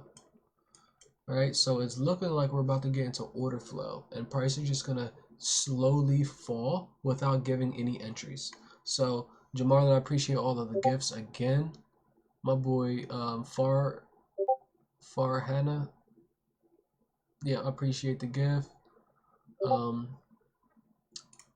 That was fib level. Yeah, remember the other day, and I was like, "Yo, I'm taking my buys to that fib level." Or I was like, "I'm taking buys to this level," and you're like, "Why is that?" I'm like, "Because that's a fib level, and I don't want price to reject." And then look exactly, bro. Price rejects right off of that fucking fib, bro. All right. That's why again, if you go and look where I added positions, that's exactly where I added positions at, because we were naked. We had a lot of room. So I was like, if we go back down, we have to start making money on the way back down. So I was like, I drew out the fib and I was like, oh, that's a fib level? Oh yeah, I'm adding more. I should have added some more, but you know, it is what it is. We're just gonna keep working this shit slow. And then this shit's we're gonna be able to, that buy last, oh my, bro, them buys last night, bro, was on a whole nother level. That was on a whole nother level. Bro, that was on a whole nother level. We was deep. Bro, we was so deep. What's QBT? Diamond, yeah, I'm telling you, we was deep, bro. We was both addering, like we just both kept layering 0.5, 0.5, 0.5 the whole way down. Listen, this is it right here. We were buying this whole shit. The whole way down, we were taking buys. The whole fucking way down, we took buys. When price hit this level, it just basically filled us in and gave us profit the whole fucking way down, bro.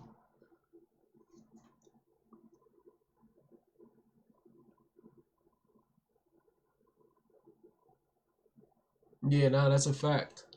Never mind, wrong chat, sorry. Oh, you funny as hell. But yo, because we were expecting price to bounce off of this to push us higher. Price didn't. It literally trickled its way down. So we were in buys. Fucking 20 lots deep, it seemed like. 10 lots deep. All the way up here. Asia session, we're still buying. We're still buying. And then we finally get that pressure and puts us in profit. Luckily, we took out when we did, though, because we ended up falling right again. Yeah, that channel. Exactly. We did just bust out that channel. I was just showing that, bro. Look, we bust that channel, we retest that order block. This was the first strategy that I used to use. This right here. This is, again, another hands down. I got so much shit up my sleeve. But you guys see how we have this nice trend line? Once you break trend line, we want to retest to the order block. Where's my order block? Either this one or this one. Either way, you could have took the entry off of this or off of this here, and then you hold. And look what would happen if we took this trade off of that strategy alone. Right? That was my very first strategy, and I was the one who kind of, even though it's trend line, but I came up with the order block, buying off order blocks. Check gold fib.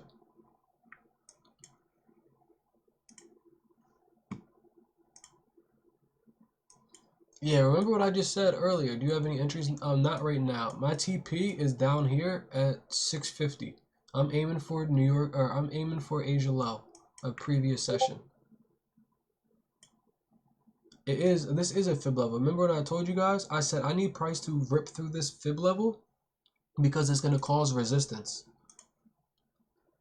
But the only reason we're not using a fib level this way is because why? We have a high, a lower high, right? We had lows, we have a lower low, right? So we're not expecting price to continue trend. The trend is down, right? We're not expecting this bullish trend to pick back up. If, let's just say, let me see something real quick. Actually, this is again where price gets tricky, because this is 100% what I would like to do, right? If price goes up, makes a high, comes down, doesn't make a higher high, normally a trend would like to reverse, right? But sometimes, again, this is a support level, price left support, it touched fib to go higher. This happened last New York, when we actually had a, let's see if I could find it right here. Price broke, we were in a downtrend. Price broke the high. It didn't stay above it. And then we were supposed to go higher off the break. We end up going lower. And then guess what level that is? Fib level. And then we end up going higher. Right? So even though I think bears are still in control, but it is just an area to just to be, again, if I'm about to enter a trade and I see that price can bounce off of this to push higher, and then I'm not going to enter the trade, right? Because there's something that's causing something in your way, right? So don't enter the trade, right? You want to wait for price to get underneath fib, and then you could start to enter the trade once you start to get more order flow, right?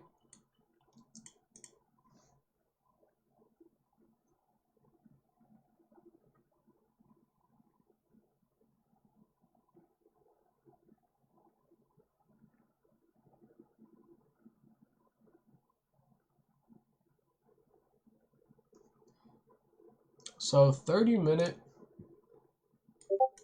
I like to see candles. So a lot of the time I'm looking in the 1 hour, 30-minute, 15-minute, right? That is what I'm looking at.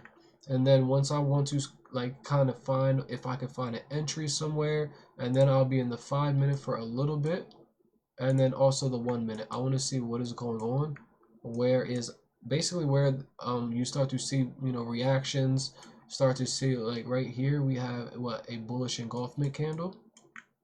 All right, we have a bullish engulfment. Right, so we are starting to see, we have, look, what candle is bigger, this candle or this candle? This candle is bigger from top to bottom, but this candle has more volume, right? So now I'm realizing that this push up was not created because it was a lot of volume. It was some type of divergence that created this candle, right? So I'm still holding on to sells because this candle is small with a ton of volume. So this is a false push. So I'm expecting price to stay underneath this level.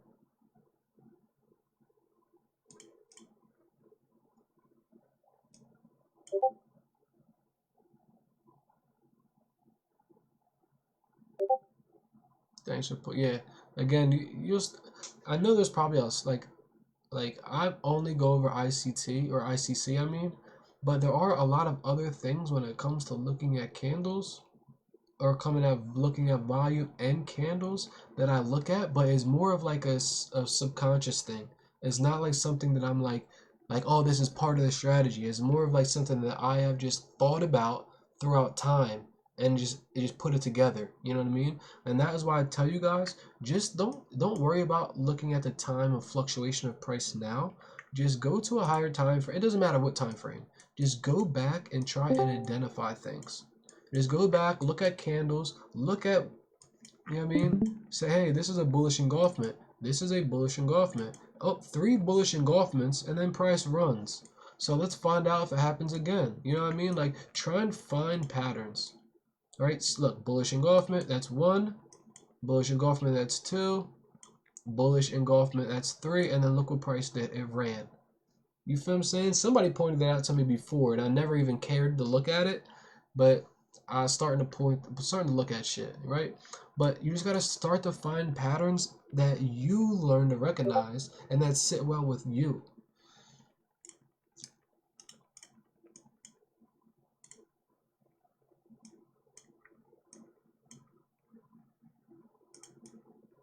Right? But there's gonna be patterns everywhere. Am I profitable? Sheesh. Dang, that's funny as hell, boy. I'm saying, you tell me. You tell me. You tell me. We caught this trade live in the Discord right here. I'm still in this trade right now. So you tell me. I don't even know how to do that shit. I don't even like, bro, just a rage baiter.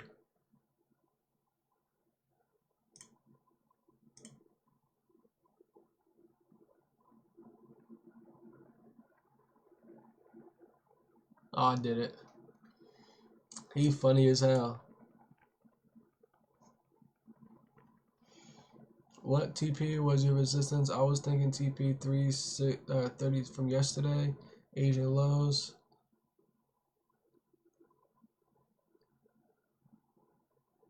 He almost.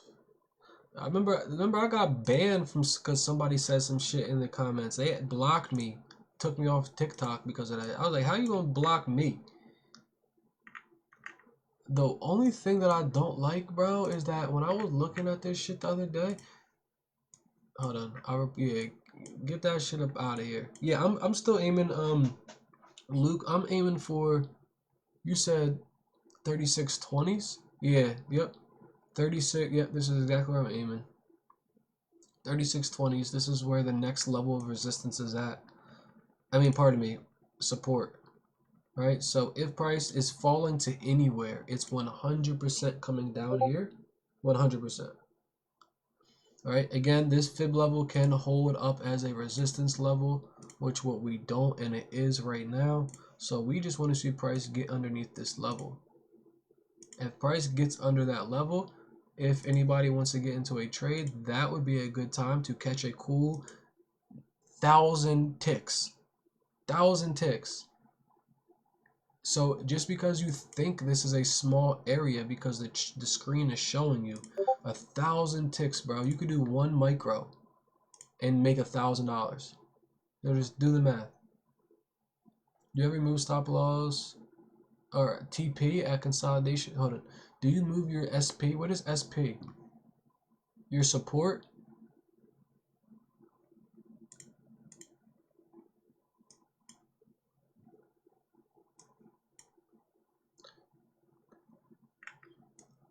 Yeah, so for the most part, bro, like for instance, if I wanted to take a trade off of this level, I am doing it like this. Right? That's how I'm doing it. I want price to get as close to this level as possible. So I have this swing high, right, holding as my resistance. Right? You always want an area where price, it's like, listen, if price, price has to follow market structure, right? So if you could get price as close to that swing high as possible, like, let me show you.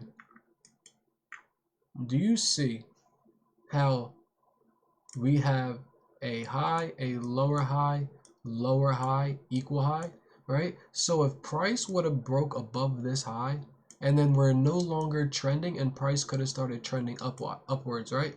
So you want to take your entry as close to this as possible, because if price wants to continue to make lower lows, and then look at all of this that you have to work with, right? But if you try and take it right here, your stop loss has to be way up here.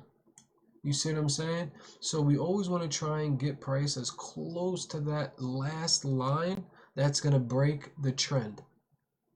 Because 9 times out of 10, price is going to continue the trend. If you go back and look, matter of fact, somebody go tell me right now, in the last year, tell me what sessions broke trend and what time of day it was. It's always going to be New York session breaking trend, and it's always going to be during news. Literally, when we were just in a downtrend,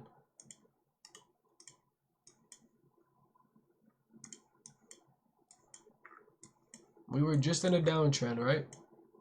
Let's see where we're at. Right here. Right? We were in a downtrend from August 8th all the way until August 29th, right? This right here was news breaking this high. All right? Next day, this was right here, was news taking us from the fib level. That pushed us to start a uptrend, right? Every single time price has started a new trend, it has been because of news. Right? What day was this? You guys remember this day? I fucking passed my Alpha Capital group off of this trade alone. Look, bro, look. Fib level. I took this trade off of fib. Look. And I took this trade and fucking passed my account off of my Alpha Trader. Guess what day this was? This was news. Go back and look. Go check what August 1st was. Go back and check what the 22nd was. Go back and check what the all news, bro. I remember these days like they were fucking yesterday. All right, news is always going to be an event that breaks trend. On daily from when this move started, that was. I don't get me to lying. I don't remember what the news is called. I barely fucking pay attention to it. I just remember what days they are. I don't remember exactly what news. We could find out if we really wanted to.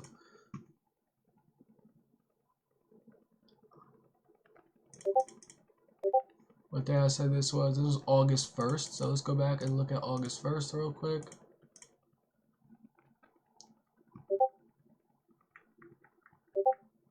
Friday, August 1st. Unemployment rate. ISM. Don't know what the fuck that means. Alright, let's go back and check the next one. What day was it? It was August 20th.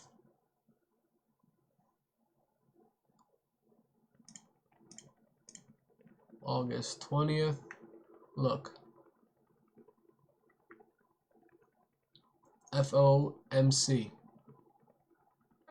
Right, what day? Do you know what date it was? We can find out. I think it was too. I'm just not 100%. Jax. Oh yeah, it was. It was. I know it was. We already looked at this. All right, what day was this? This was the 22nd,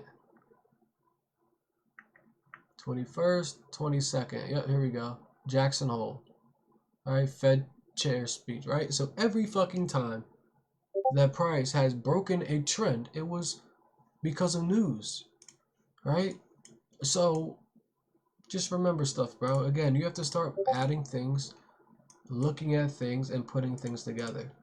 Right? That is just the biggest thing when it comes to trading, is finding patterns. Right? Yeah, CPI is another. I'm trying to get some sleep.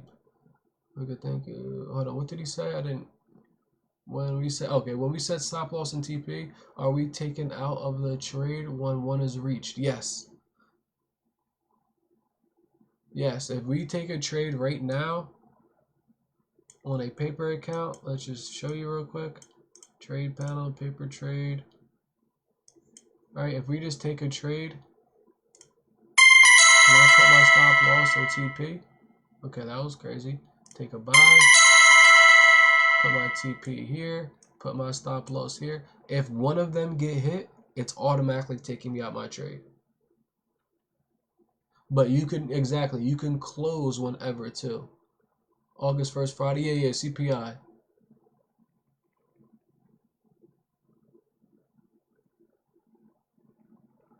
Right, but this is, again, this is why trading is so awesome, right? If we are in a nice downtrend right now, just think about the investors for tomorrow. Where do you know where to draw out your rectangles exactly? At the bottoms. At the bottoms of support and resistance, right? So anytime price rejects an area, do you see how price, like these two candles don't go lower, these two candles don't go lower, right? And then we have like candles kind of stagnate right there. That's where I'm drawing my box. I want to stay right here at these levels. And then you see price goes underneath of it, and then price doesn't want to go back above it. So where's price? Where's my low? So I'm going to draw my box right here, right? So if price goes underneath of it, I just wanted to do, look, price goes underneath of it, it retests it, and then we end up going lower, hopefully through here, and then we go underneath of it, retest it, and then we go lower, right? That's what we hope. And then we always just continue to draw our box at the bottom, and we continue to get this over and over again. And as you can see, we are literally getting it over and over again. I could continue to draw out my boxes. Look, the low, price broke it, gets under here, it goes lower. What's price do? Makes this low right here, right? We get underneath of it, we touch it, we go lower, right? If I draw out this lower, these lows right here, watch. All of these lows right here, what does price do? Price gets underneath of it, retests it, and then it goes lower. This is how the market moves. It's just that if I take all of this shit off my screen, and then you have no structure, right? Do you see it now?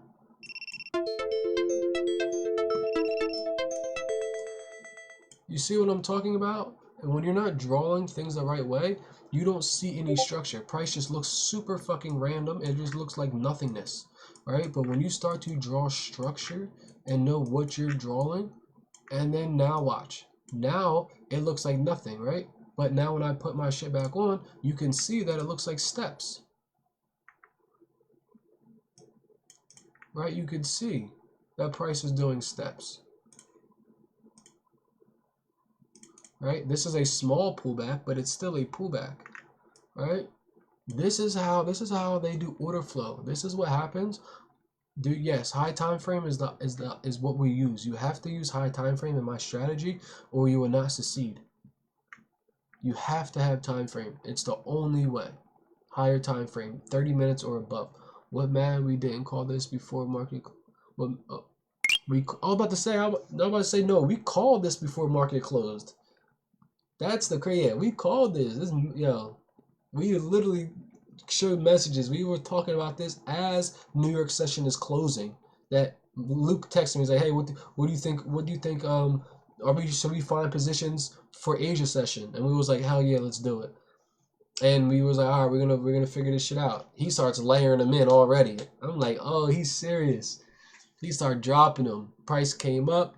I added some more. Price came right through and ripped through all of them, bro. Ripped through all of them. But we really just called this shit. And this isn't the first, it's not like the first time. Like,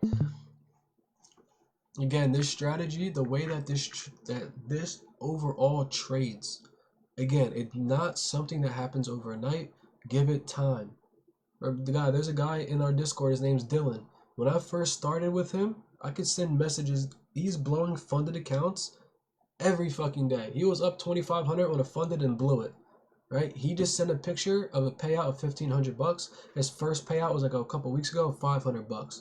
Right? So, and like, mind you, a month ago he was trash. I'm talking about god awful. You feel me? So it just shows you, if you really stick to this stuff and put in that time, right? Shit will actually pay off, right? But it's for the people that think that trading is a get-rich-quick scheme. Trading is not a get-rich-quick scheme. You're going to have to put in time, blood, sweat, and tears. Have I took another trade? No, we're still holding this trade. There's no reason for me to take a trade when we're damn. Damn. Sheesh.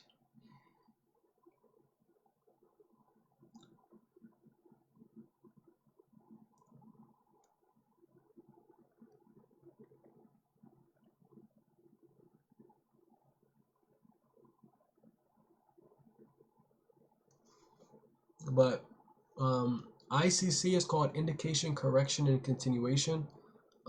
I would recommend you going to Trades by Sai on YouTube and watching all of his videos. He has a full breakdown of every video of this strategy. It is his strategy, so I'm not even gonna act like it's mine.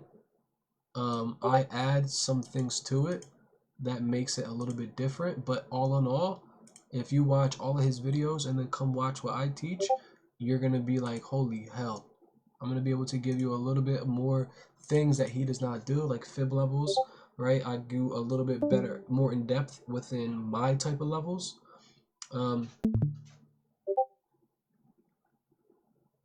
His name is Trades by Sai. I'll type it in the chat. He's on YouTube, he's on Facebook, he's on Instagram, he's on everything, right? Follow him on Instagram and follow him on YouTube. Watch all his videos. He posts all his video breakdowns, trades and side by sells. You remember he's in sells. Listen, I seen trades by side last night, caught the New York sells that everybody was fucking FOMOing over.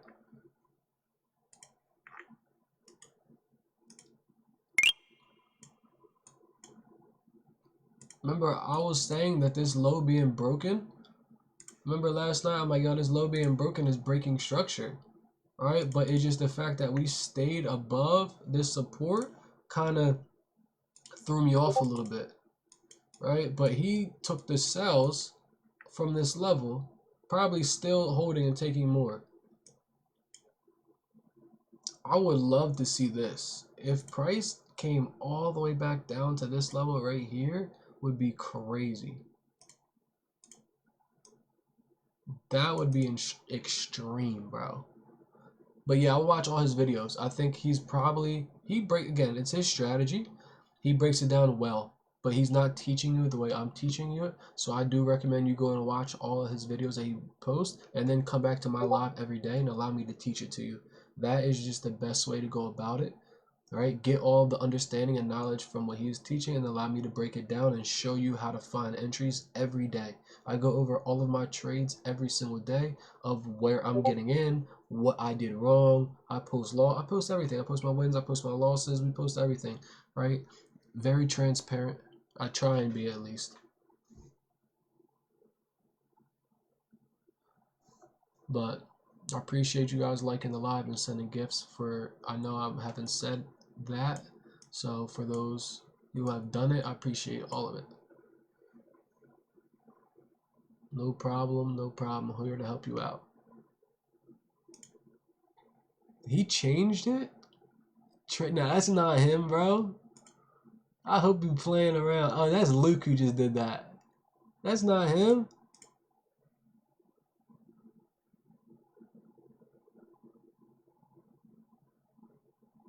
Yo, is somebody just...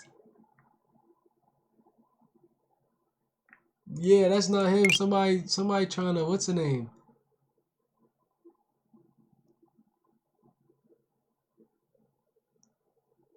Nah, his shit is not that. I'm about to show you. That's not him.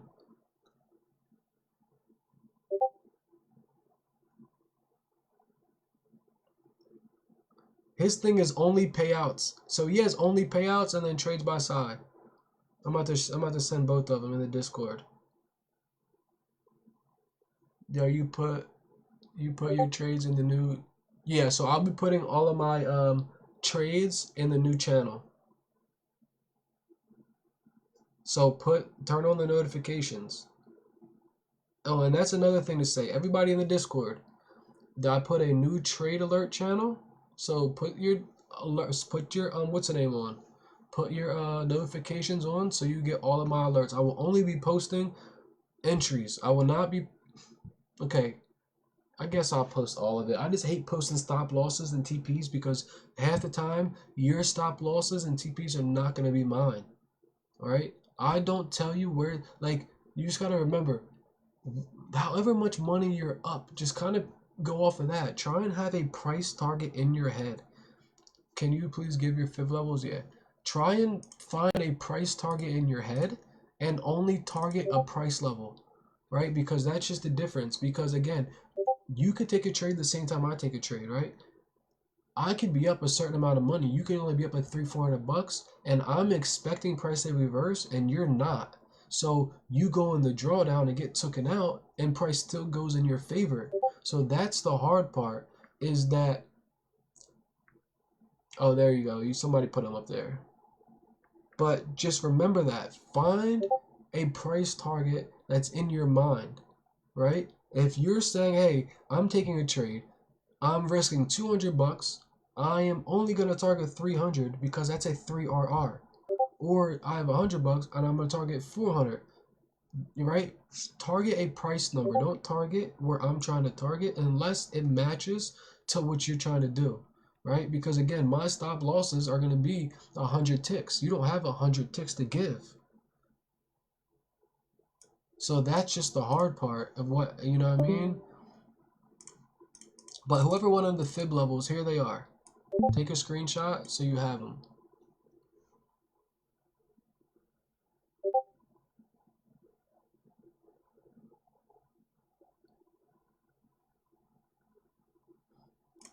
But that's just the hard part, guys. It really is hard to tell you guys where to put your stop losses and stuff. Just always remember, go to a 5-minute time frame and then find the next high, right? So if you're taking a trade here, then your stop loss is here. If you're taking a trade here, so watch.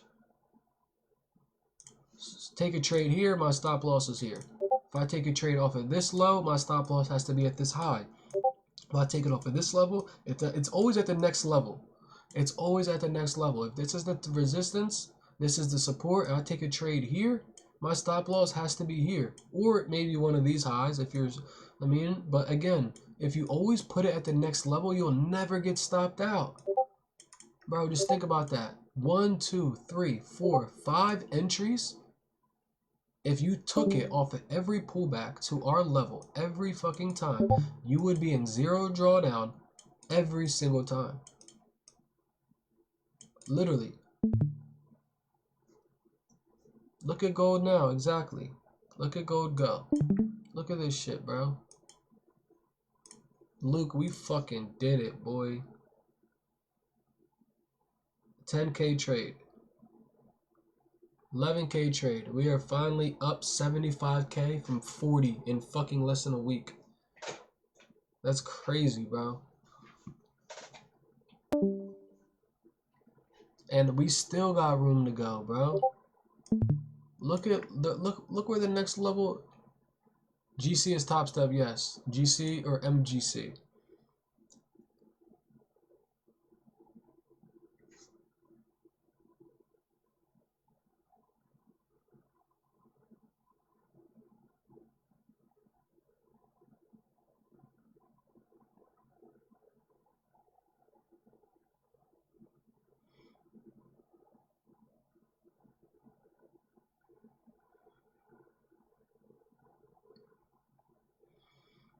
Call me the fucking goat.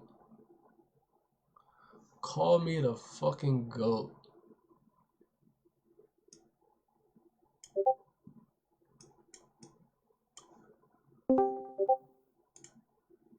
He said goat. You said you the fucking goat. Yo. Look, bro. We are doing 165 ticks at $50 a tick.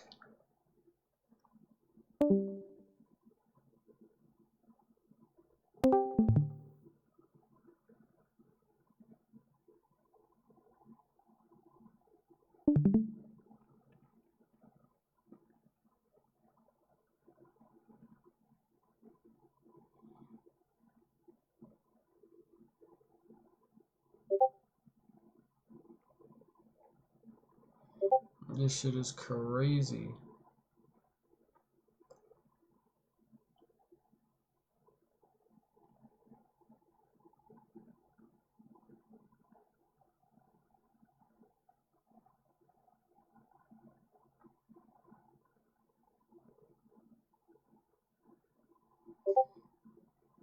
What's the pip count? Oh my god.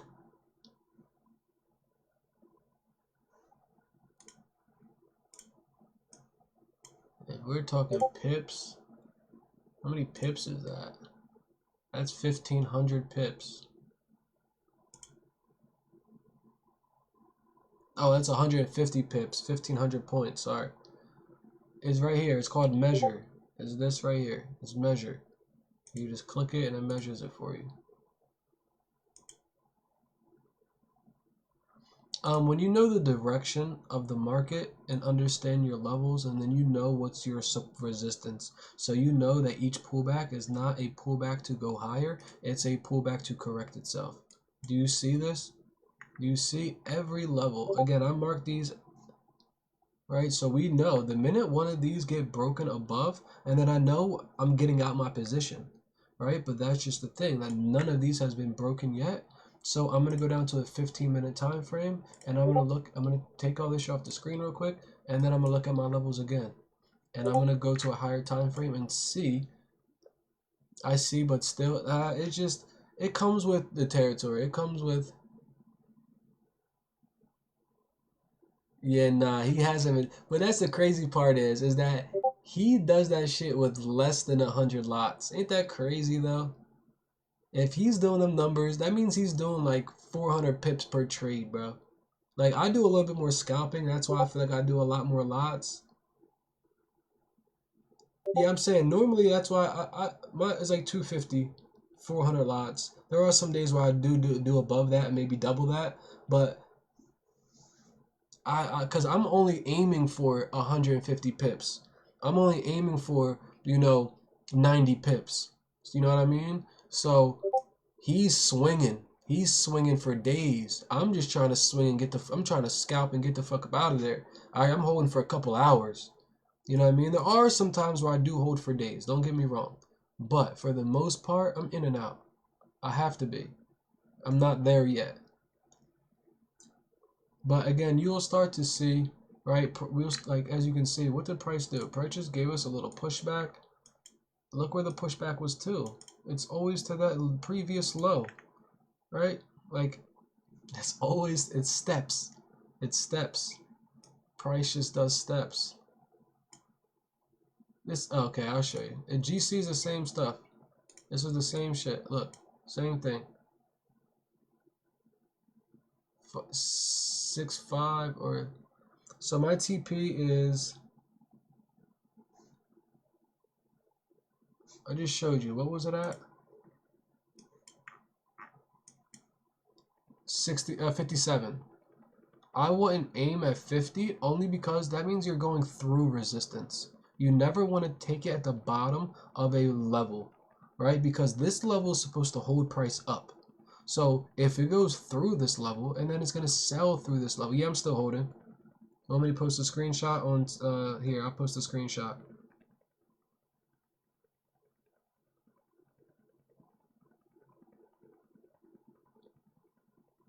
Here, I posted a screenshot to the story.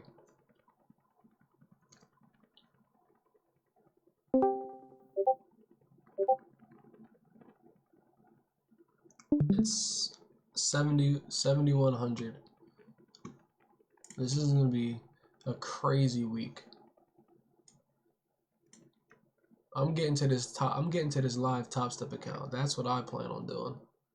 That's the only reason why I'm just fucking yo, every trade I took on this Top Step account, I full ported so far.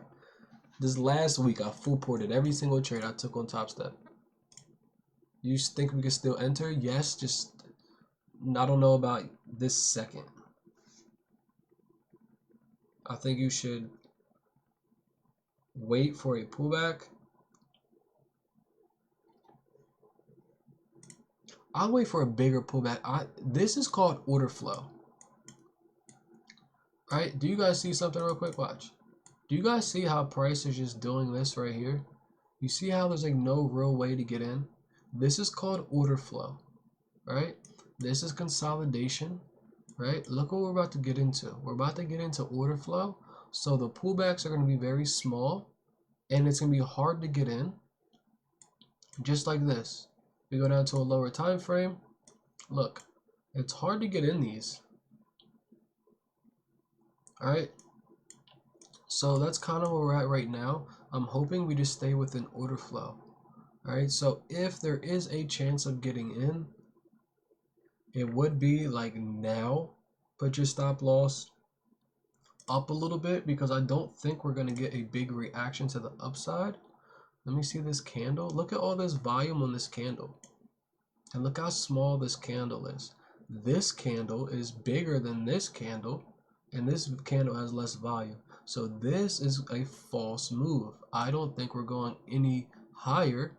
If I was going to take a trade now, I would have to put my stop loss above 2 levels just to have a slight bigger chance for a pullback, right? And have a nice cushion so I can target these levels here at 58, 57, which will give me a 2.5 R, which I don't know would be enough for me to enter a trade, right? If it was anything bigger than 3R, and then maybe, but I'm not targeting. This is just a long way. I don't think we would go way deep into this zone to touch 51s or even 50s. Alright, this is going to act as a hard level only because it was a previous high in a higher time frame.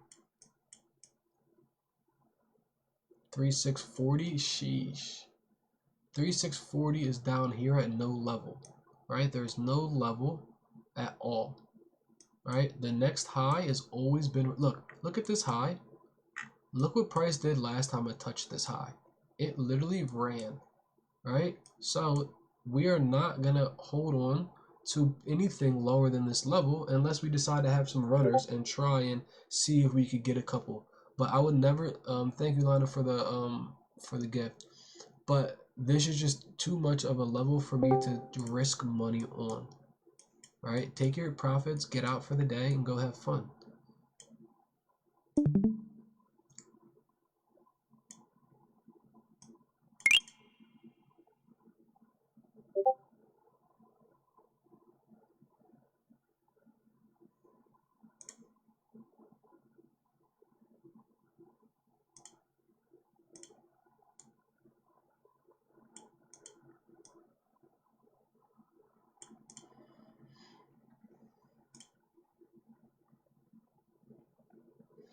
Yeah, 3600 is definitely a tough support level.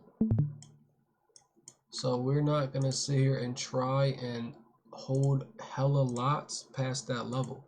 We will take our position, take majority of our trade off, and then you hold, and if price decides to break that level, at least we get a couple extra bucks.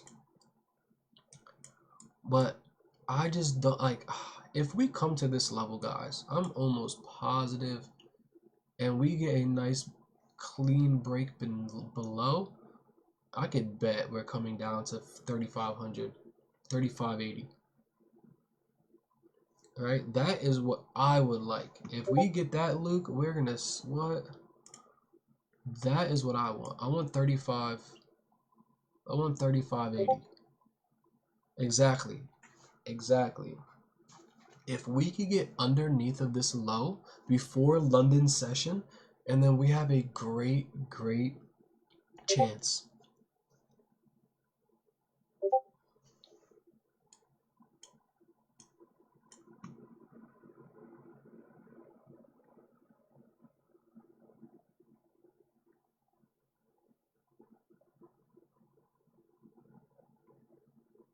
Are you on Top Step or what? GSXR.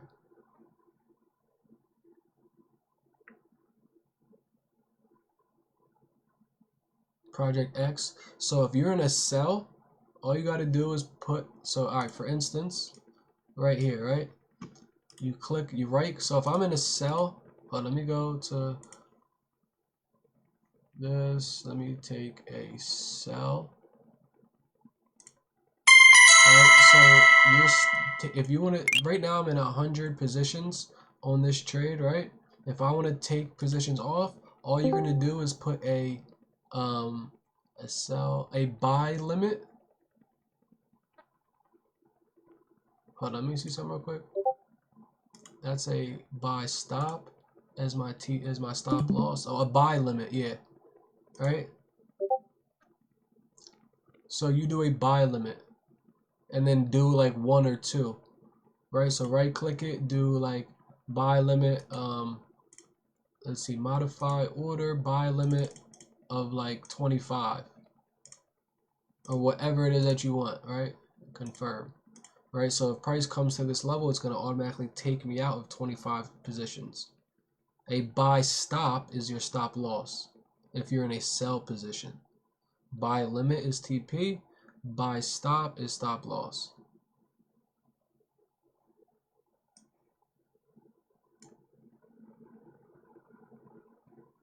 On daily, from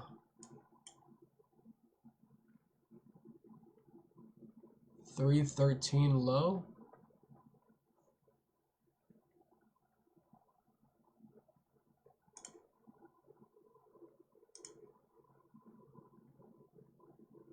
to the highs. Oh my god. If we came back and retested this, bro. Oh my. That's resistance too? Oh my god.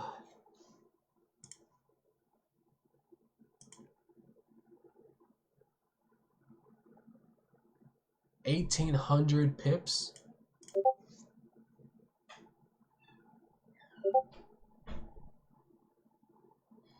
Oh my god. Yeah, I'm in gold sales right now.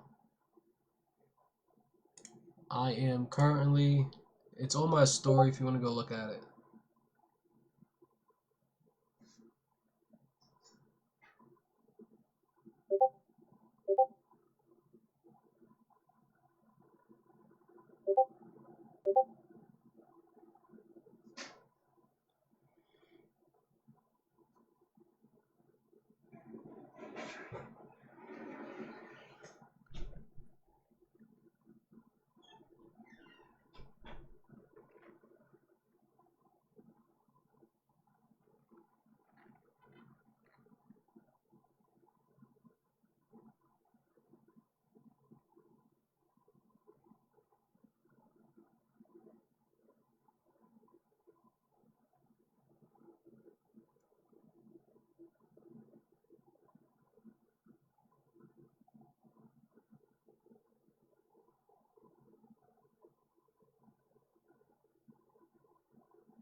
Yeah, since USD is pushing higher, 1,800 pips is insane, bro.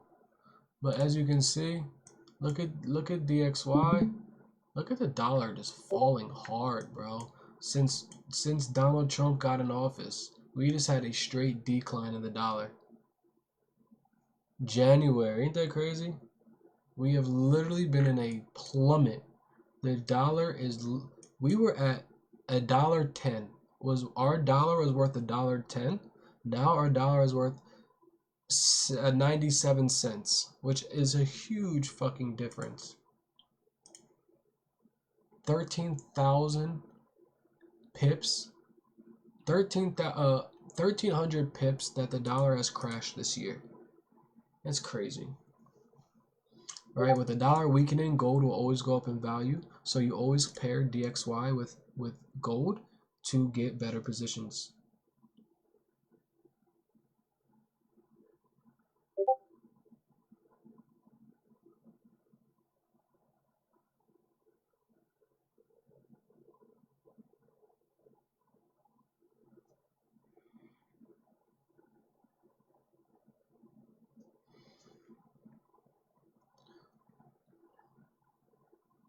No, I don't know if Donald Trump did anything at all. It's just weird that it literally, when I first started getting into trading, that was like one of the big things that I kept hearing, that Donald Trump is going to push the dollar down, and I'm like, how the hell is he doing? It's not him, it's the economy. But there is a lot of things that you'll start to learn, that things that he put in place that Trump affected the dollar because he took 15 countries off of the gold standard. off of the dollar standard to buy oil. Or hold on, how'd it go? There's 15 countries that used to buy the United States dollar, or they used to buy oil in the United States dollar. So that's billions of dollars every day that was going to buying oil, and 15 countries said no and started to buy it with other currency. So that dropped our value, and that was all because of Donald Trump's deal. Oh, you did call that too. That's crazy. That was January. How's DXY after that news? I'm bearish long-term DXY. Bro, why didn't you just fucking buy so much gold right then? I'm opposite, bro. DXY long-term after this month? Nah, yeah. Trump effect. Mine is purely from what graph is showing, where yours is fundamental. Yo, Luke is a shark, bro. I swear. Yo, look at the shark. So let's see if you would have bought gold on that date. Let's see what the fuck, where we would be at.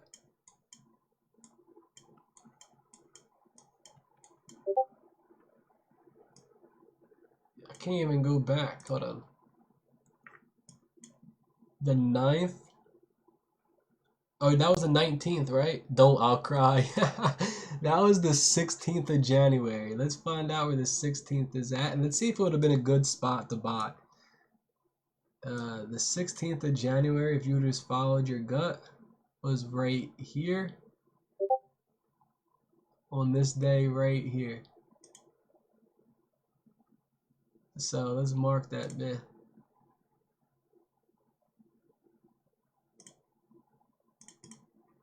Yep, if you would have bought right here, you would be, bro, you would have been a no drawdown just off the daily. Bro. Yo, it's never that simple. I mean, he may have been so sure, but it's never that simple, bro.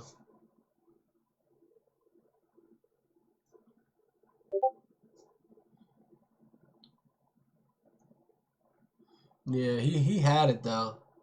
That is crazy, bro. Look at this. How many pips is that?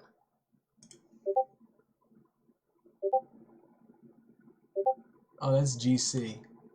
Let's go over here.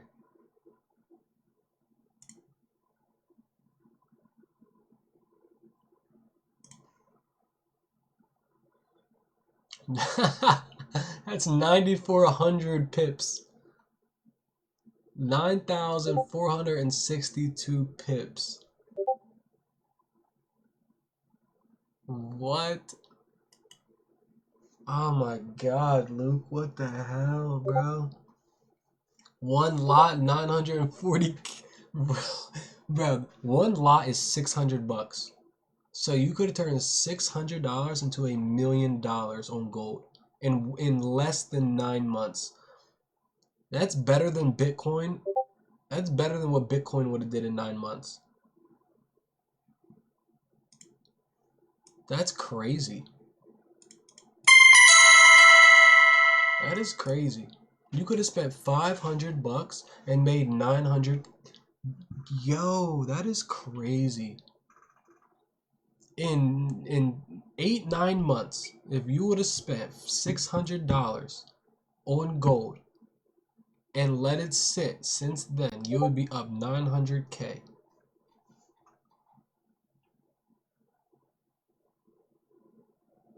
Yeah, people don't know that though, Pistol Pete. People do not know that about the dollar being backed. Everybody tells you it's by gold, but people don't realize that our country is literally forced, almost every country in the world, to use American dollars, that they have to convert their currency into American currency before they buy gold. I don't know how they convinced all of these countries to do that, but they did that, right? Now 15 countries have fell off of that, which devalues the dollar because there's not as much money in circulation anymore. And then in January, they're about to put another $4 trillion into the market. So that is going to cause more, it's just going to cause more drama. All right, it's diluting the dollar. If we already have a low dollar, it's like when you have Kool-Aid and you have only a little bit of sugar in there and then you keep adding water, you're going to dilute this Kool-Aid. That is what the dollar bill is about to do. You're about to put hella money into circulation when the dollar is already diluted. When the dollar is already diluted. So yeah, so get into the stock market shit. Understand the stock market so you are not battling inflation, right? So you could let your money work for you. All right, so look at this 15-minute retest. We're gonna have to get a 15-minute retest to this level here, and then that should be a good area to get in. But this is where the 15-minute is should retest to, or it's gonna where's support? This is another thing that I feel like I don't go over enough, because I tell you guys, yes, that these levels will hold in a lower time frame, right? But when price decides to correct itself, these are not going to hold up anymore. There's only one level that's going to hold, and it's going to be where support was. So remember what I just said, because you're going to sit here and say, hey, I took a trade off of one of these levels because that's what you told me that price was going to respect it. Yes, it will when it's in order flow. But as price starts, look, we're getting a high, a higher low, a high, a higher low. So we are getting bullish now, right? So if price doesn't, this is the last high.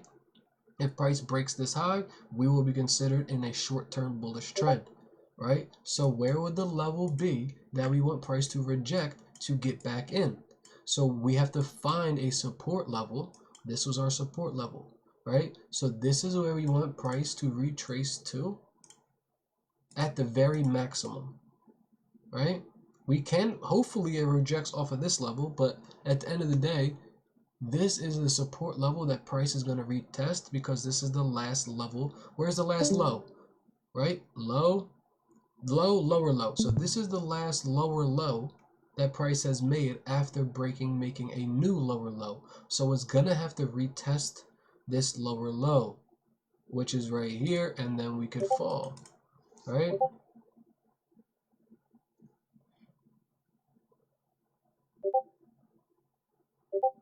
So just remember that, guys. That is very big, because I feel like some people miss that.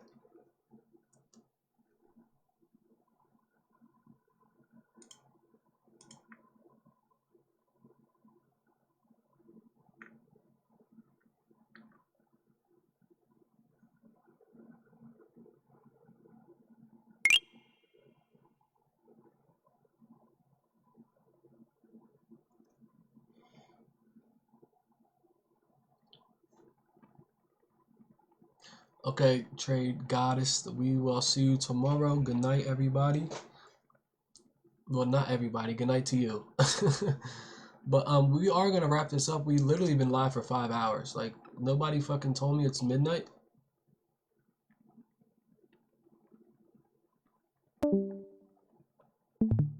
Yeah, so I'm just chilling right now. We're gonna let this hold. I'm gonna wait for price to retest one of these levels and just let it hold. Right? This again on the 5-minute time frame. This is still a level. It's temporary bullish right now, and it still be bearish. This is just a pullback. This has nothing to do with the trend. Once it breaks this support level, and then the trend is changed, right? That is just what you have to understand, right? Always look at the 15-minute, 30-minute support levels, and that is what we're gonna dictate our moves off of, right? Where do you find that? Where is price? Look, 1, 2, 3, 4, 5, 6. Like, you see all these touches that price couldn't break above this level. So this is the level we want price to respect. We already broke beneath it. So I need price to respect this level to go lower, right? If price gets on top of this, right, and then we don't take any buys until we get above this level. So again, this is all that I do. I don't do nothing different. I literally just be patient. I wait for price. Let's just say I woke up right now and I wanted to get in a trade. I'm either going to do this right here. I'm going to wait for price to get to this level. Once it holds, I'm going to take my sell. If price doesn't and decides to work its way this way, I'm going to wait for price to get above this level, respect it, and then go higher, right?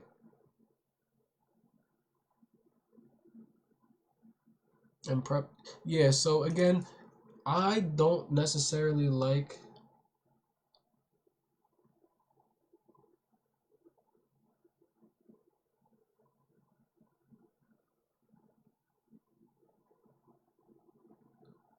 What was I about to say? I don't like to try and hold pre-news. I hit yesterday, minus one funded. I taught myself, time myself outright for the night. That's what's up. I don't like, I appreciate you guys for being here.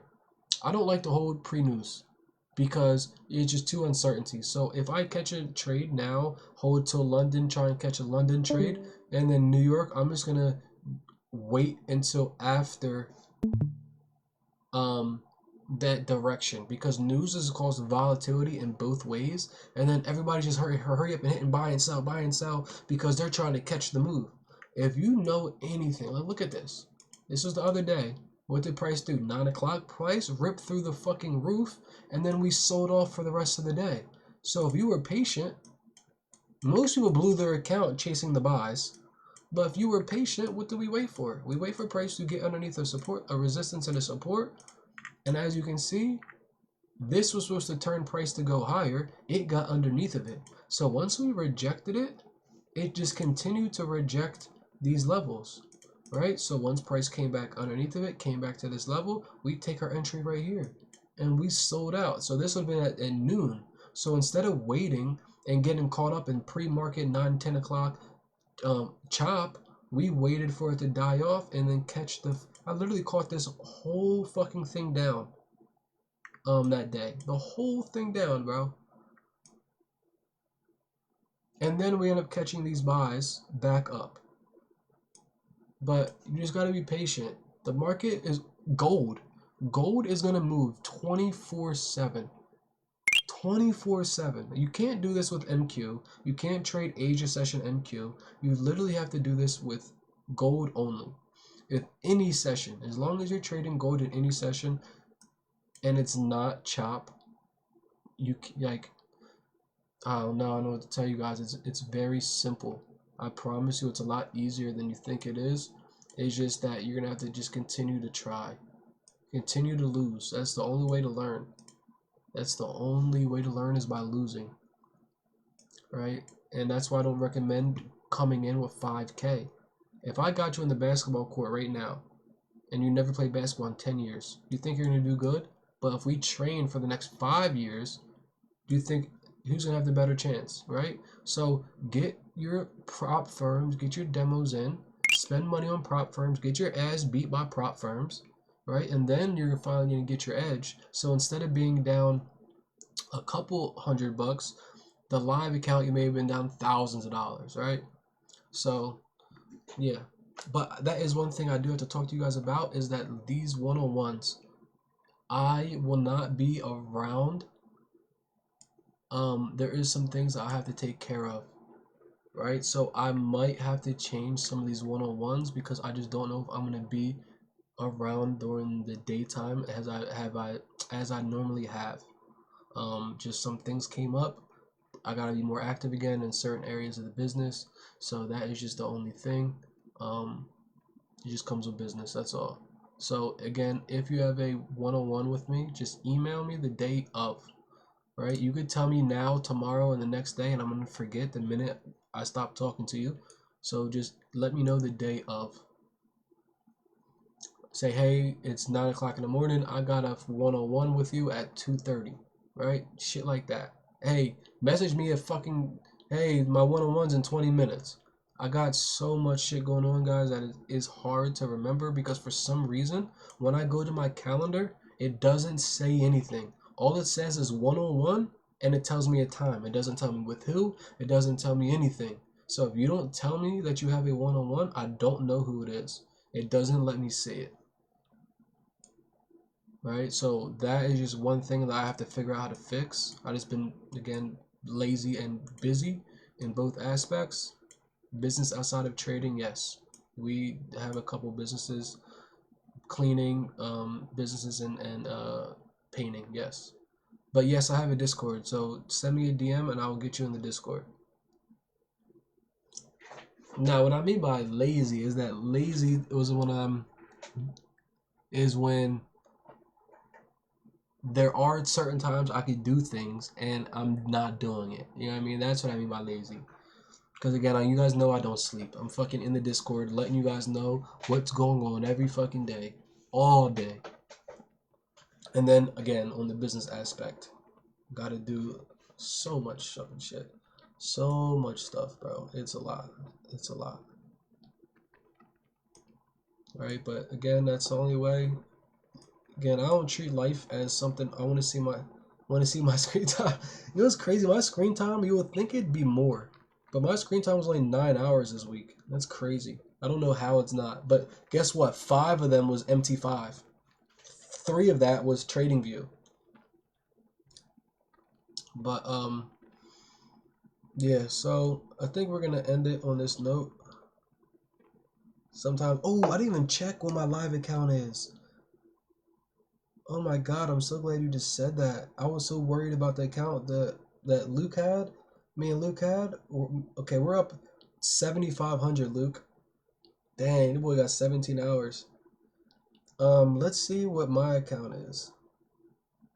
Oh my god, we did it. We did it. Dang, half a ticket. Yep. 564. 564. And guess how many lots? One lot. I mean, hold on. 100, 200, 300, 400, 450.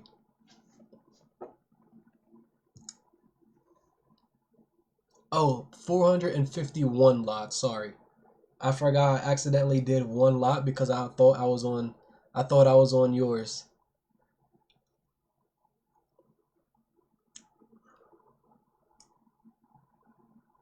451. At least it wasn't 50 again. Oh my god, bro. That was so scary. That was the fastest like 3K I think I've ever made. I literally opened it and closed it the minute I seen that it said. I was like, oh my god, that's not my account. What? Your heart was thumping. I was about to blow the whole. I'm about to blow the whole entire account in fucking seconds, bro. Oh my god. Oh my god. I'm just glad that I caught it and that it went positive immediately. Nah, that's a fact, bro. That's a fact. The video looked bearish on open. I don't look at the video, but I'll take a look real quick.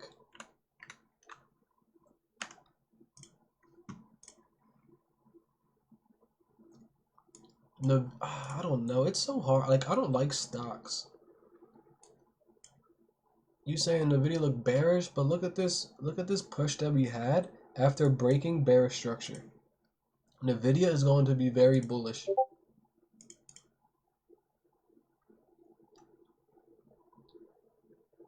There's one stock I'm gotten, never gotten.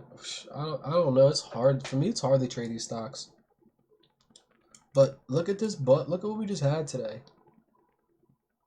3 p.m. Why did price move that way so late in the afternoon?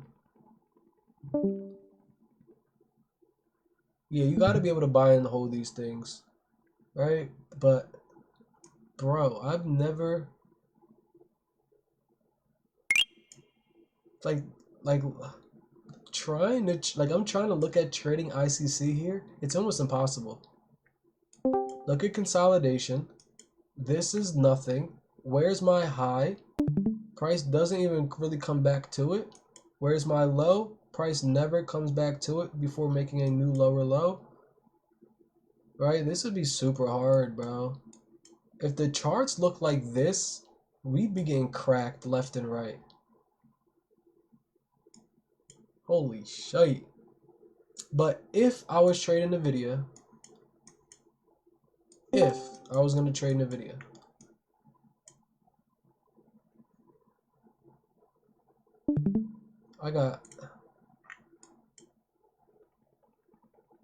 I'm taking sells. I'm taking sells. Could you show me your settings for fib? Here you go. And then I'm getting off. Here. Take a screenshot.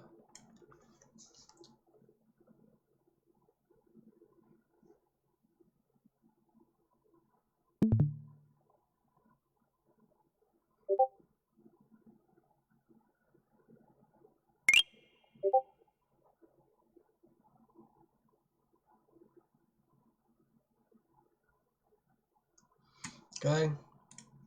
So we are gonna end this stream.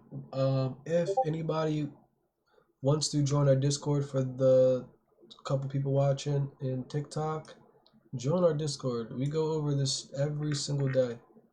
All right, we go over the market. We let you understand it for a better way of trading.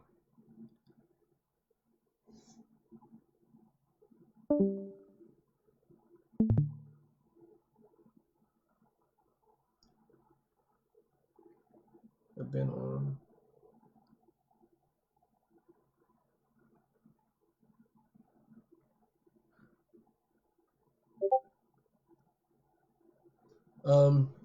Good night, appreciate it. Pip, don't forget. Shit, you know I'm gonna forget. You better remind me the day of. Oh, business. Yeah, okay. Business account TikTok. Yeah, there you go. See, I already fucking forgot. Thanks, bro. I'm going to YouTube. Yeah, I'll be posting this on YouTube as well. As soon as I get done, I'll post this shit. Literally, hopefully tonight. Matter of fact, well, it will be tonight. It just sometimes it takes a little bit for it to upload. So that's all. Just check on my YouTube if you want to rewatch them. Um, join the Discord. That's all I can say. Join the Discord. Come in and day out. It's the best thing for you. At the end of the day, I could care less. I don't give a fuck if there's 2 people in the Discord. I don't care. Right? It's for you guys. Right? So take advantage of all of this opportunities that is given to you. That's all you can do. Feel me? So, right? At the end of the day, do you want to succeed? Do you want to succeed? Who wants it? Who wants it more? Right? That's all that. That's all that is coming down to. Who wants it more?